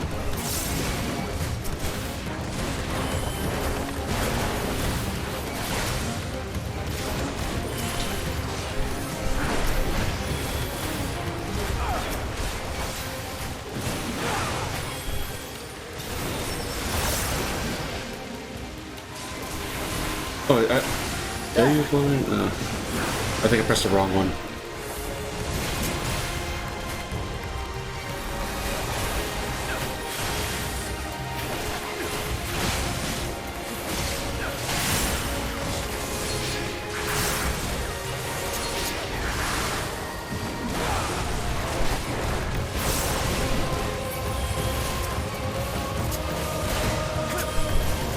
Oh, for a second, I thought I was flying off.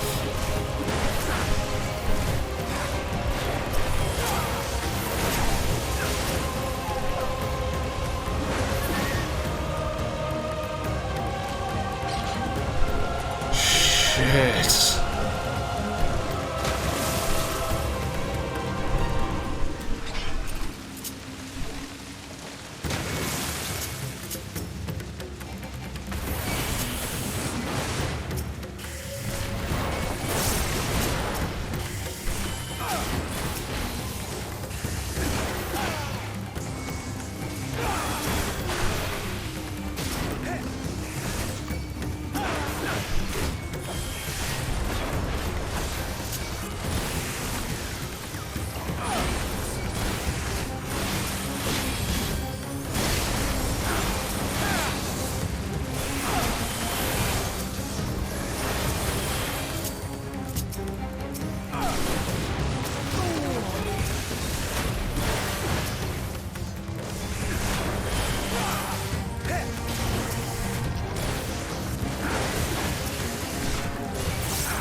What's this one?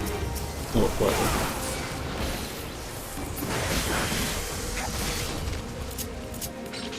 Trying to get muscle memory back for a warrior.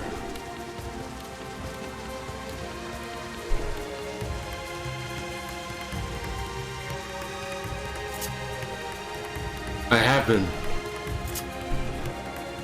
It's too late. It's too late for us all. Oh, fuck.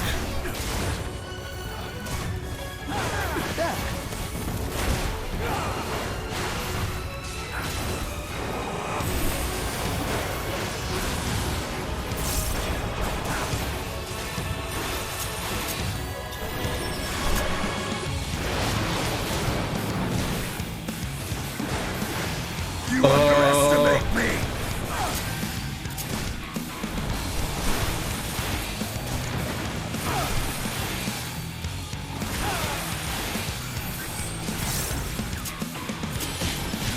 Oh shit.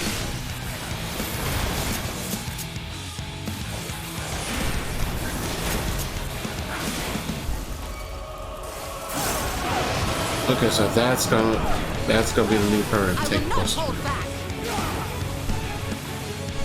Oh shit. Oh shit.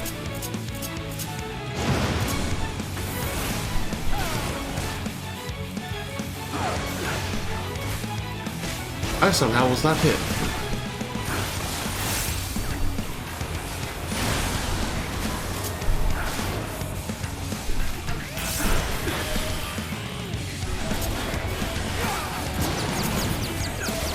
Allow me.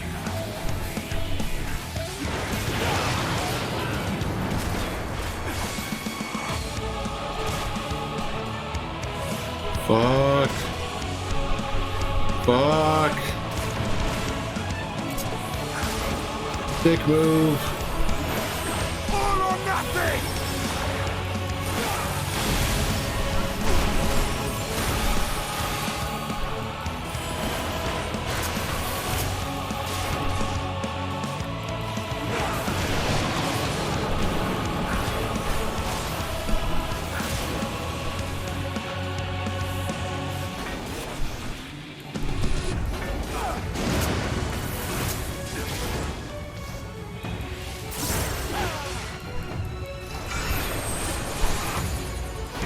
me. I know that.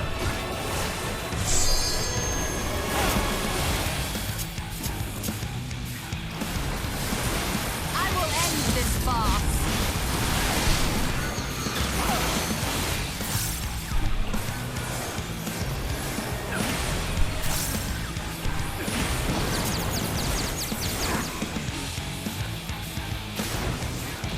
I will not hold back.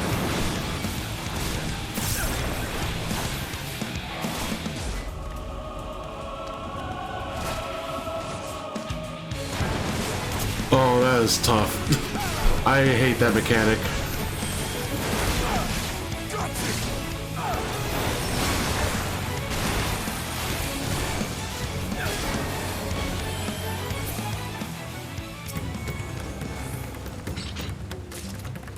I made it, still, somehow.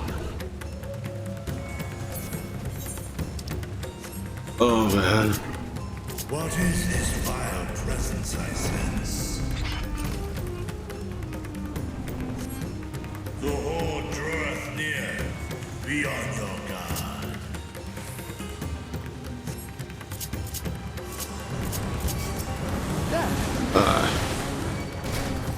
Damn it.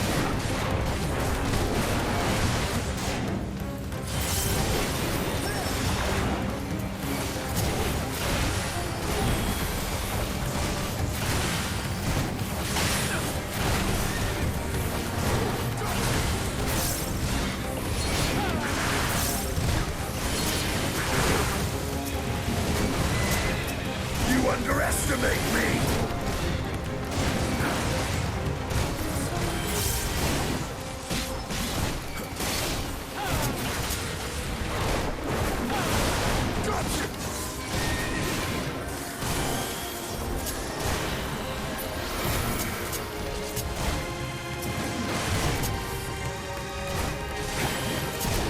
Oh, it won't sit down.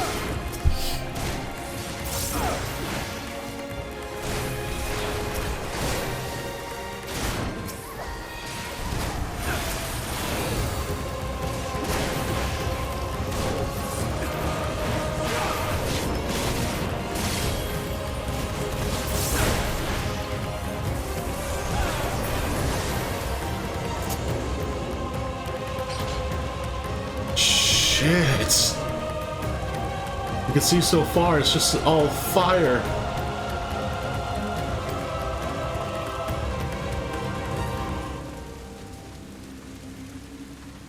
Oh no.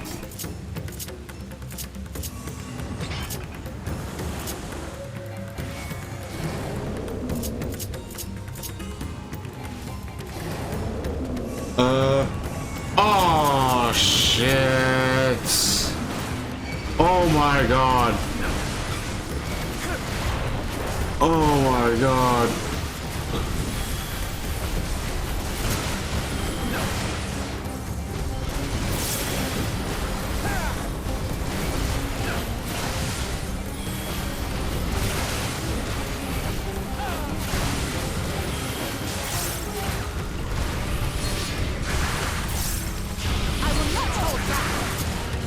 Oh, that is super fucking dark. Oh man.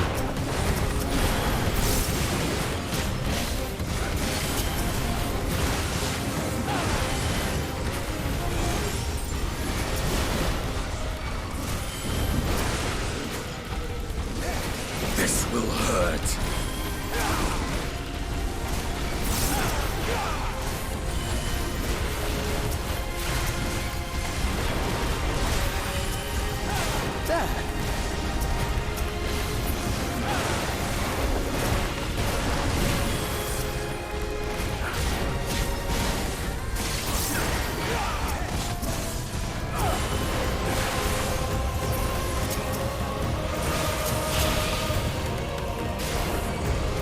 This will hurt.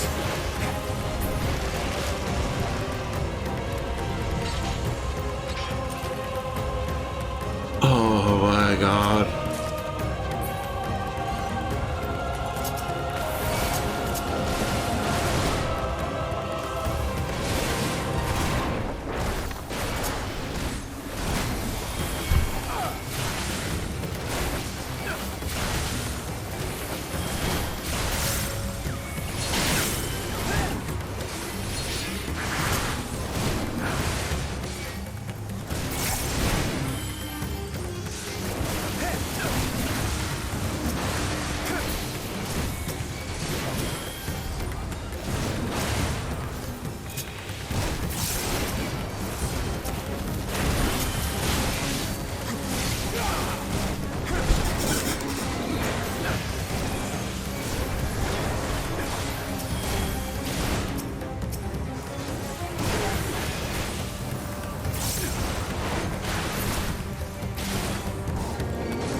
Allow me.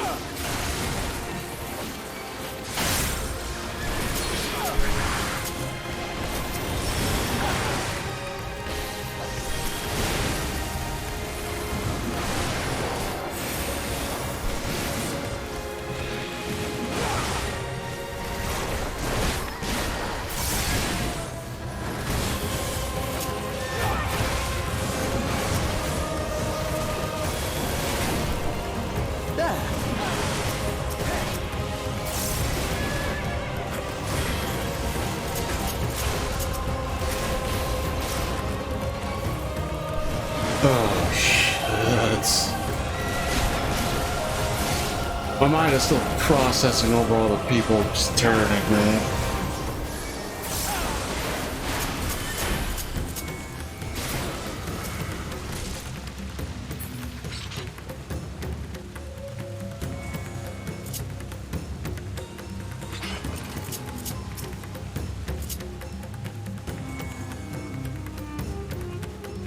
No choice but to go through it.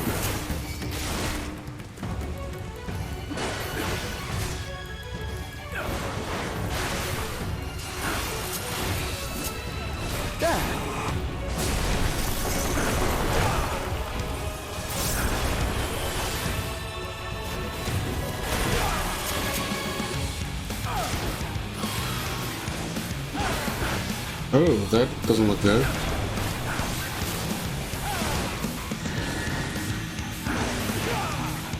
Okay, I think I got it.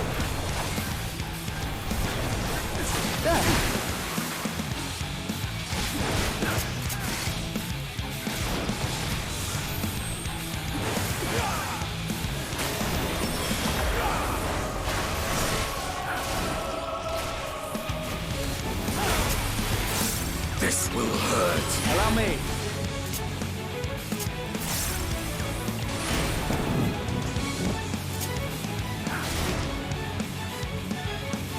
Oh, I see.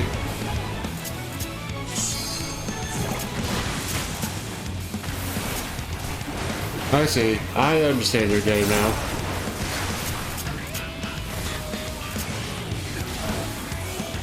Oh my god! What the fuck, dude? I was so fucking grossed out by the front. Oh my god! I didn't realize until you said that. Jesus Christ! This will hurt.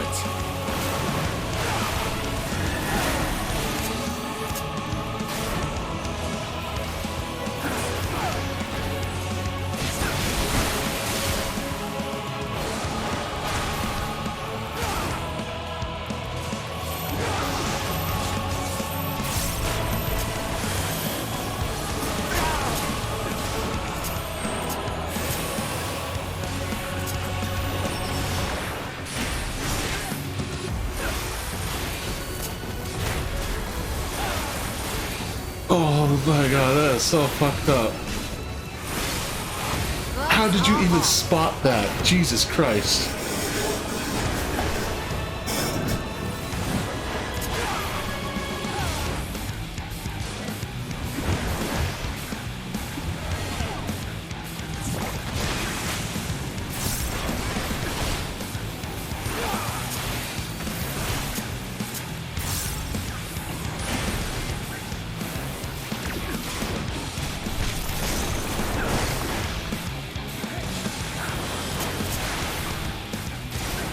You're mine!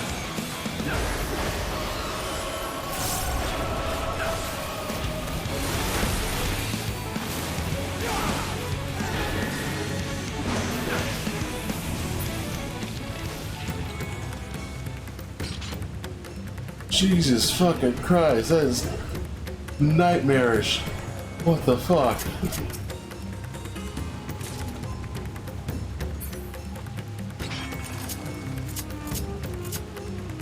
Oh man. I'm not looking forward to the boss of this dungeon, man.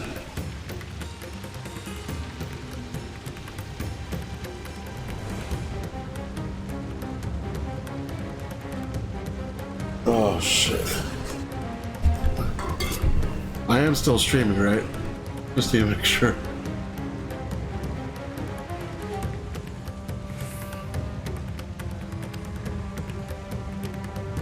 Okay, yeah, I'm still streaming. Oh, fuck, man.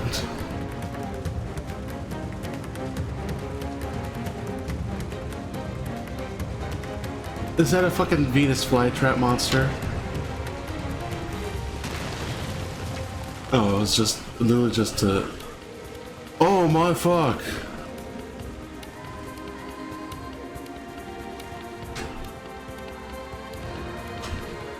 Jesus fucking Christ!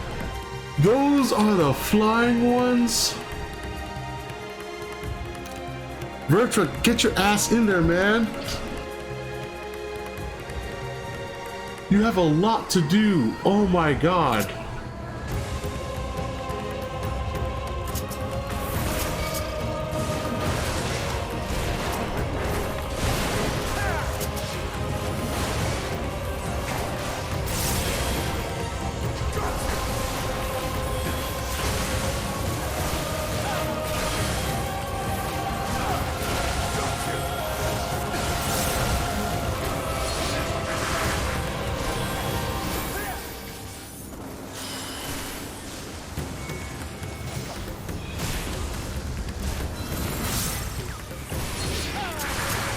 I know how this game, I know how that game is played.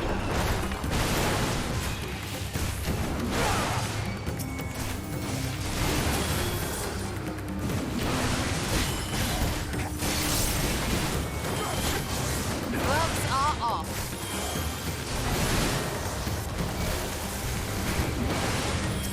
Allow me.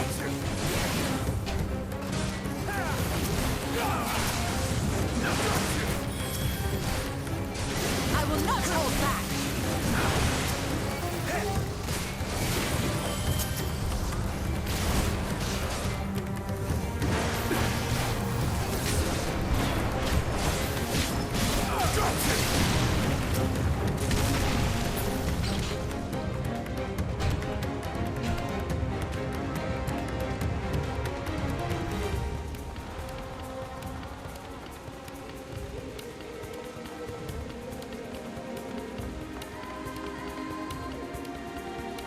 I don't like that two-headed statue.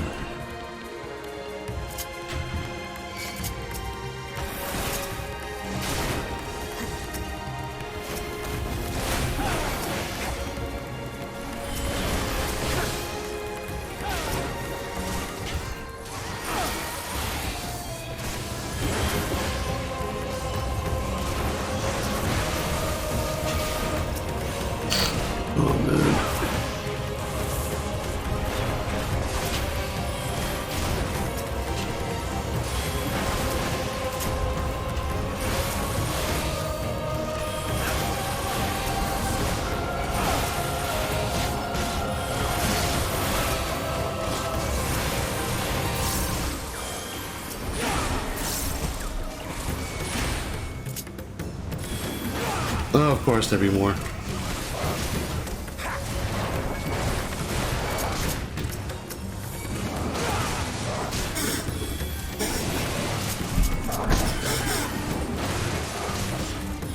Oh, shit.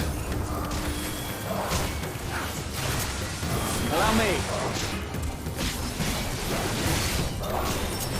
Gloves are off.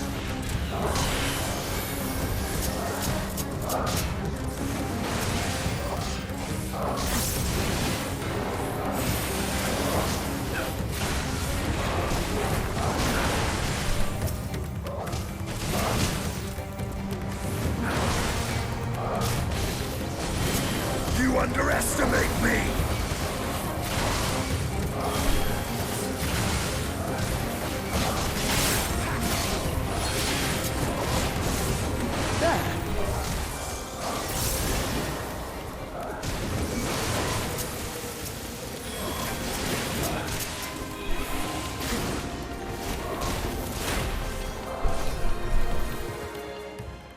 It's the statue, isn't it?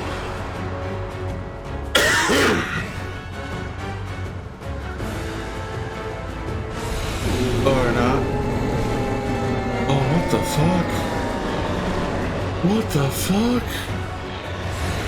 Oh, what the fuck?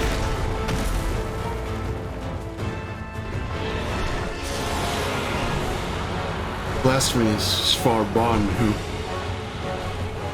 Oh, what the fuck?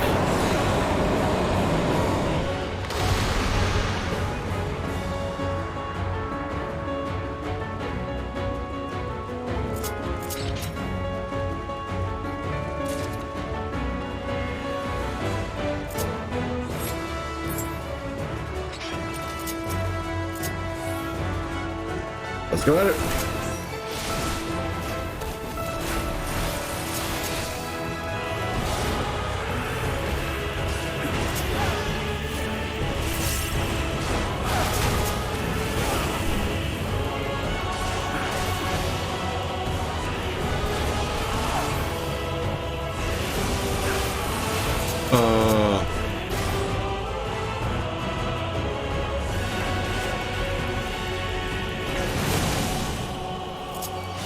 Okay, I think I see how that works.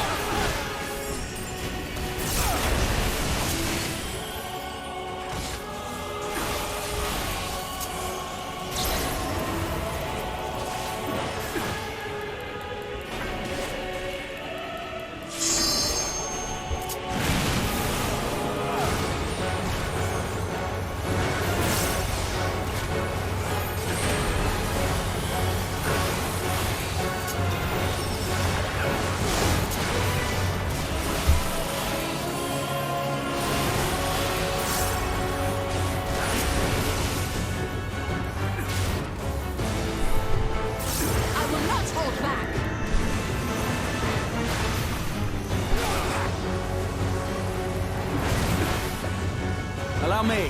Oh, I just noticed the outside of the arena is glowing. Okay, I should pay attention to that.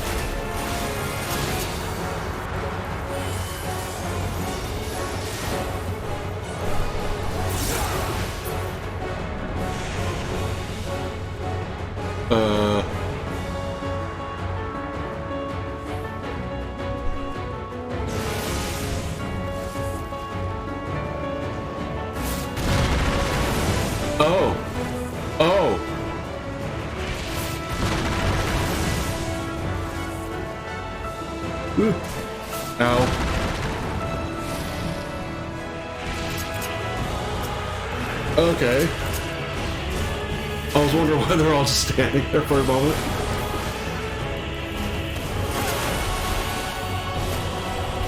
I will not hold back.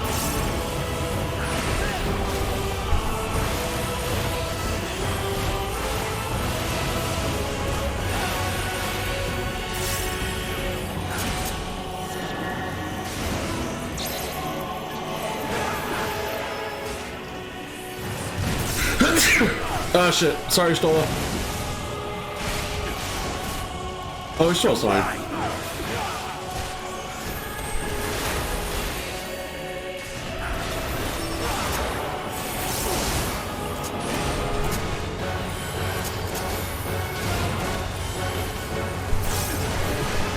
Allow me.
God. Dude, the way they designed these monsters is fucking nightmarish, man.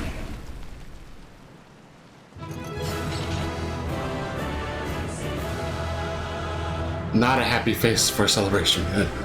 Shit.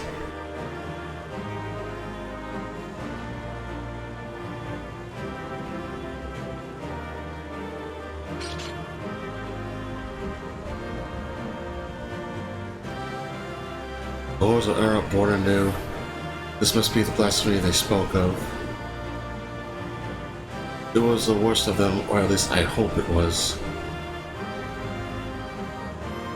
Which is close to fighting the skies above. Alphinaud's not saying anything. I see no trace of the person it once was. There we go. My god, it's fucking horrific.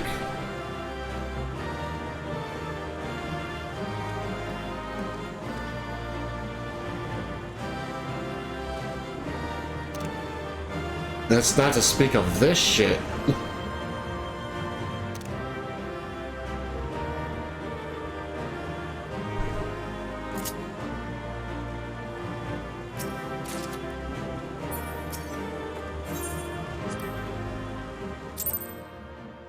Oh man.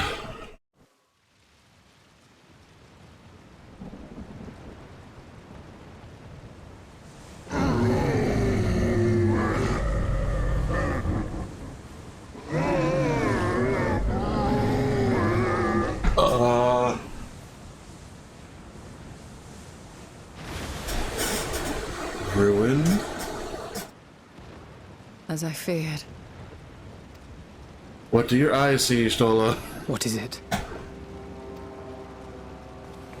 The beast was there, and now it is no more. Yes? Indeed. We saw it plain. But you didn't, did you? I saw nothing. Not the blasphemy that perished here, nor the other men turned beasts. And because of this, I now see all too well. What? There is no ether. Where the creatures should be, I saw naught but emptiness. Emptiness? But that would mean... Recall the words of the Watcher. 'Twas a stagnancy of ether, a cessation of flow, leading to decay and absence, that led the ancients to conclude their star was dying. This is the same phenomenon. The instant these people are seized by the transformation, their ether begins to rot and crumble away like dried mud. Until, from their corporeal forms to their very souls, naught remains. But the beast spoke with its dying breath. Surely at least a sliver of the man it was endured. Mayhaps so. But even if the process was incomplete, it was little more than a faint residue. Gods be good. You're saying they cannot be saved? No ether, no soul. Not by any means known to me. This isn't a tempering, this is just fucking worse. Oh god. Or by any means at all, like as not. For there is naught left to save.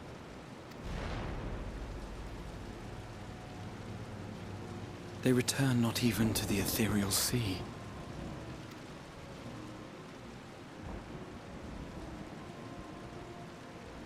At least the flyers are ignoring us.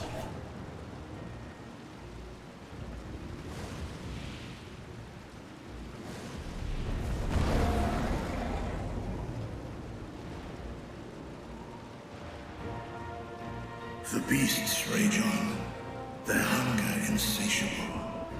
Even deprived of their master, they perpetuate his legacy of hate. Once proud sons and daughters of Thavnir, all of them, and now I spill their blood. Shit.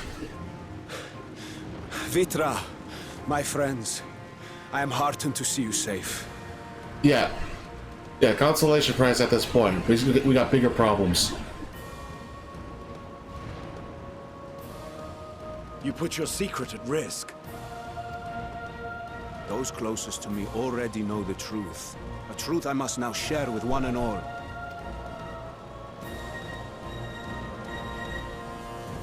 Vitra, calamity has come to Radzatan. Our fair nation is rent by screams of pain and despair.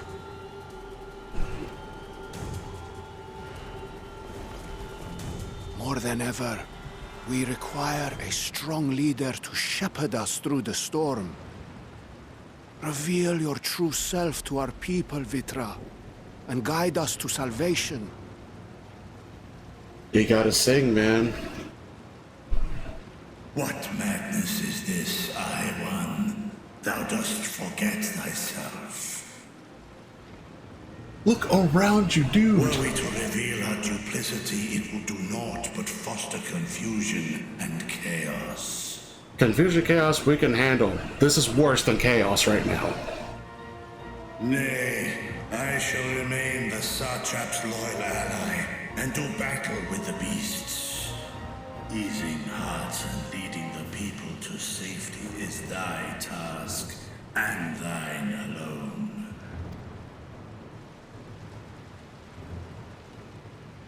I ask that you remain at Ahewan's side, and render unto him what aid you may. I know not what lies ahead, but without you, Radzatan will not survive.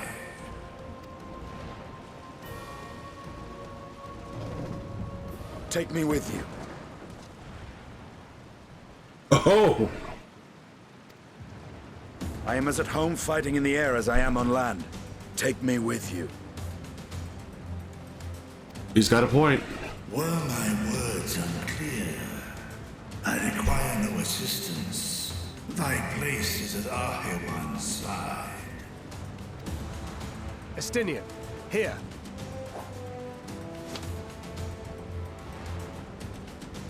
It's the last thing you ever wanted.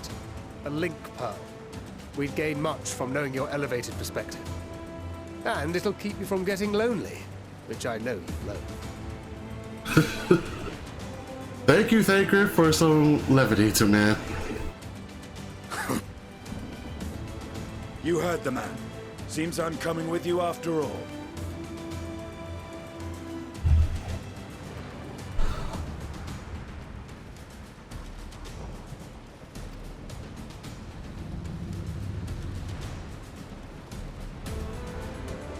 Then I pray thy grip is iron. Be it on thy head if thou dost chance to fall. Fair enough. Now, shall we?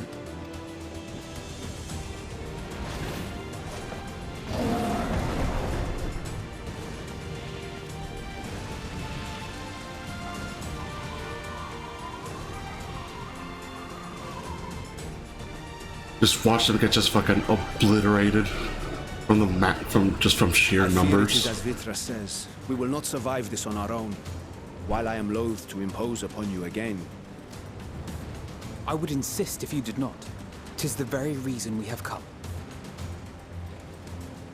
then once more I find myself without words to thank you properly. Let us return to the capital and plan our next course of action.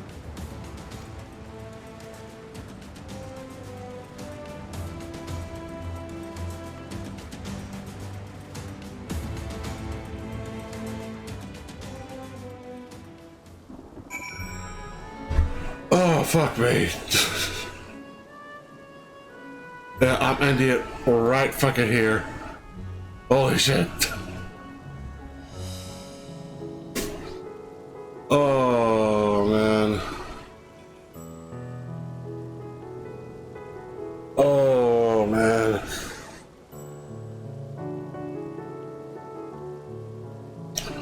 This is so much worse. Oh, fuck.